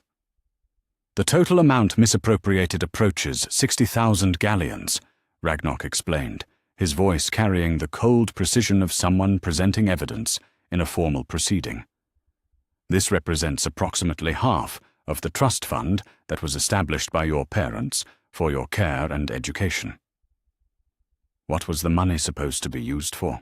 Harry asked, trying to understand the magnitude of the theft. "Your parents left very specific instructions," Andromeda replied, her voice tight with anger. "The trust fund was meant to cover your living expenses, your magical education, your clothing and medical care, and any other needs that might arise during your childhood. They wanted to ensure that you would never want for anything, that you would be comfortable and well cared for, regardless of who ended up raising you. Instead," Griphook added grimly, "you were housed in a cupboard and dressed in second-hand clothing, while tens of thousands of galleons were diverted to fund activities that provided you with no benefit whatsoever." Harry thought of Uncle Vernon's constant complaints about the cost of keeping him, of Aunt Petunia's resentful comments about feeding and clothing an unwanted burden. All the while, there had been more than enough money to provide him with a comfortable life, money that was being stolen by the very person who claimed to be protecting him. "What happens now?" Harry asked, looking around the room at the faces of people who had become his advocates and protectors. "Now," Ragnok said with satisfaction, "we formally charge Albus Dumbledore with theft, fraud, and abuse of guardianship. Goblin law provides for the immediate recovery of misappropriated funds, plus penalties that will serve as a deterrent to anyone else who might consider similar crimes." "More importantly," Andromeda added, reaching over to squeeze Harry's hand, "we petition for the immediate transfer of guardianship to someone who actually has your best interests at heart. If you are willing, Harry, I would be honored to become your legal guardian, and to provide you with the loving home that you should have had from the beginning." Harry looked at his great-aunt's kind face, at the hope and love he saw in her eyes, and felt his own eyes fill with tears once again.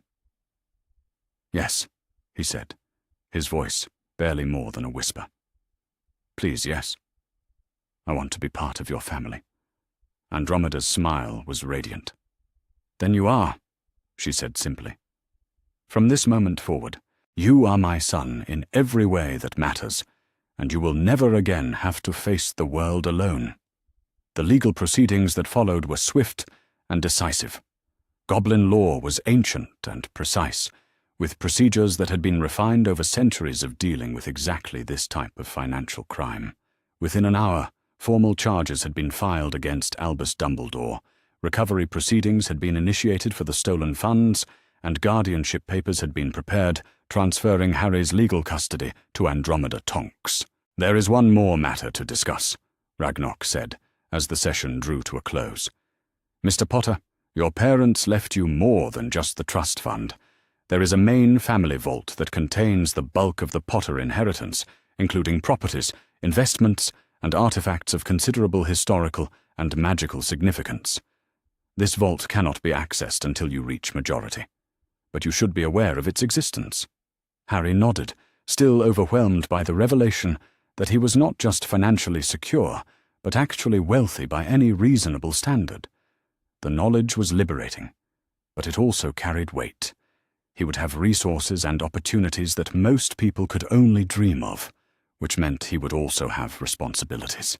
Additionally, Sharpclaw added, there are certain items in the trust vault that your parents specifically intended for you to have as soon as you were old enough to appreciate their significance. Would you like to visit the vault now and see what they left for you? The journey to the Potter Trust Vault was Harry's first experience with the famous Gringotts cart system, a wild ride through tunnels carved deep beneath London that left him breathless with excitement rather than fear. The goblin operators navigated the twisting passages with casual expertise, and Harry found himself laughing with pure joy for what felt like the first time in his life. The vault itself was smaller than Harry had expected, but it was still more wealth than he could easily comprehend. Stacks of gold galleons gleamed in the torchlight, along with silver sickles and bronze nuts in quantities that would fund a comfortable lifestyle for decades. But it was not the money that caught Harry's attention. It was the personal items his parents had left specifically for him. There was a photo album filled with pictures of James and Lily Potter, images that moved and smiled and waved at their son with obvious love and pride. There were James's Quidditch trophies and medals, Lily's academic awards and certificates of magical achievement. There was even a collection of their school notes and letters, preserved as a record of their youth and their growing love for each other. But perhaps the most precious item was a letter addressed to Harry in his mother's careful script, sealed with wax that had somehow remained unbroken despite the passage of years. This is for when you are old enough to understand what it means to be our son, Lily had written across the outside of the envelope, not just legally but in your heart and your choices and your dreams for the future. Harry looked at Andromeda, who nodded encouragingly. You can read it now if you want, she said gently. You have certainly proven that you are old enough to understand important things. Harry broke the seal with reverent fingers and unfolded the letter inside. His mother's handwriting was clear and elegant, and her words carried a warmth that seemed to reach across the years to embrace him. My darling son, the letter began, if you are reading this, then you have survived whatever darkness forced us to go into hiding, and you have found your way to the heritage we tried so hard to preserve for you. I hope that you have been loved and cared for, that you have grown up knowing joy and security, and the confidence that comes from being valued for who you are. But I also know that the world can be cruel and unpredictable, and that even the best intentions can go astray. If you have faced hardship and loneliness, if you have been told that you are unwanted or worthless, please know that nothing could be further from the truth. You are the most wanted child who ever lived, the answer to every prayer your father and I ever made. You come from a line of witches and wizards who stood for justice and compassion, who used their power to protect those who could not protect themselves. That is your legacy, Harry. Not just the money and the property, but the responsibility to use your gifts in service of something greater than yourself. Be brave, my son. Be kind. Be true to the values that your father and I tried to live by. And remember always that you are loved beyond measure, not just by us, but by everyone whose life you will touch in the years to come. The letter was signed with both his parents' names, and below their signatures was a postscript in his father's untidy scrawl. P.S. Try not to let the fame go to your head, son. And remember, if anyone ever tells you that you can't do something because you're too young or too small, just remind them that you survived Voldemort as a baby. That tends to shut people up pretty quickly. Love, Dad. Harry laughed through his tears as he read his father's characteristic humor, and felt a warmth spread through his chest that had nothing to do with the gold surrounding him. He was rich, yes, but more than that, he was loved. He had parents who had thought of him even in their final moments, who had tried to prepare him for a future they would not be there to share. And now he had family again.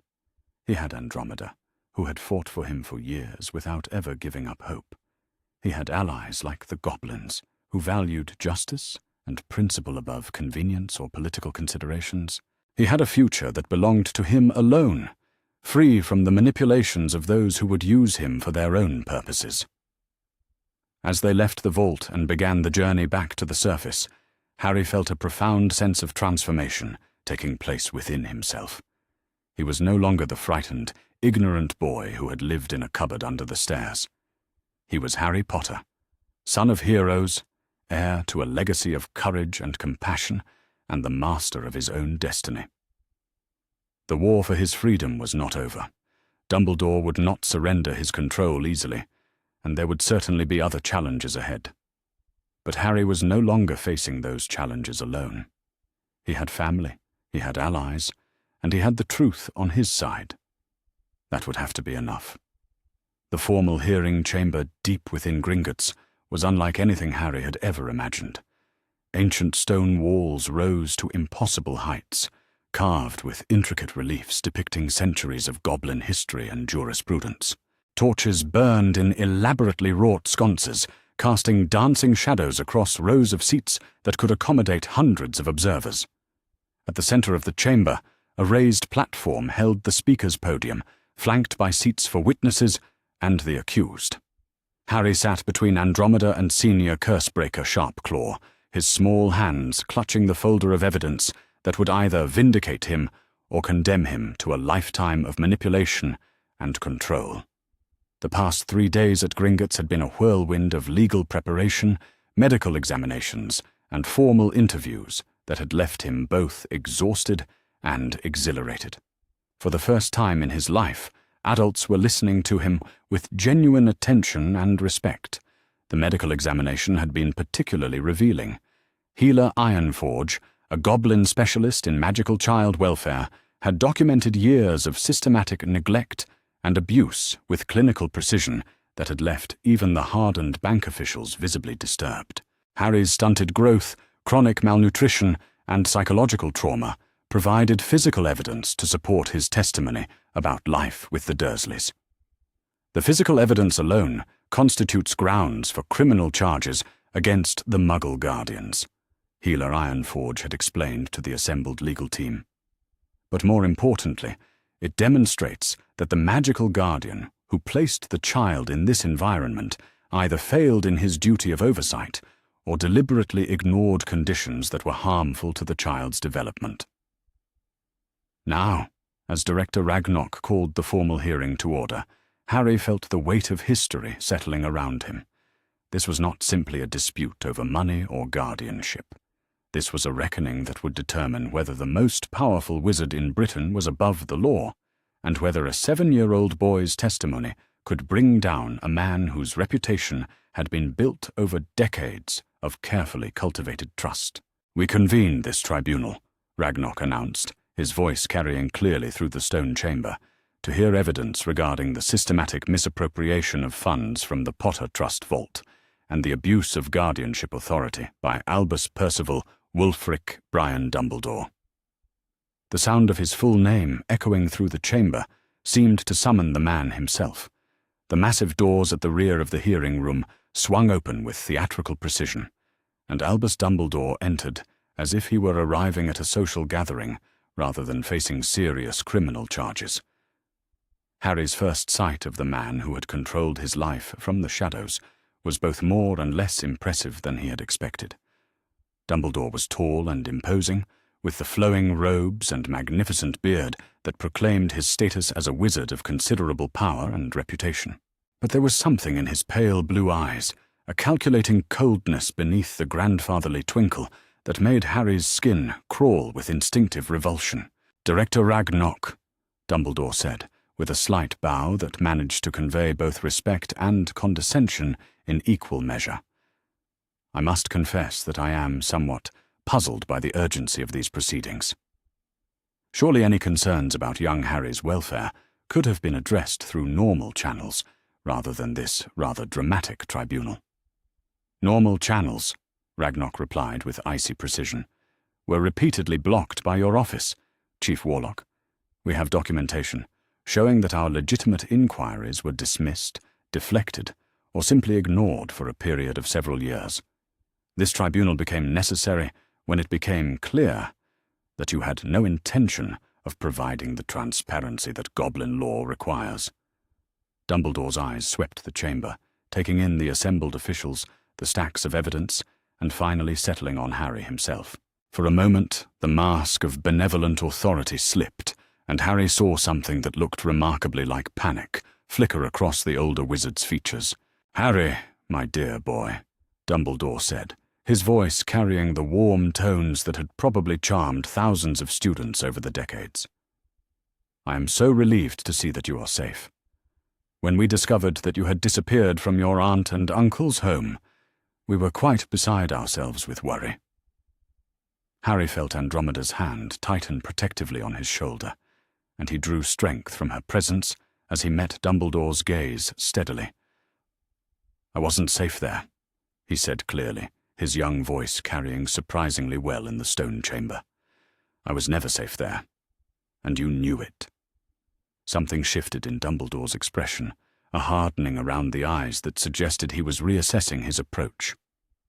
"Harry, I understand that living with the Dursleys may have been difficult for you, but I want you to know that every decision I made was guided by my concern for your safety and your future.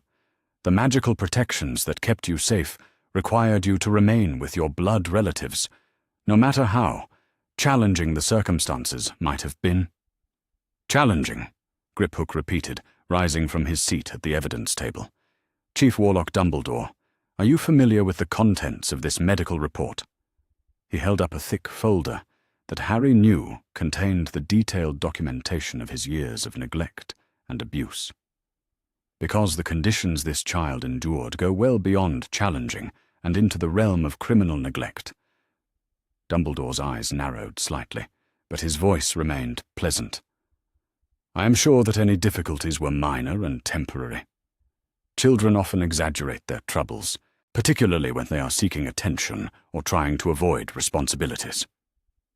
The casual dismissal of Harry's suffering sent a wave of shocked murmurs through the assembled goblins. Andromeda half rose from her seat, her face flushed with anger, but Ragnarok gestured for order before she could speak. "Mr. Potter," the director said formally, "please tell this tribunal about your living conditions at Privet Drive."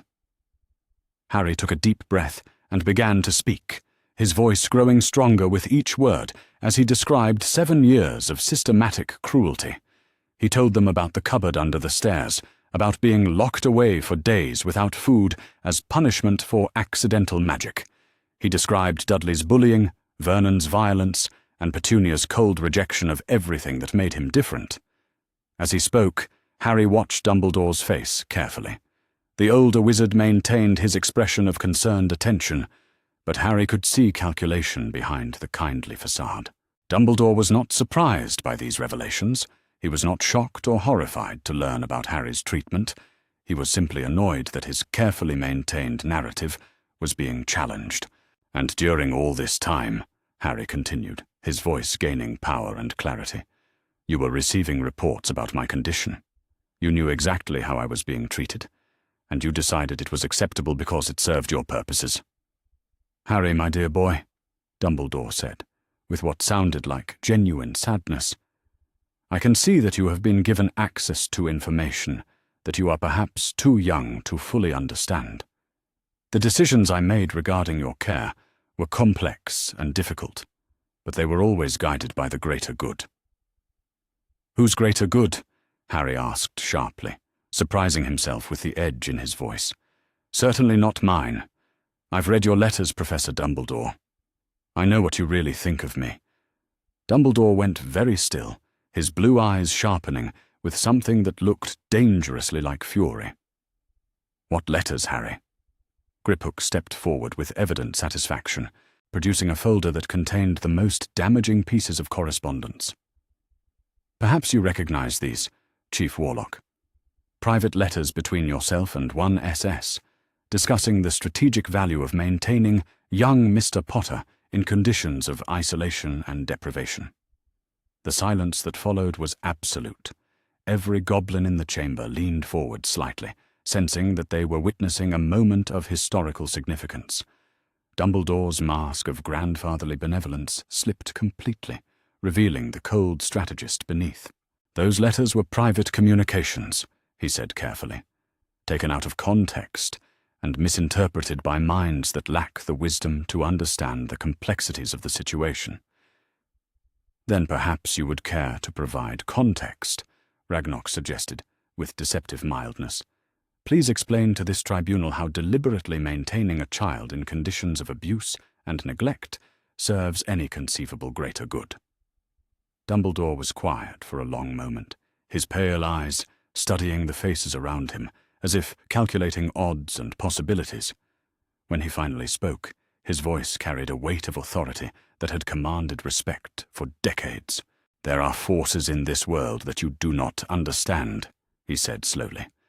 "Ancient magic, older than goblin law or wizarding statute, that requires sacrifice and suffering to maintain its power. Harry Potter is not simply a child. He is the focal point of a prophecy that will determine the fate of our entire world." Harry felt a chill run down his spine at the casual way Dumbledore spoke about his suffering, as if it were simply another ingredient in some cosmic recipe. "What prophecy?" he asked, though part of him dreaded the answer. Dumbledore's smile was sad and terrible. "A prophecy that speaks of a child born to defeat the darkest wizard of our age. A child who must be shaped by hardship and loss, who must understand sacrifice and choose to embrace it willingly when the time comes. Your suffering, Harry, has not been meaningless. It has been preparation." The words hit Harry like physical blows, stealing his breath and leaving him reeling with the implications.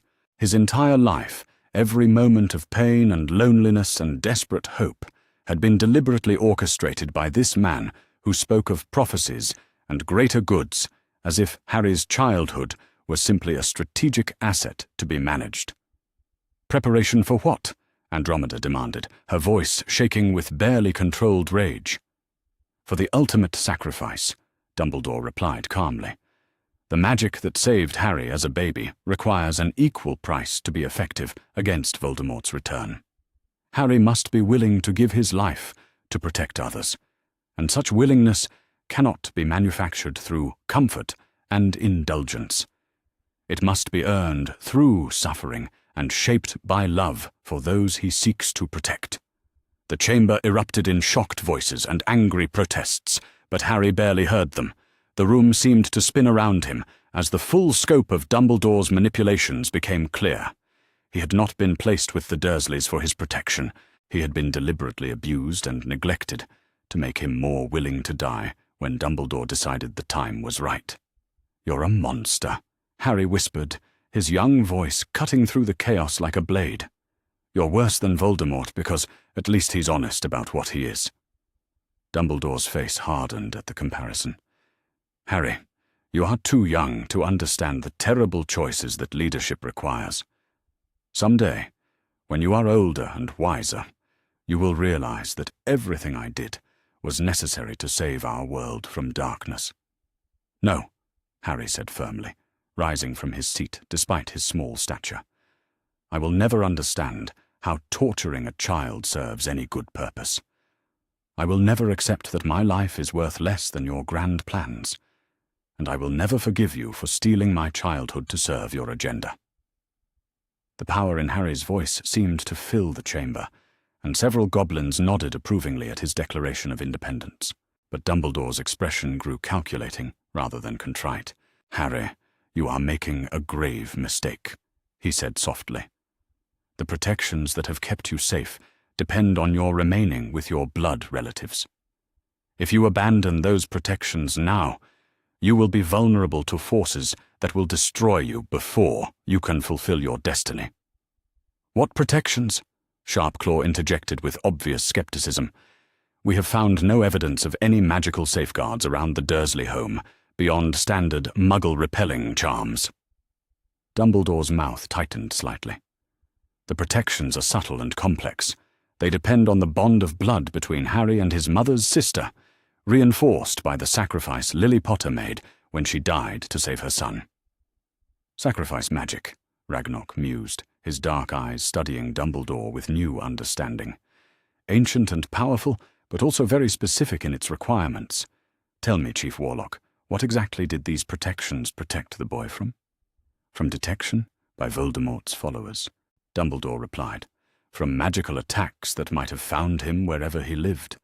From the attention of dark wizards who would use him for their own purposes. Harry felt a spark of understanding, and when he spoke, his voice carried the certainty of truth.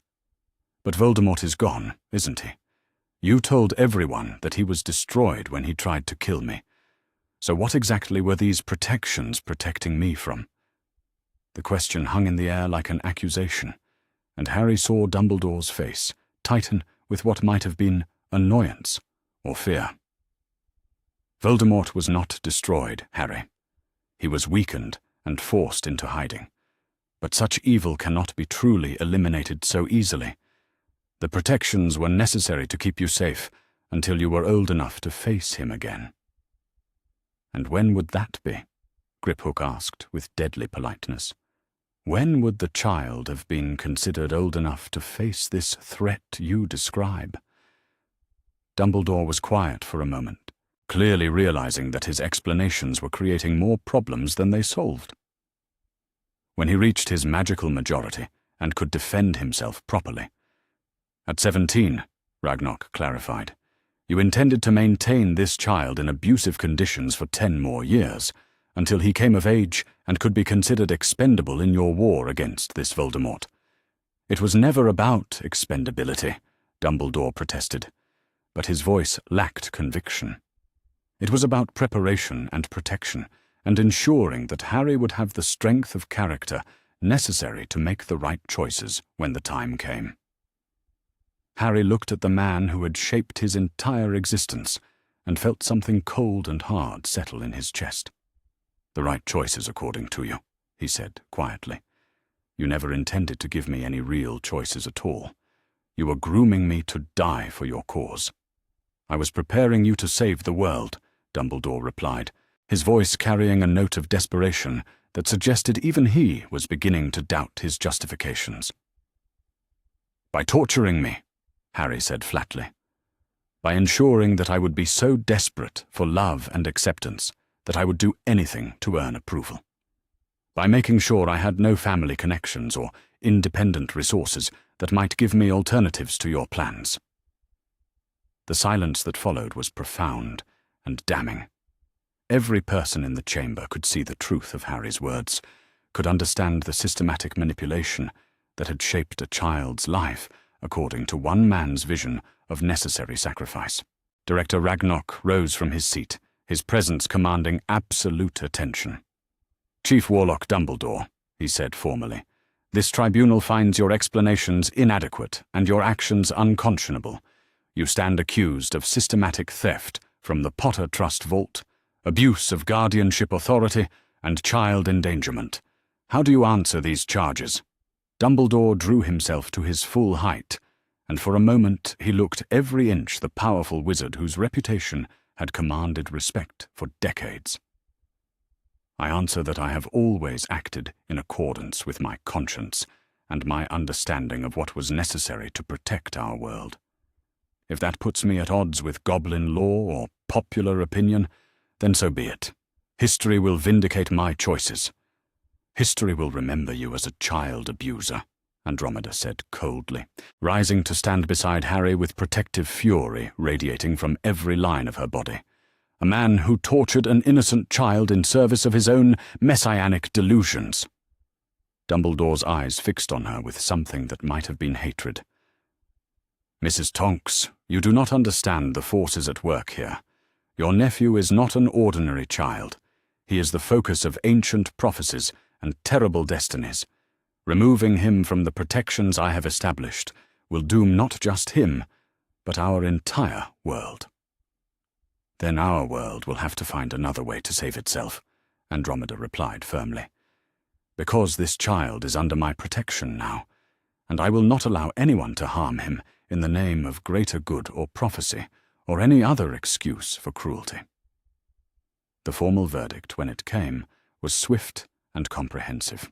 The Goblin Tribunal found Albus Dumbledore guilty of all charges, ordered the immediate return of all misappropriated funds, plus penalties and interest, and formally transferred all guardianship rights to Andromeda Tonks.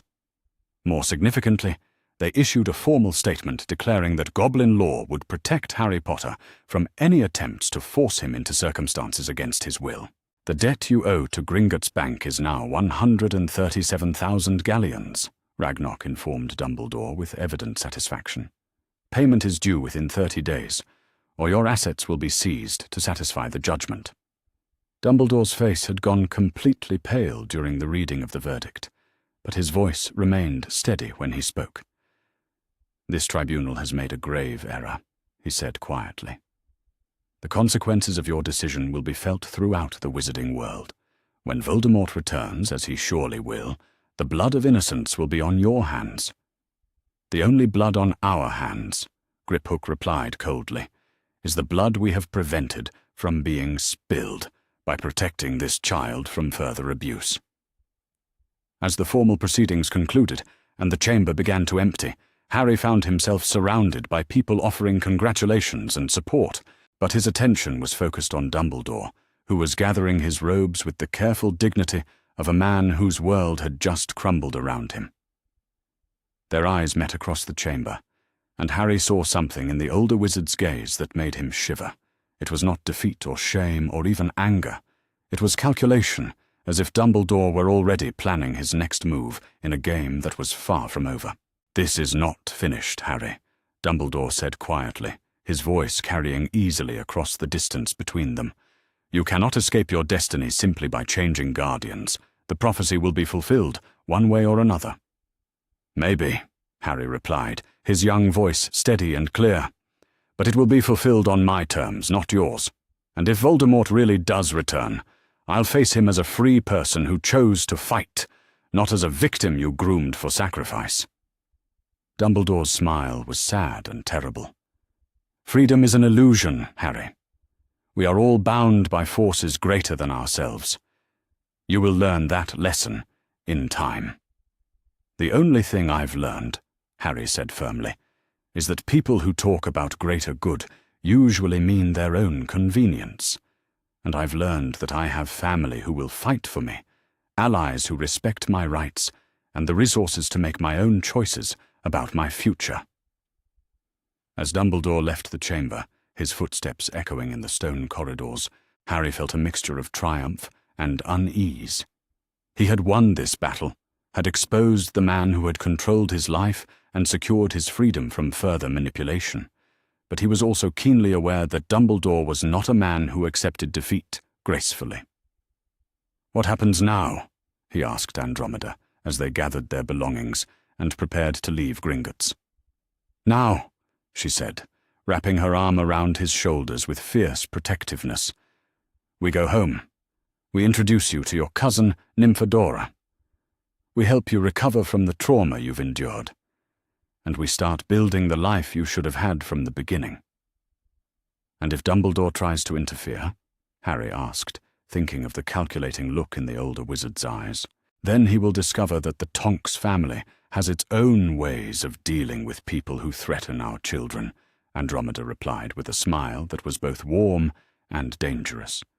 "You are not alone anymore, Harry. You will never be alone again." As they left the ancient halls of Gringotts and stepped into the magical London evening, Harry felt the weight of his new freedom settle around him like a cloak. He was no longer the abused, ignorant child who had lived in a cupboard under the stairs.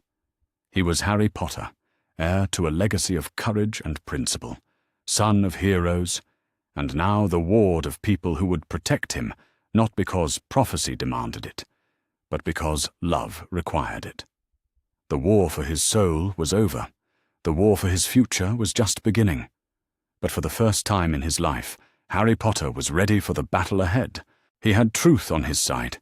He had family to fight for. And he had learned the most important lesson of all, that his life belonged to him alone, and no one had the right to sacrifice it for their vision of greater good.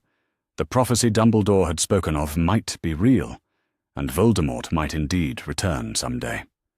But when that time came, Harry would face it as a free person who chose his battles, not as a victim groomed for sacrifice.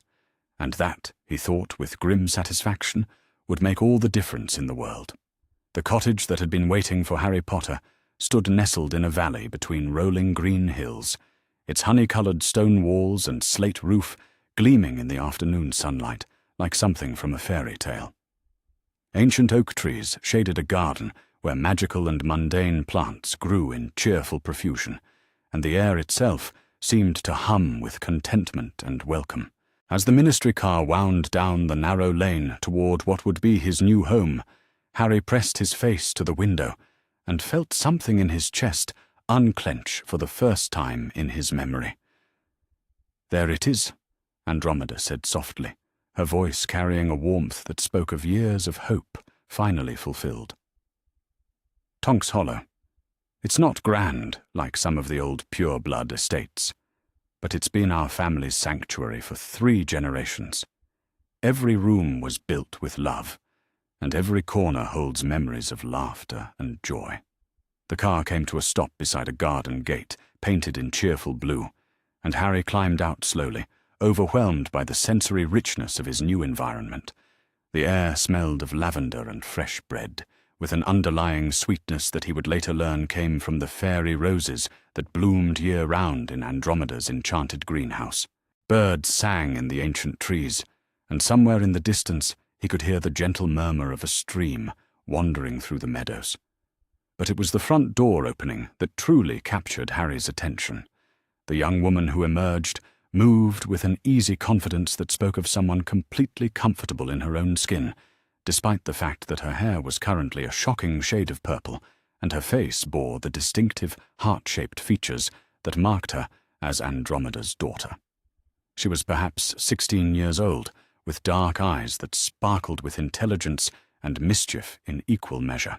"Harry!" she called out, her voice carrying genuine excitement and affection. "Finally! I've been waiting so long to meet my cousin that I was starting to think you were a myth that Mum made up to make family dinners more interesting." Before Harry could respond, she had crossed the garden path in quick strides and was kneeling before him, studying his face with the intense curiosity of someone seeing a long-awaited relative for the first time. "You really do look like Aunt Lily," she said wonderingly, reaching out to trace the line of his cheek with one finger. "Mum has photographs, but seeing you in person, it's like having a piece of her back in the world." "You must be Nymphadora," Harry said shyly, remembering the enthusiastic letters his cousin had written about her Auror training and her eagerness to meet him. The young woman's expression shifted from warm affection to mock indignation in an instant. "Don't call me Nymphadora," she said firmly, though her eyes remained kind. "That's my given name, and it's absolutely dreadful. I go by Tonks, or you can call me Dora if you want to be family familiar. But never, ever Nymphadora, unless you want to see what a really spectacular tantrum looks like." Harry found himself smiling for what felt like the first time in weeks. "Dora, then," he said, testing the name on his tongue. "I like it better anyway." "Good choice," Dora grinned, and as she did, her hair shifted from purple to a warm golden brown that was much closer to Harry's own colour. "There, now we match properly. Cousin solidarity and all that." The casual display of magic made Harry gasp in wonder. He had read about metamorph magi in some of the books that had found their way into his mother's hidden room, but seeing the transformation in person was breathtaking. "You're a metamorphmagus," he breathed, his eyes wide with fascination. "I've read about your abilities, but I never imagined it would look so effortless." Dora's grin widened at his obvious delight. "Born talent," she said, with cheerful pride. "Though it took me years to learn proper control. You should have seen some of my more spectacular failures during adolescence. I once got stuck with a pig's snout for 3 days because I was trying to impress a boy at school." "Did it work?" Harry asked, genuinely curious. "Oh, absolutely," Dora laughed. "He was so horrified that he never spoke to me again, which was honestly a blessing because he turned out to be a complete prat. But enough about my romantic disasters.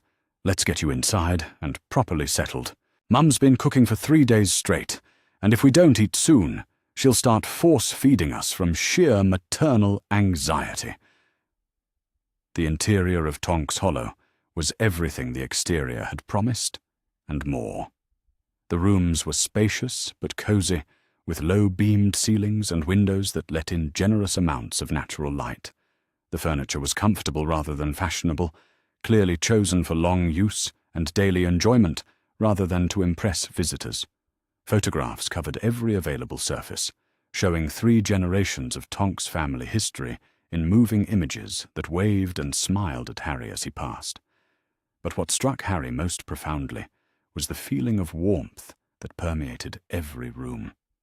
This was a house where people had been genuinely happy, where love had been freely given and joyfully received. It was the exact opposite of Privet Drive in every way that mattered. "Your room is upstairs," Andromeda said, leading Harry up a staircase lined with more family photographs. "It's been waiting for you for years, though we kept updating it as you got older. We wanted to make sure it would be appropriate whenever you finally came to us." The room that had been prepared for Harry took his breath away. It was easily 3 times the size of the cupboard under the stairs, with tall windows that looked out over the garden and the rolling hills beyond. The walls were painted in warm earth tones, with shelves already lined with books on magical theory, wizarding history, and children's stories from both the magical and mundane worlds. A comfortable bed with a hand-sewn quilt occupied one corner, while a desk and chair sat ready for study or correspondence. But it was the personal touches that made Harry's eyes fill with tears. Someone had framed several of the family photographs from his parents' belongings, placing them where he would see James and Lily's smiling faces first thing in the morning and last thing at night. A collection of magical toys, age-appropriate but sophisticated enough to remain interesting for years, occupied a low shelf within easy reach. Most moving of all, a small bouquet of lily flowers sat on his nightstand, kept fresh by a gentle preservation charm.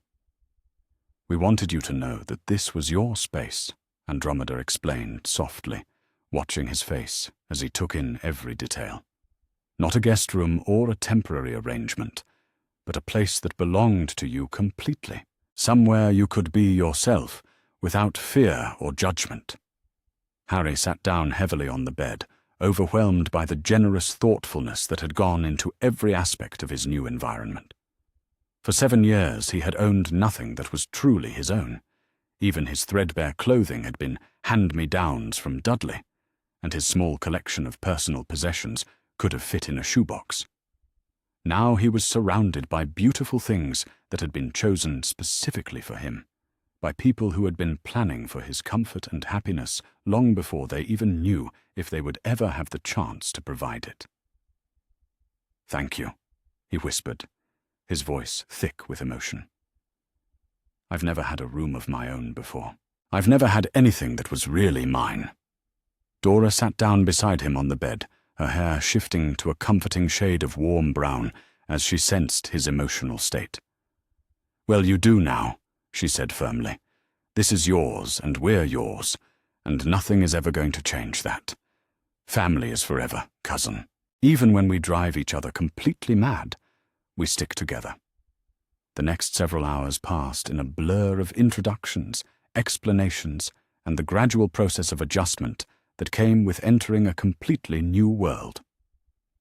Ted Tonks proved to be a warm and welcoming man, whose Muggle origins gave him a unique perspective on the challenges Harry had faced growing up in the non-magical world.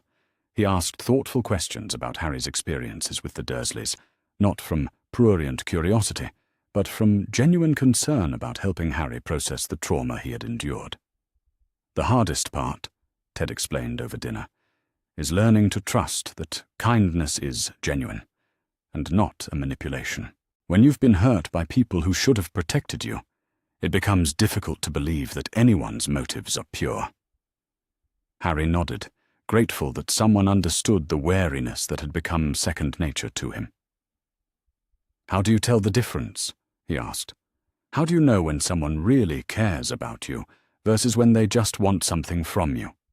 "Time," Andromeda replied simply. Genuine care is consistent and selfless. People who want something from you will eventually reveal their true motivations through their actions. People who love you will continue caring even when there's no benefit to themselves. The conversation that followed was unlike anything Harry had ever experienced. The Tonks family talked to him as if his thoughts and opinions mattered, as if he were a valued member of their household rather than an unwanted burden to be endured. They asked about his interests, his fears, his hopes for the future. They shared stories about his parents, filling in details about James and Lily's personalities that brought them to life in ways that photographs alone never could. Your father had the worst sense of humor, Ted recalled with obvious fondness. He could turn any situation into a joke, even when the situation was genuinely serious. It drove your mother absolutely mad sometimes, but she loved him for it too. Lily was intense and passionate about everything she cared about, and James taught her how to laugh at the absurdities of life. They balanced each other perfectly, Andromeda added. James grounded Lily when her intensity threatened to overwhelm her, and Lily focused James when his humor threatened to trivialize important issues. They were better people together than they were apart, and their love for each other was something beautiful to witness. Harry absorbed every word, hungry for information about the parents he had never known, and grateful, beyond measure, for relatives who were willing to share their memories without reservation. But perhaps the most remarkable aspect of his first day at Tonks Hollow was the gradual realization that he was safe to be himself. When accidental magic caused his water glass to refill itself at dinner, no one shouted or punished him. Instead, Dora applauded and demonstrated her own ability to change the color of the tablecloth through concentrated effort. When Harry asked questions about magical theory that revealed the depth of his reading in the hidden room, Ted and Andromeda exchanged pleased glances and began planning an educational program that would help him catch up on the formal training he had missed. "You're remarkably advanced for someone who has had no formal magical education," Andromeda observed as they discussed his knowledge base. "Your instinctive understanding of magical theory suggests that you've inherited considerable talent from both sides of your family." "I had a lot of time to read in the hidden room," Harry explained, "and somehow I understood things that should have been too complex for my age. It was like my mother's magic was helping me comprehend concepts that I wouldn't normally be ready for." "That's entirely possible," Ted mused. Lily was extraordinarily skilled at protective magic and long-term enchantments. It wouldn't surprise me if she found a way to enhance your learning capacity as part of her overall protection scheme.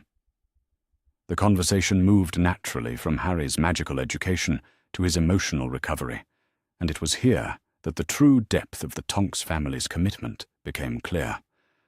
They had already arranged for Harry to meet with a mind healer who specialized in childhood trauma, someone who could help him process the systematic abuse he had endured and develop healthy coping mechanisms for the future. "Healing isn't just about being safe from further harm," Andromeda explained gently. "It's about learning to recognize your own worth, to form healthy relationships, and to trust your instincts about people and situations. The Dursleys did more than neglect your physical needs.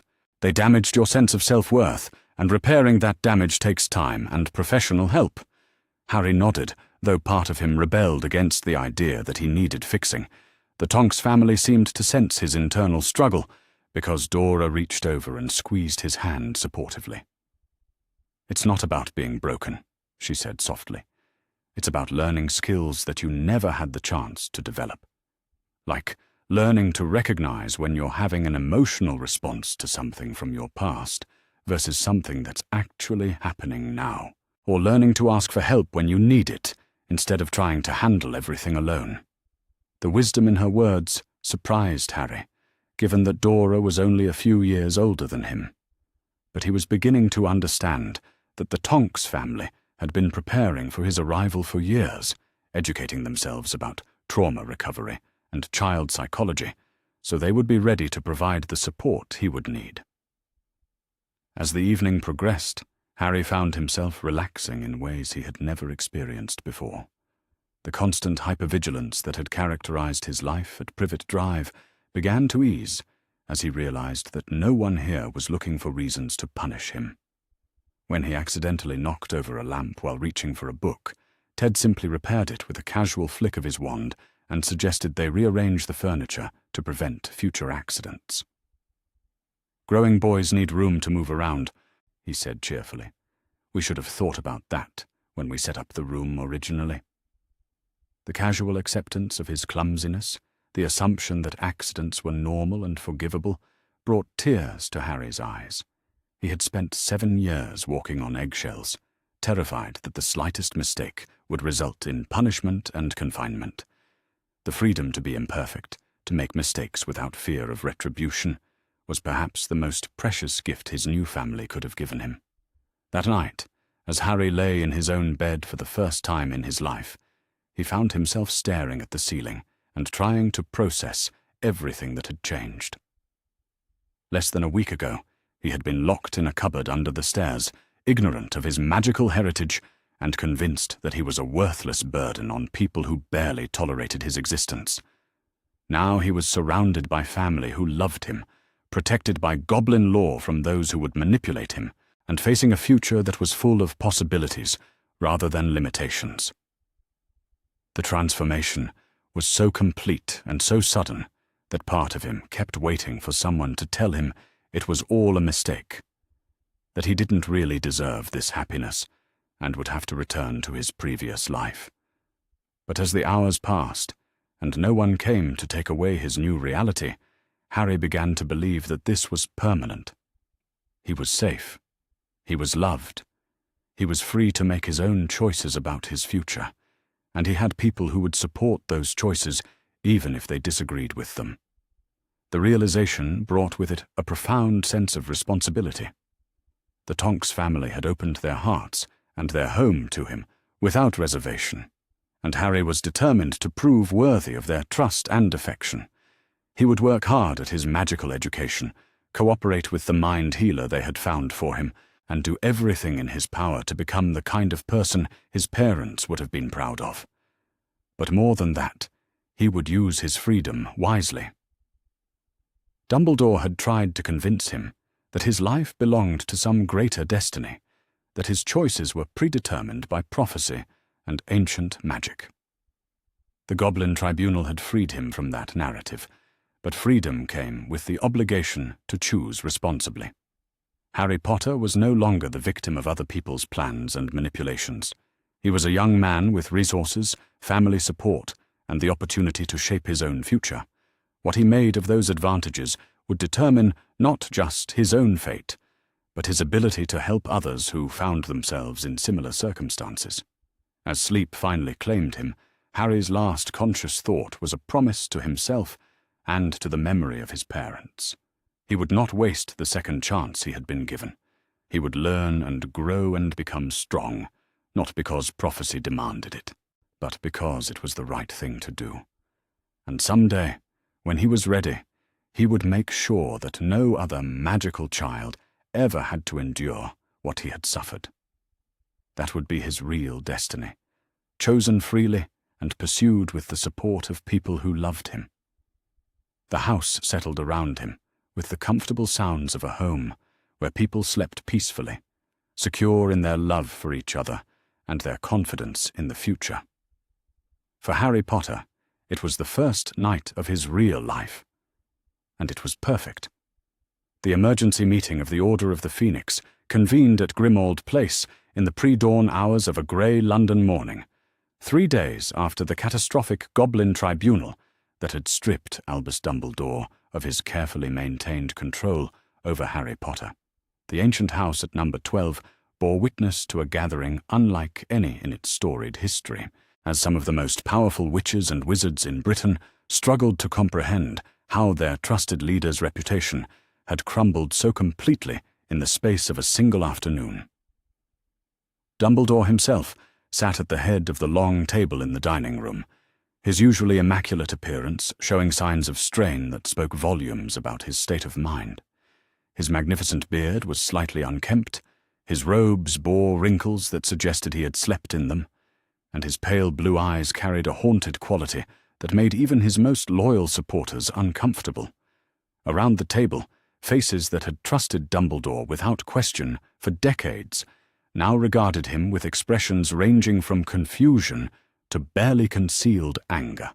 Minerva McGonagall sat rigidly upright in her chair, her lips pressed into a thin line that promised uncomfortable questions and demanded honest answers. Kingsley Shacklebolt drummed his fingers against the table with the nervous energy of an Auror who was beginning to suspect that his professional judgment had been compromised by personal loyalty. But it was Remus Lupin whose reaction most clearly illustrated the magnitude of Dumbledore's fall from grace. The werewolf sat hunched in his chair, his usually gentle features twisted with anguish as he struggled to reconcile the man he had trusted with his life with the evidence that had emerged from the Goblin Tribunal. "Is it true?" Remus asked, his voice barely above a whisper, but carrying clearly in the tense silence of the room. "Did you really place James and Lily's son with people who kept him in a cupboard under the stairs? Did you know what they were doing to him and allow it to continue?" Dumbledore was quiet for a long moment, his pale eyes studying the faces around the table, as if calculating how much truth he could afford to reveal without losing their support entirely. When he finally spoke, his voice carried the weight of decades of leadership and the terrible burden of choices that had seemed necessary at the time. "I placed Harry with the Dursleys because the blood protections required it," he said slowly, each word carefully chosen for maximum impact. Lily's sacrifice created magic that could only be sustained through the bond between Harry and his mother's sister. Those protections kept him safe from Voldemort's followers for 7 years. "Safe from Voldemort's followers," McGonagall repeated, her Scottish accent sharp with disapproval. "But not safe from his own guardians, apparently. Did you know they were abusing him, Albus? Did you know and choose to do nothing?" The question hung in the air like an accusation, and Dumbledore's slight hesitation before answering told its own story. "I was aware that Harry's upbringing was not ideal," he admitted finally. "But the alternatives were far worse. Without the blood protections, he would have been vulnerable to magical attack, kidnapping, or worse. A difficult childhood seemed a small price to pay for survival." The sound that escaped from Remus Lupin was somewhere between a sob and a growl. "A difficult childhood," he repeated, his voice thick with emotion. "Albus, they starved him. They locked him away like a prisoner. They told him his parents were worthless drunkards who died in a car crash. How is any of that justified by blood protections?" "The greater good sometimes requires personal sacrifice," Dumbledore replied, but even he seemed to hear the inadequacy of his explanation. Harry's suffering was regrettable, but it served a purpose. It made him humble. It made him value the friendship and acceptance he would find at Hogwarts, and it prepared him for the sacrifices he would eventually need to make. The words fell into a silence so profound that the ancient house itself seemed to be holding its breath. Around the table, faces that had trusted Dumbledore implicitly for years now stared at him with expressions of dawning horror and disbelief. It was Kingsley who broke the silence, his deep voice carrying the cold authority of someone who had spent years investigating crimes against children. "You used a child's suffering as a tool," he said flatly. "You deliberately maintained conditions that you knew were harmful because you thought it would make him more useful to your cause." "I maintained conditions that were necessary for his survival," Dumbledore corrected, but his voice lacked conviction. "Everything I did was guided by my understanding of what would be required to defeat Voldemort when he returned." "When he returned?" McGonagall's voice rose to a pitch that would have terrified any Hogwarts student. "Albus, you told us that Voldemort was gone. You told us that Harry's sacrifice as a baby had destroyed him. Were you lying to us about that as well?" Dumbledore's pale eyes swept the table again, and several Order members could see him making the same calculations that had guided his actions for years. How much truth could he reveal without losing their cooperation? how much deception was still necessary to maintain his control over the situation. Tom Riddle was not destroyed that night, he said finally. He was reduced to something less than human, driven into hiding and stripped of most of his power. But such evil cannot be truly eliminated by a single act of sacrifice, no matter how noble. I have always known that he would return, and I have spent the past 7 years preparing for that eventuality. The revelation sent shockwaves around the table. Several Order members pushed back from the table, as if physically recoiling from the implications of Dumbledore's words. Others simply stared at him, with the stunned expressions of people who were realizing that their entire understanding of recent history had been built on carefully constructed lies. "You knew he would return," Molly Weasley said slowly, her voice carrying the dangerous quiet that her children had learned to fear more than her loudest shouts. "You knew, and you let us believe that the war was over. You let us think our children were safe." "Your children are safer because of the preparations I made," Dumbledore replied. But even he seemed to hear how hollow that sounded in the face of the evidence that had emerged from the Goblin Tribunal. "Every decision I made was calculated to give us the best possible chance of victory when Voldemort finally revealed himself. Including the decision to steal 43,000 galleons from Harry Potter's trust fund." The voice came from the doorway, where Arthur Weasley stood with a folder of documents in his hand and an expression of barely controlled fury on his normally gentle features. Arthur had arrived late to the meeting, having spent the previous day at the Ministry, reviewing the financial records that the goblins had released as part of their formal complaint against Dumbledore. What he had discovered in those documents had shaken him to his core. "I took nothing for personal gain," Dumbledore said carefully, but his eyes were fixed on the folder in Arthur's hands with obvious apprehension. "No," Arthur agreed, opening the folder and consulting the papers within. "You took it to fund Order operations, safe houses, surveillance equipment, bribes for Ministry officials, salaries for full-time operatives. You used a 7-year-old boy's inheritance to finance your private war, all while he lived in conditions that barely qualified as human." The specificity of Arthur's accusations hit the assembled Order members like physical blows. These were not vague allegations or emotional exaggerations. These were documented facts, supported by Goblin financial records and backed by the weight of magical law. "The Order's work required funding," Dumbledore said, but his voice carried a defensive note that several members had never heard before. Traditional sources of support were compromised or inadequate. Harry's trust fund represented resources that could be put to use in protecting him and others from Voldemort's eventual return. "Resources that belonged to him," McGonagall snapped, rising from her chair with the rigid posture of someone who was struggling to contain decades of accumulated rage. "Resources that his parents left specifically for his care and education. Resources that you stole to fund activities that he knew nothing about and received no benefit from." "I am his magical guardian," Dumbledore replied, but even he seemed to hear how weak that defense sounded. "I have the legal authority to make decisions about his welfare and his inheritance." "Had," Arthur corrected coldly. "You had that authority until the Goblin Tribunal stripped it from you for cause. The Wizengamot is reviewing your appointment retroactively, and there are serious questions about whether it was ever legally valid in the first place."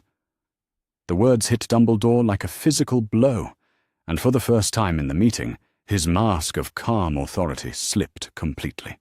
The assembled Order members saw something they had never witnessed before, Albus Dumbledore looking genuinely afraid. "The Wizengamot cannot review appointments made under emergency wartime powers," he said quickly. "The legal precedents are clear." "The legal precedents," Arthur replied with obvious satisfaction, "assume that the emergency appointments were made in good faith and in the best interests of those they were meant to protect. When guardians abuse their authority for personal or political gain, those appointments can be challenged and overturned." The silence that followed Arthur's words was broken by the sound of footsteps on the stairs, and every head turned toward the doorway as Severus Snape entered the dining room. The potions master moved with his usual silent grace, but there was something in his expression that made several order members reach instinctively for their wands. "Severus," Dumbledore said with obvious relief, "thank you for coming. Perhaps you can help explain to our colleagues why the measures we took were necessary." But Snape did not take his usual seat at Dumbledore's right hand. Instead, he remained standing near the doorway, his dark eyes scanning the faces around the table with an expression that was impossible to read. "I have spent the past 3 days reviewing the correspondence that was presented at the Goblin Tribunal," he said slowly, his voice carrying the same silky menace that had terrified generations of Hogwarts students. "Letters that document our collaboration in managing the Potter boys' development." Dumbledore's face went completely pale. "Severus, those letters were taken out of context. They do not represent." "They represent," Snape interrupted coldly, "the systematic psychological manipulation of a child for strategic purposes.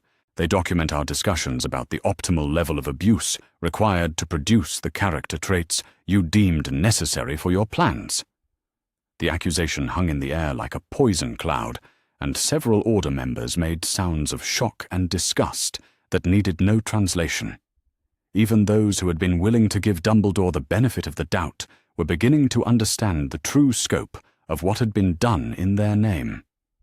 "You were monitoring him," Remus said, his voice filled with a pain that made everyone in the room uncomfortable. "You were watching James and Lily's son suffer, and you were making decisions about how much was enough and how much was too much." "I was ensuring his survival," Dumbledore protested, but his words carried no conviction. "Every decision was made with his ultimate welfare in mind." "His ultimate welfare," McGonagall repeated, with icy precision, "or his ultimate usefulness to your cause." The question struck at the heart of everything that had emerged from the Goblin Tribunal, and Dumbledore's inability to answer it immediately told every person in the room everything they needed to know about his motivations and priorities. "There is a prophecy," he said finally, his voice carrying the weight of terrible knowledge. "A prophecy that speaks of the only person who can truly defeat Voldemort. Harry Potter is that person, whether we like it or not. Every decision I made was calculated to ensure that he would be ready when the time came to fulfill his destiny." "What prophecy?" Kingsley demanded, his aura training taking over as he recognized the smell of a long-buried secret finally being dragged into the light. Dumbledore was quiet for a long moment, clearly recognizing that he had reached the point where partial truths would no longer suffice. When he spoke, his words carried the cadence of formal prophecy, as if he were reciting something that had been burned into his memory. "The one with the power to vanquish the Dark Lord approaches, born to those who have thrice defied him, born as the 7th month dies. And the Dark Lord will mark him as his equal, but he will have power the Dark Lord knows not, and either must die at the hand of the other, for neither can live while the other survives." The words fell into a silence so complete that several people forgot to breathe. Around the table, faces that had been prepared for political scandal or financial impropriety now struggled to comprehend the cosmic scope of what Dumbledore had been planning. "Either must die at the hand of the other," Molly repeated slowly, her voice barely above a whisper. "You're planning to send that child to his death." "I am preparing him for a battle that he cannot avoid," Dumbledore corrected, but even he seemed to hear how callous that sounded. "The prophecy was made before Harry was born. His fate was sealed the moment Voldemort chose to mark him. Everything I have done since then has been calculated to give him the best possible chance of survival when that final confrontation comes. By making him desperate for approval," Snape said with obvious disgust, "by ensuring that he would be so grateful for any scrap of affection that he would do anything to earn it. By making sure he had no family connections or independent resources that might give him alternatives to martyrdom." The clinical precision with which Snape described the psychological manipulation made several Order members visibly ill. These were people who had dedicated their lives to fighting against the forces of darkness, only to discover that their trusted leader had been employing the same tactics of control and exploitation that they opposed in their enemies. It was necessary, Dumbledore said, but his voice lacked any conviction. The prophecy requires willing sacrifice. Harry must choose to face Voldemort, not be forced into battle against his will. So you made sure he would have no real choice, Arthur said with quiet anger. You shaped his entire life to produce the outcome you wanted, then called it free will when he inevitably chose the only path you had left open to him. The accuracy of Arthur's assessment was devastating in its simplicity, and Dumbledore found himself facing something he had not encountered in decades, a room full of people who could see through his careful rationalization to the ugly truth beneath. The greater good sometimes requires difficult choices, he said weakly, falling back on the justification that had served him for so many years. The greater good, McGonagall said with withering contempt, or your interpretation of what serves your purposes. Because from where I sit, Albus, it looks like you decided that one child's life was an acceptable price to pay for victory, and then you spent 7 years making sure that child would be willing to pay it. The meeting dissolved into chaos as Order members who had trusted Dumbledore without question for decades began demanding answers to questions that had never occurred to them before. How many other decisions had been made without their knowledge? How many other children had been sacrificed on the altar of Dumbledore's greater good? How much of what they thought they knew about their cause was built on lies and manipulation? Through it all, Dumbledore sat at the head of the table, watching his carefully constructed web of influence and control unravel before his eyes. The Goblin Tribunal had been bad enough, stripping him of his guardianship and exposing his financial crimes to public scrutiny. But this was worse. This was the loss of the people who had been his instruments and enablers, the loyal followers who had never questioned his judgment or his methods. Without the Order's unquestioning support, without his control over Harry Potter's life and resources, Dumbledore found himself in a position he had not occupied since his youth. He was simply another wizard with opinions and ambitions, no different from any other player in the complex game of magical politics. The realization was both terrifying and liberating. Terrifying because it left him vulnerable to his enemies and uncertain of his ability to guide events toward his desired conclusion. Liberating because it freed him from the pretense of moral authority that had constrained his actions for so many years.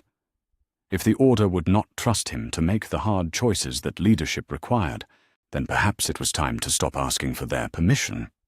If the magical community insisted on treating Harry Potter as a child to be protected, rather than a weapon to be wielded, then perhaps more direct methods of influence would be necessary. The meeting ended without resolution, with Order members leaving Grimmauld Place in states ranging from angry confusion to barely controlled rage. Several made it clear that they would need time to process what they had learned before deciding whether they could continue to support Dumbledore's leadership. But it was Snape's parting words that cut deepest of all.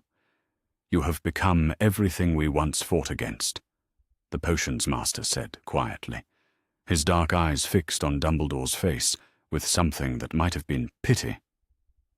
"You manipulate children, you steal from orphans, and you justify it all with talk of greater good and necessary sacrifice. Tom Riddle would be proud of what you have become." The comparison to Voldemort was devastating in its accuracy, and Dumbledore found himself alone in the ancient house, with nothing but his thoughts and his plans for company. But Albus Dumbledore had not survived decades of magical politics by accepting defeat gracefully. If the Order would not support him, he would find other allies. If the goblins had stripped him of his legal authority over Harry Potter, he would find other ways to influence the boy's choices. If the prophecy required Harry's willing sacrifice, then Dumbledore would simply have to be more creative in his methods of persuasion. The war for Harry Potter's soul was far from over. It had simply entered a new and more dangerous phase.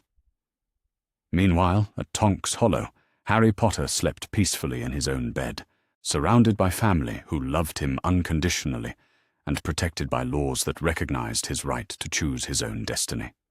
He was unaware of the storm that was building around him, unaware of the lengths to which desperate men might go to reclaim the control they had lost. But he would learn soon enough, and when he did, he would face those challenges with advantages that Dumbledore's carefully planned isolation had been designed to deny him. He would have family support, financial independence, and most importantly, the knowledge that his life belonged to him alone. The boy who had once lived in a cupboard under the stairs was gone forever, replaced by someone far more dangerous to those who would control him. A young man who knew his own worth and was prepared to fight for his freedom. Dumbledore's plans had indeed created someone willing to make sacrifices for the greater good. The question was whether he would like the choices that person made when the time came to define what that greater good actually meant. The morning sunlight streaming through the tall windows of Harry's room at Tonks Hollow carried with it the promise of transformation. Though Harry could not have known how profoundly his life was about to change once again. 3 weeks had passed since his dramatic rescue from Privet Drive and the Goblin Tribunal that had stripped Dumbledore of his authority, and Harry was beginning to settle into the rhythm of a life built on genuine affection rather than barely tolerated survival. The change in his physical appearance alone was remarkable. Regular meals and proper sleep had begun to fill out his too thin frame, while the constant stress that had marked his features for 7 years was gradually giving way to the natural curiosity and intelligence that had always been present beneath the surface. But it was the change in his magical abilities that truly astonished everyone who witnessed it. Ted Tonks stood at his desk in the family's home office, reviewing a thick folder of educational assessments that would have challenged university-level students, let alone a 7-year-old boy who had received no formal magical training. The results were unprecedented and slightly unsettling in their implications. "His magical power is extraordinary," Ted murmured to Andromeda, who was reviewing correspondence from the various specialists they had consulted about Harry's unique situation. "But more than that, his theoretical understanding is developing at a rate that defies conventional wisdom about childhood learning." The magical assessment process had begun as a routine evaluation to determine where Harry stood academically compared to his peers. What it had revealed was a young mind that seemed capable of absorbing and integrating complex magical concepts with an ease that bordered on the supernatural. "Healer Whitmore thinks it might be connected to the trauma he endured," Andromeda replied, setting down a letter from one of the mind healers they had consulted. "Children who are forced to develop hypervigilance and advanced survival skills sometimes show accelerated development in other areas as well. His brain adapted to process complex information quickly because his life depended on reading situations accurately." But there was another factor that none of the specialists had been able to fully explain. Harry's mother's magical room had done more than preserve letters and evidence. It had somehow enhanced his ability to understand and retain magical knowledge, as if Lily Potter's protective enchantments had included provisions for accelerating her son's education when the time came for him to reclaim his heritage. The most dramatic demonstration of this enhanced learning had occurred during Harry's first formal lesson in magical theory. Ted had begun with concepts that were typically introduced to 11-year-old students at Hogwarts, expecting to spend several sessions covering basic principles before moving on to more advanced topics. Instead, Harry had absorbed the fundamentals in a matter of minutes, and immediately began asking questions that revealed an intuitive understanding of magical mechanics that should have taken years to develop. When Ted moved on to more complex topics, Harry followed effortlessly, making connections between different branches of magical study that even advanced students rarely recognized. "It's as if he's remembering rather than learning," Ted had confided to Andromeda after that first lesson. As if the knowledge was already there, waiting for the right circumstances to emerge. The implications were both thrilling and troubling. On one hand, Harry's accelerated development meant that he could quickly make up for the years of education that Dumbledore's manipulation had denied him. On the other hand, it raised questions about whether Lily Potter's protective magic had fundamentally altered her son's development in ways that none of them fully understood. Today's lesson was taking place in the family's expanded library, a room that Ted and Andromeda had carefully designed to accommodate serious magical study. Shelves lined the walls from floor to ceiling, filled with volumes on every aspect of magical theory and practice. A large desk occupied the center of the room, surrounded by comfortable chairs and equipped with the specialized tools that advanced magical study required. Harry sat at the desk with a collection of books spread before him, his green eyes bright with the focused intensity that had become characteristic of his approach to learning. He was working through a series of exercises in advanced transfiguration theory, concepts that were typically reserved for 6th and 7th year Hogwarts students. "The fundamental principle," Harry said, more to himself than to Ted, "is that all matter is essentially energy held in specific patterns by magical force. Transfiguration works by convincing the magic to reorganize itself into different patterns, but the total energy remains constant." Ted nodded approvingly, though he was still amazed by how easily Harry grasped concepts that had taken Ted himself years to master. "That's correct. And what does that tell you about the limitations of transfiguration?" "That's why it's easier to turn a matchstick into a needle than into a watch." The casual way Harry discussed magical theory that would challenge adult wizards was both impressive and slightly unnerving. But it was when he began making original connections between different fields of study that his true gifts became apparent. "I've been thinking about the Potter family magic that Professor McGonagall mentioned in her letters," Harry said, looking up from his books with the expression of someone working through a complex puzzle. "She said my father was particularly talented at protective charms, and my mother was exceptional at long-term enchantments. The room where I found all the letters combined both kinds of magic." Ted leaned forward with interest. Family magic was a specialized field that few wizards ever mastered, requiring not just technical skill, but an intimate understanding of bloodline connections and inherited magical traits. "What kind of connections are you making?" Ted asked, genuinely curious about where Harry's thoughts were leading. "The room wasn't just preserving evidence," Harry said slowly, his young voice carrying the certainty of someone who had spent considerable time thinking through the implications. "It was teaching me. Every time I read one of those letters, I understood things that should have been too complex for my age. I think my mother found a way to enhance my learning capacity as part of her overall protection scheme." The observation was sophisticated enough to impress a team of professional magical theorists, and Ted found himself re-evaluating his understanding of what Lily Potter had accomplished during her final months of life. "That would explain your accelerated development," Ted mused. "But it would also suggest that your mother anticipated not just the need to preserve information, but the need to ensure that you could process and use that information effectively when you finally gained access to it." Harry nodded enthusiastically, clearly pleased that Ted was following his reasoning. "And if she could enhance my learning capacity for magical theory, she might have enhanced other things as well. My magical power, my ability to detect deception, my resistance to mental influence." The implications were staggering. If Harry was correct, then Lily Potter had essentially created a comprehensive enhancement program that would activate when her son most needed it. Such magic would require extraordinary skill, precise timing, and a level of sacrifice that went far beyond what most parents would be willing or able to make. "We should test that theory," Ted said thoughtfully.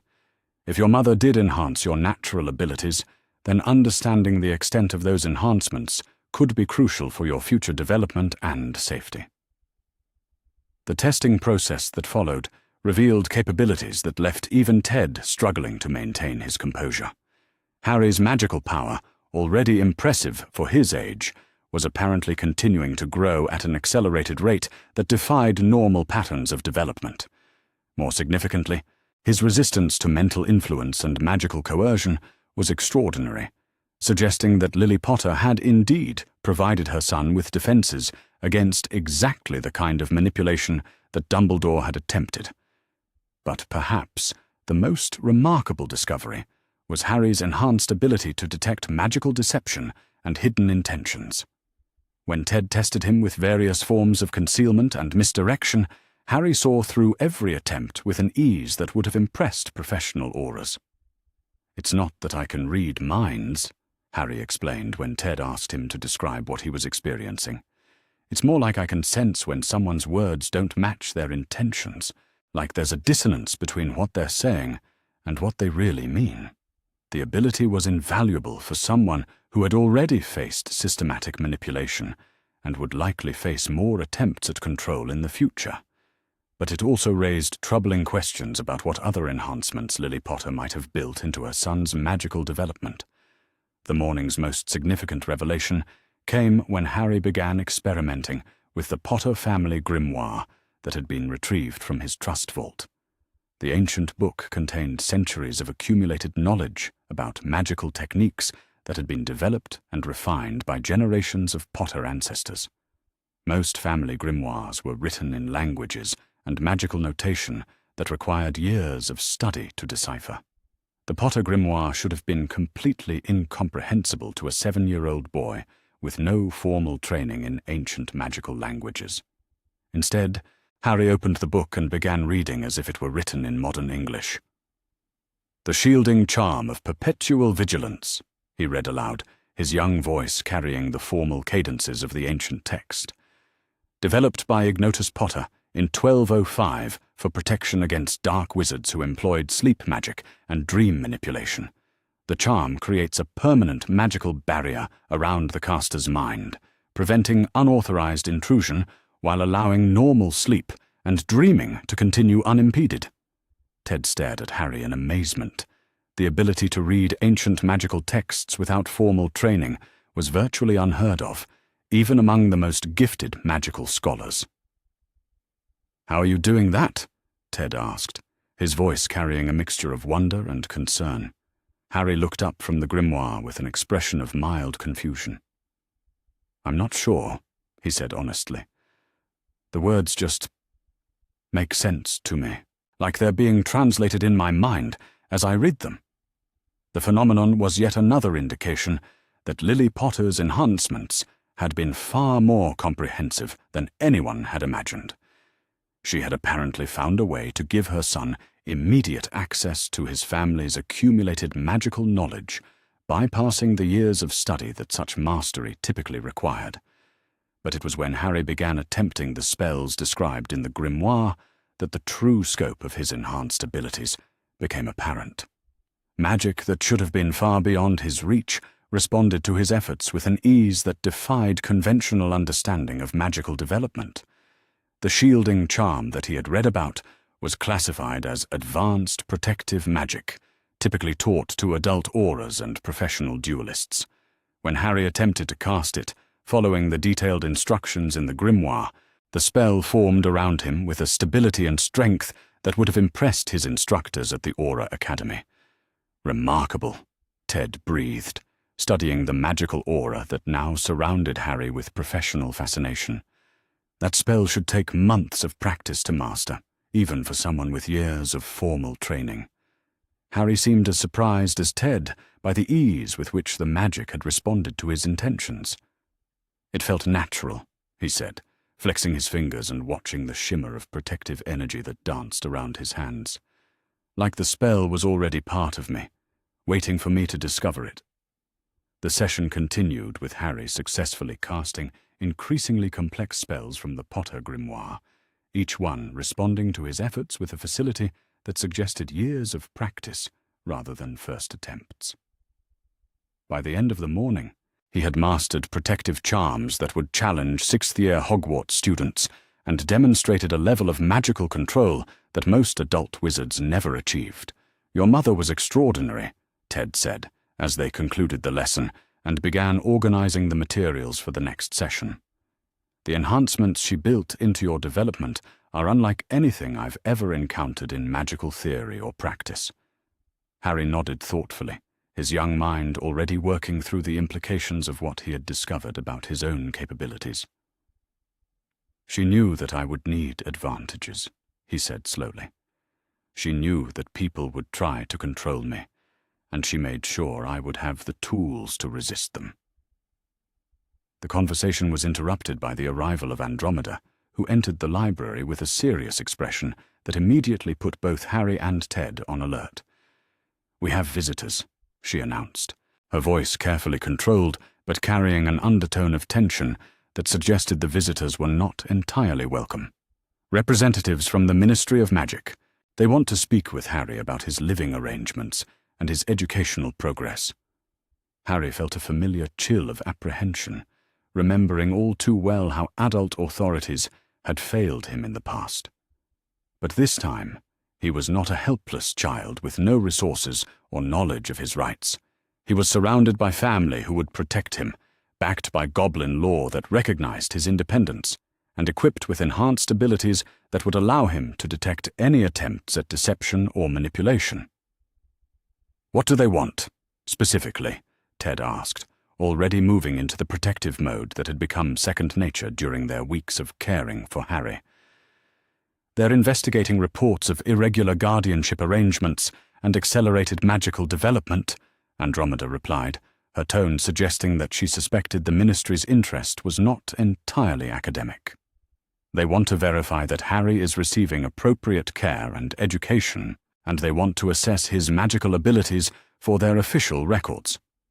Harry exchanged glances with Ted, both of them recognizing the potential implications of official ministry scrutiny.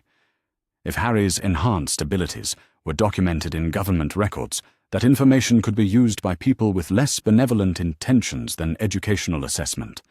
"Do we have to cooperate?" Harry asked, his voice steady despite the anxiety he was feeling. "We have to allow them to verify your basic welfare," Andromeda replied. "But we can control the extent of any magical assessment, and we can insist on having our own representatives present during any formal proceedings." The ministry officials proved to be a mixture of genuine concern and bureaucratic curiosity. Senior Undersecretary Amelia Bones was clearly focused on Harry's welfare and eager to ensure that his transition from abusive guardianship to loving family care was proceeding smoothly. But her companion, Department of Mysteries researcher Broderick Bode, was obviously more interested in Harry's unusual magical development and its potential implications for ministry policy. "Mr. Potter," Amelia Bones said, as they settled in the family's sitting room for what she insisted was an informal interview. "We want to assure you that this visit is primarily about confirming your well-being and ensuring that your rights are being properly protected." Harry studied her carefully, his enhanced senses detecting no deception in her words or intentions. She genuinely seemed concerned about his welfare rather than interested in exploiting him for bureaucratic purposes. "I'm well cared for here," Harry replied honestly. "Mrs. and Mr. Tonks have provided me with everything I need to recover from my previous living situation and to begin catching up on the education I was denied." "And that education," Broderick Bode interjected, with obvious curiosity, "we understand it has progressed remarkably quickly. Would you be willing to demonstrate some of the magical techniques you have learned?" Harry felt his enhanced senses immediately detect the mixture of professional interest and personal ambition in Bode's request. The man was genuinely fascinated by reports of Harry's accelerated development, but he was also calculating how such information might advance his own career and research interests. "I would prefer not to," Harry said politely but firmly. "My magical education is proceeding at a pace that is appropriate for my individual circumstances, but I see no benefit in turning it into a public demonstration." The refusal surprised both ministry officials, who were clearly accustomed to dealing with children who were eager to please adult authorities. But Harry was no longer the frightened, desperate for approval boy that Dumbledore's manipulation had been designed to create. "Mr. Potter," Bode pressed gently. "Surely you understand that the Ministry has legitimate interests in monitoring unusual magical development. Your case is unprecedented, and the information we gather could help other children in similar circumstances." Harry's enhanced detection abilities immediately identified the mixture of truth and manipulation in Bode's words. The man was genuinely interested in helping other children, but he was also aware that documentation of Harry's abilities would be valuable for other purposes as well. "What other children?" Harry asked pointedly. "Are there other magical children who have been systematically abused by their guardians, while ministry-appointed overseers stole from their inheritances? Because if there are, I would think your priority would be protecting them, rather than studying me." The directness of Harry's challenge caught both officials off guard. They had clearly expected to deal with a traumatized child who would be grateful for official attention and eager to cooperate with authority figures.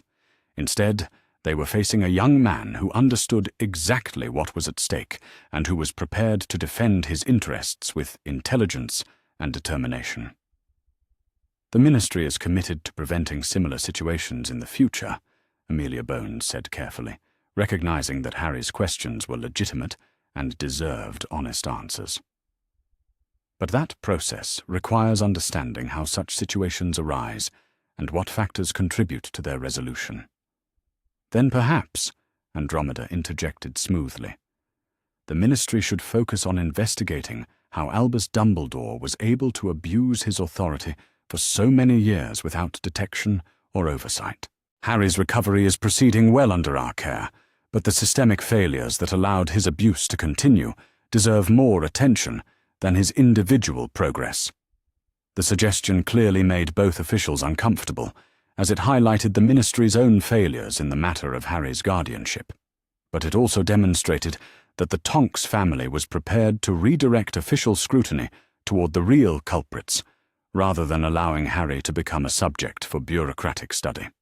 The interview concluded without the dramatic revelations that Bode had clearly been hoping for, but with official confirmation that Harry's welfare was being properly protected and that his educational progress was proceeding appropriately. Most importantly, it established that the Ministry recognized the Tonks family's authority over Harry's care and education, providing additional legal protection against future interference. As the officials departed, Harry found himself reflecting on how much had changed since his rescue from Privet Drive. 3 weeks ago, he had been a helpless victim with no knowledge of his rights and no resources to defend himself. Now he was surrounded by family support, backed by legal protection, and equipped with enhanced abilities that allowed him to navigate complex situations with confidence and skill. But perhaps the most significant change was internal. Harry Potter was no longer a boy who defined himself by other people's expectations and demands. He was becoming someone who understood his own worth, recognized his own power, and was prepared to make his own choices about his future. The prophecy that Dumbledore had used to justify years of manipulation might be real, and the challenges it described might indeed lie ahead. But when those challenges came, Harry would face them as a free person who had chosen his battles, not as a victim who had been groomed for sacrifice. And that transformation, more than any magical enhancement or educational acceleration, would prove to be the most powerful force in determining the outcome of the conflicts that lay ahead. The afternoon sunlight streaming through the library windows seemed to carry with it the promise of possibilities unlimited by the narrow vision of those who had tried to control him. Harry Potter was finally free to become whoever he chose to be, and the world would be forever changed by that freedom.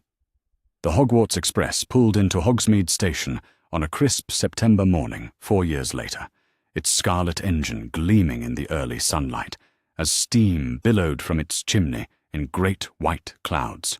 For most of the students disembarking onto the familiar platform, this represented nothing more than another year at the ancient school of witchcraft and wizardry.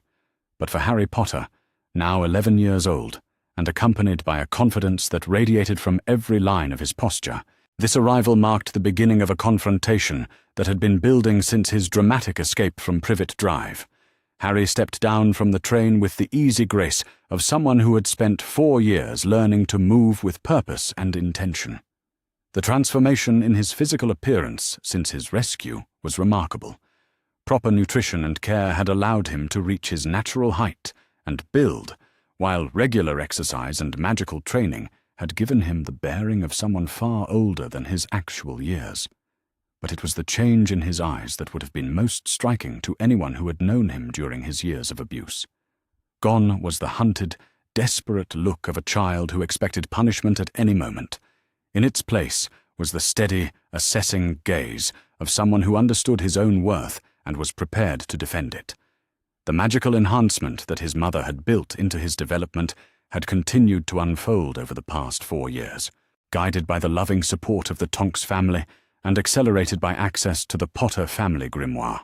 Harry's magical abilities now approached those of a 7th-year student in many areas, while his theoretical understanding exceeded that of most adult wizards. More importantly, his enhanced resistance to mental manipulation and his ability to detect deception had been refined through careful training into tools that would serve him well in the political battlefield that Hogwarts had become. Beside him on the platform stood Neville Longbottom, who had become Harry's closest friend during the years since their families had reconnected. The bond between them had formed naturally once Alice and Frank Longbottom learned about Harry's situation and reached out to offer support and friendship. Neville had grown from a timid, uncertain boy into someone whose quiet strength complemented Harry's more direct approach to challenges. "Are you ready for this?" Neville asked quietly, his round face serious as he studied the imposing silhouette of Hogwarts Castle rising above the lake in the distance. Harry's smile was both warm and determined. "I've been ready for 4 years," he replied, adjusting the strap of his school bag, which contained not just the standard textbooks, but also carefully selected documents that would prove useful in the confrontation he knew was coming. "The question is whether Dumbledore is ready for me." The boat ride across the Black Lake proceeded according to tradition, with first-year students crowded into small vessels guided by invisible magical forces toward the castle's boat harbor. But Harry's presence among them created ripples of whispered conversation that spread throughout the flotilla. Word of his dramatic rescue and the Goblin Tribunal had spread throughout the wizarding world over the past 4 years, making Harry Potter a figure of fascination and speculation rather than simple celebrity. Some of the whispers were admiring, recognizing Harry as someone who had successfully challenged the most powerful wizard in Britain and won his freedom through courage and intelligence. Others were more skeptical, repeating rumors that Dumbledore's harsh methods had been necessary for some greater purpose that children could not understand. Still others were simply curious, wondering what kind of person the famous Harry Potter would prove to be when encountered in person. Harry listened to the conversations swirling around him with the detached interest of someone who had long since learned not to define himself by other people's opinions. His enhanced senses allowed him to separate genuine curiosity from malicious gossip, and his years of training had taught him to gather useful information from even the most casual social interactions. The Great Hall of Hogwarts was exactly as magnificent as the letters from Professor McGonagall had described, with its enchanted ceiling reflecting the star-filled sky above, and its 4 long tables representing centuries of student tradition. But Harry's attention was focused on the staff table at the far end of the hall, where the familiar figure of Albus Dumbledore sat in the ornate chair reserved for the headmaster. 4 years had not been kind to the man who had once commanded respect and admiration throughout the wizarding world. The Goblin Tribunal and its aftermath had stripped Dumbledore of much of his political influence, while the defection of key Order members had left him increasingly isolated within his own organization. His appearance reflected this decline, with his once magnificent robes showing signs of wear and his famous beard lacking its former lustrous shine. But it was Dumbledore's eyes that revealed the true extent of the changes he had undergone. The grandfatherly twinkle that had charmed generations of students had been replaced by something harder and more calculating, the gaze of someone who had been forced to acknowledge that his carefully laid plans were no longer proceeding according to his design. When those pale blue eyes met Harry's steady green gaze across the length of the great hall, the moment carried the weight of 4 years of legal battles, political maneuvering, and psychological preparation. This was the confrontation that both had known was inevitable from the moment Harry had walked free from the Goblin Tribunal with his independence secured and his resources restored. The sorting hat ceremony proceeded with its traditional pageantry, though Harry noticed that several of his fellow first years kept glancing in his direction as if expecting him to do something dramatic or revelatory. When his own name was called, the hall fell into a silence so complete that the rustle of robes and the soft breathing of hundreds of students seemed amplified beyond their normal volume. Harry walked to the stool with the same measured confidence he had displayed since arriving at the castle, neither hurrying nor delaying, simply moving with the purposeful stride of someone who was exactly where he belonged. As he settled onto the stool and felt the ancient hat descend over his eyes, he was aware of the intense scrutiny from every corner of the hall. The voice of the sorting hat, when it spoke inside his mind, carried a note of surprised recognition that Harry found both amusing and gratifying. "Well, well," the hat murmured, its ancient consciousness brushing against Harry's carefully shielded thoughts. "Harry Potter, the boy who challenged Albus Dumbledore and won. You have changed considerably since I last encountered your magical signature through the protections around Privet Drive." Harry was intrigued by the revelation that the hat had somehow been aware of him even during his years of imprisonment. "Have you been watching me?" he asked silently. "Watching? No," the hat replied with something that might have been amusement. "But aware, certainly. The magic that your mother wove around you carries a signature that resonates with the protective enchantments of this castle. I have felt the echo of your growth and development, even from a distance." The hat's presence in his mind was neither intrusive nor threatening, and Harry found himself curious about what the ancient artifact might reveal about the situation at Hogwarts. "What is it like here?" Harry asked. "What has changed since the truth about Dumbledore became known?" The hat was quiet for a moment, as if considering how much it was appropriate to reveal. "The students remain largely loyal to him," it said finally. "Children see only the kindly grandfather figure, not the manipulator behind the facade. But the staff is divided. Some still believe in his vision of necessary sacrifice, while others have begun to question everything they thought they knew about his leadership." "And what about you?" Harry asked with genuine curiosity. "What do you think of what he did to me?" The hat's response carried a weight of centuries and the accumulated wisdom of generations. "I think, young Potter, that any man who would sacrifice a child's happiness for abstract ideals has forgotten what it means to be human. Power corrupts, and absolute power over the fate of others corrupts absolutely. Albus Dumbledore has become so focused on his vision of the greater good that he has lost sight of the individual lives that make that good worthwhile." The philosophical assessment was more than Harry had expected from a school artifact, but it confirmed his own understanding of the situation and provided valuable insight into the divisions that existed within Hogwarts itself.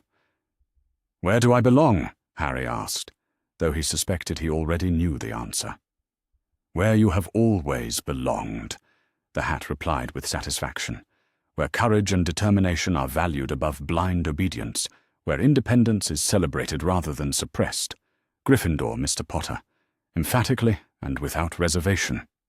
"Gryffindor," the hat announced aloud, its voice carrying clearly through the great hall and prompting an eruption of cheers from the red and gold table. Harry removed the hat and handed it back to Professor McGonagall, who was studying his face with an expression that mixed professional assessment with genuine concern. The deputy headmistress had been one of Dumbledore's most vocal critics since the Goblin Tribunal, and her support would be valuable in the challenges that lay ahead. As Harry made his way to the Gryffindor table, he was struck by the warm welcome he received from his new housemates. These were students who had heard the stories about his confrontation with Dumbledore, and who seemed to view him as someone who had stood up for principles they could understand and admire. "Harry Potter," called out a pair of red-haired twins who appeared to be several years older than him. "Fred and George Weasley at your service. We've been looking forward to meeting the wizard who gave Dumbledore a taste of his own medicine." Their enthusiasm was infectious, and Harry found himself grinning as he settled into the space they made for him at the table. "I had excellent help," he replied modestly. "The goblins at Gringotts don't take kindly to financial crimes, and my family provided support that made all the difference." "Still," said an older student who introduced herself as Angelina Johnson, "it took courage to challenge someone with Dumbledore's reputation and influence. A lot of adults wouldn't have been willing to take that risk." The conversation that followed over the welcoming feast provided Harry with valuable insight into the current atmosphere at Hogwarts. The students were indeed divided in their opinions about recent events, though the division seemed to fall largely along lines of age and house affiliation. The younger students, particularly those in Gryffindor and Hufflepuff, tended to view Harry as a hero who had exposed injustice and won his freedom. The older students, especially those in Slytherin and some in Ravenclaw, were more likely to repeat the arguments that Dumbledore's harsh methods had been necessary for the greater good. But what struck Harry most forcefully was the genuine warmth and acceptance he encountered from his Gryffindor housemates. These were students who valued courage and principle above political convenience, and they seemed to recognize in Harry someone who shared those values despite the unusual circumstances of his arrival at Hogwarts. The feast concluded with Dumbledore rising to address the assembled students, his familiar voice carrying easily through the great hall, despite the subtle signs of strain that Harry's enhanced senses could detect. "Welcome to another year at Hogwarts," Dumbledore began, his pale eyes sweeping across the 4 house tables with practiced authority. "As always, we gather here united in our pursuit of knowledge, wisdom, and the bonds of friendship that will sustain us throughout our lives." The words were traditional and reassuring, but Harry noticed the careful way Dumbledore's gaze avoided direct contact with his own, and the subtle tension in his posture that suggested the headmaster was working harder than usual to project his customary air of benevolent authority.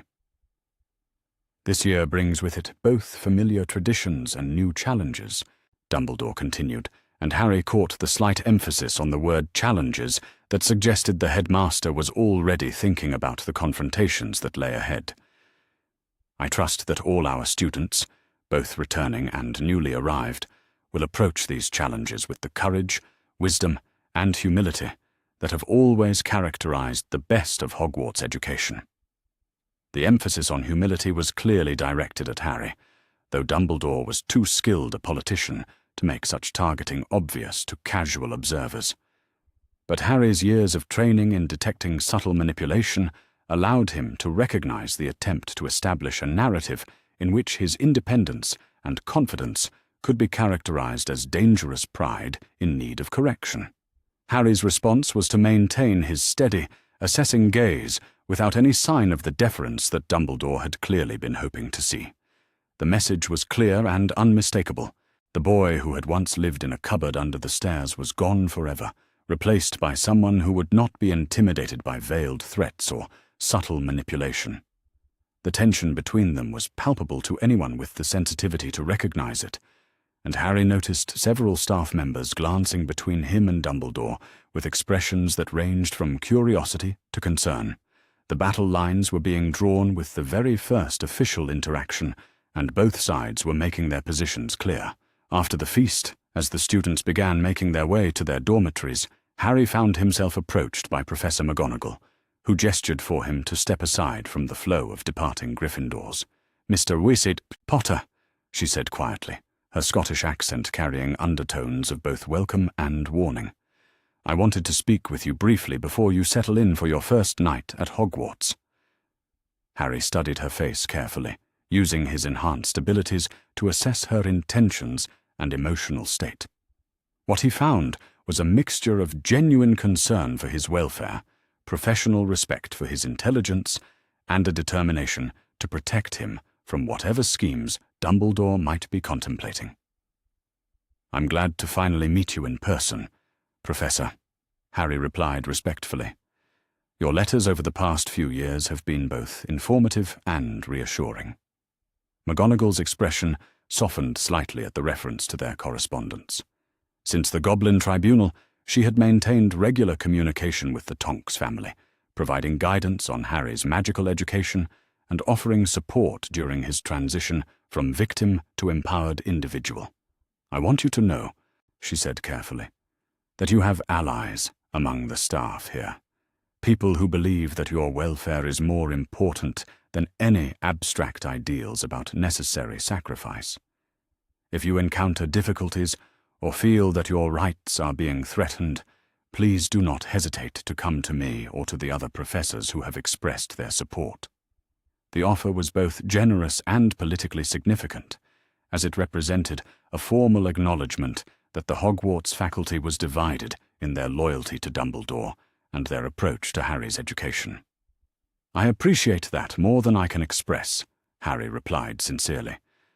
"But I also want you to know that I'm not here to cause trouble or to undermine the school's traditions. I simply want to receive the education that I was denied for so many years, and to do so without being manipulated or controlled."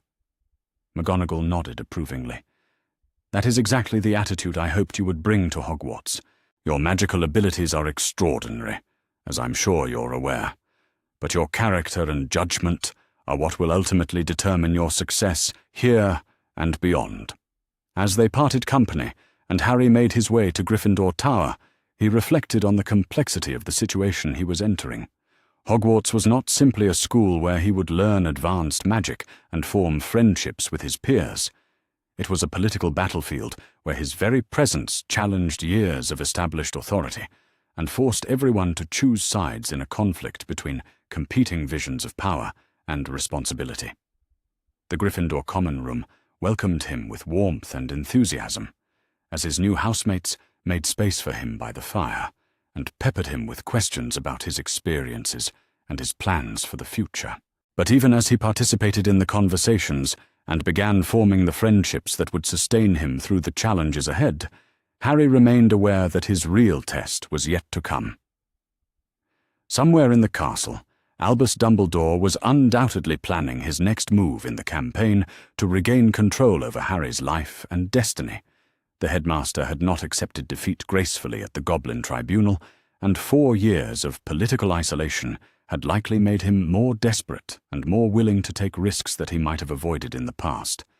But Harry was no longer the ignorant, helpless child that Dumbledore's plans had been designed to control. He was a young man with resources, allies, and abilities that would allow him to defend himself against even the most sophisticated forms of manipulation. More importantly, he had learned to value his own worth and to recognize his right to make his own choices about his future. The confrontation that both he and Dumbledore knew was inevitable would come soon enough.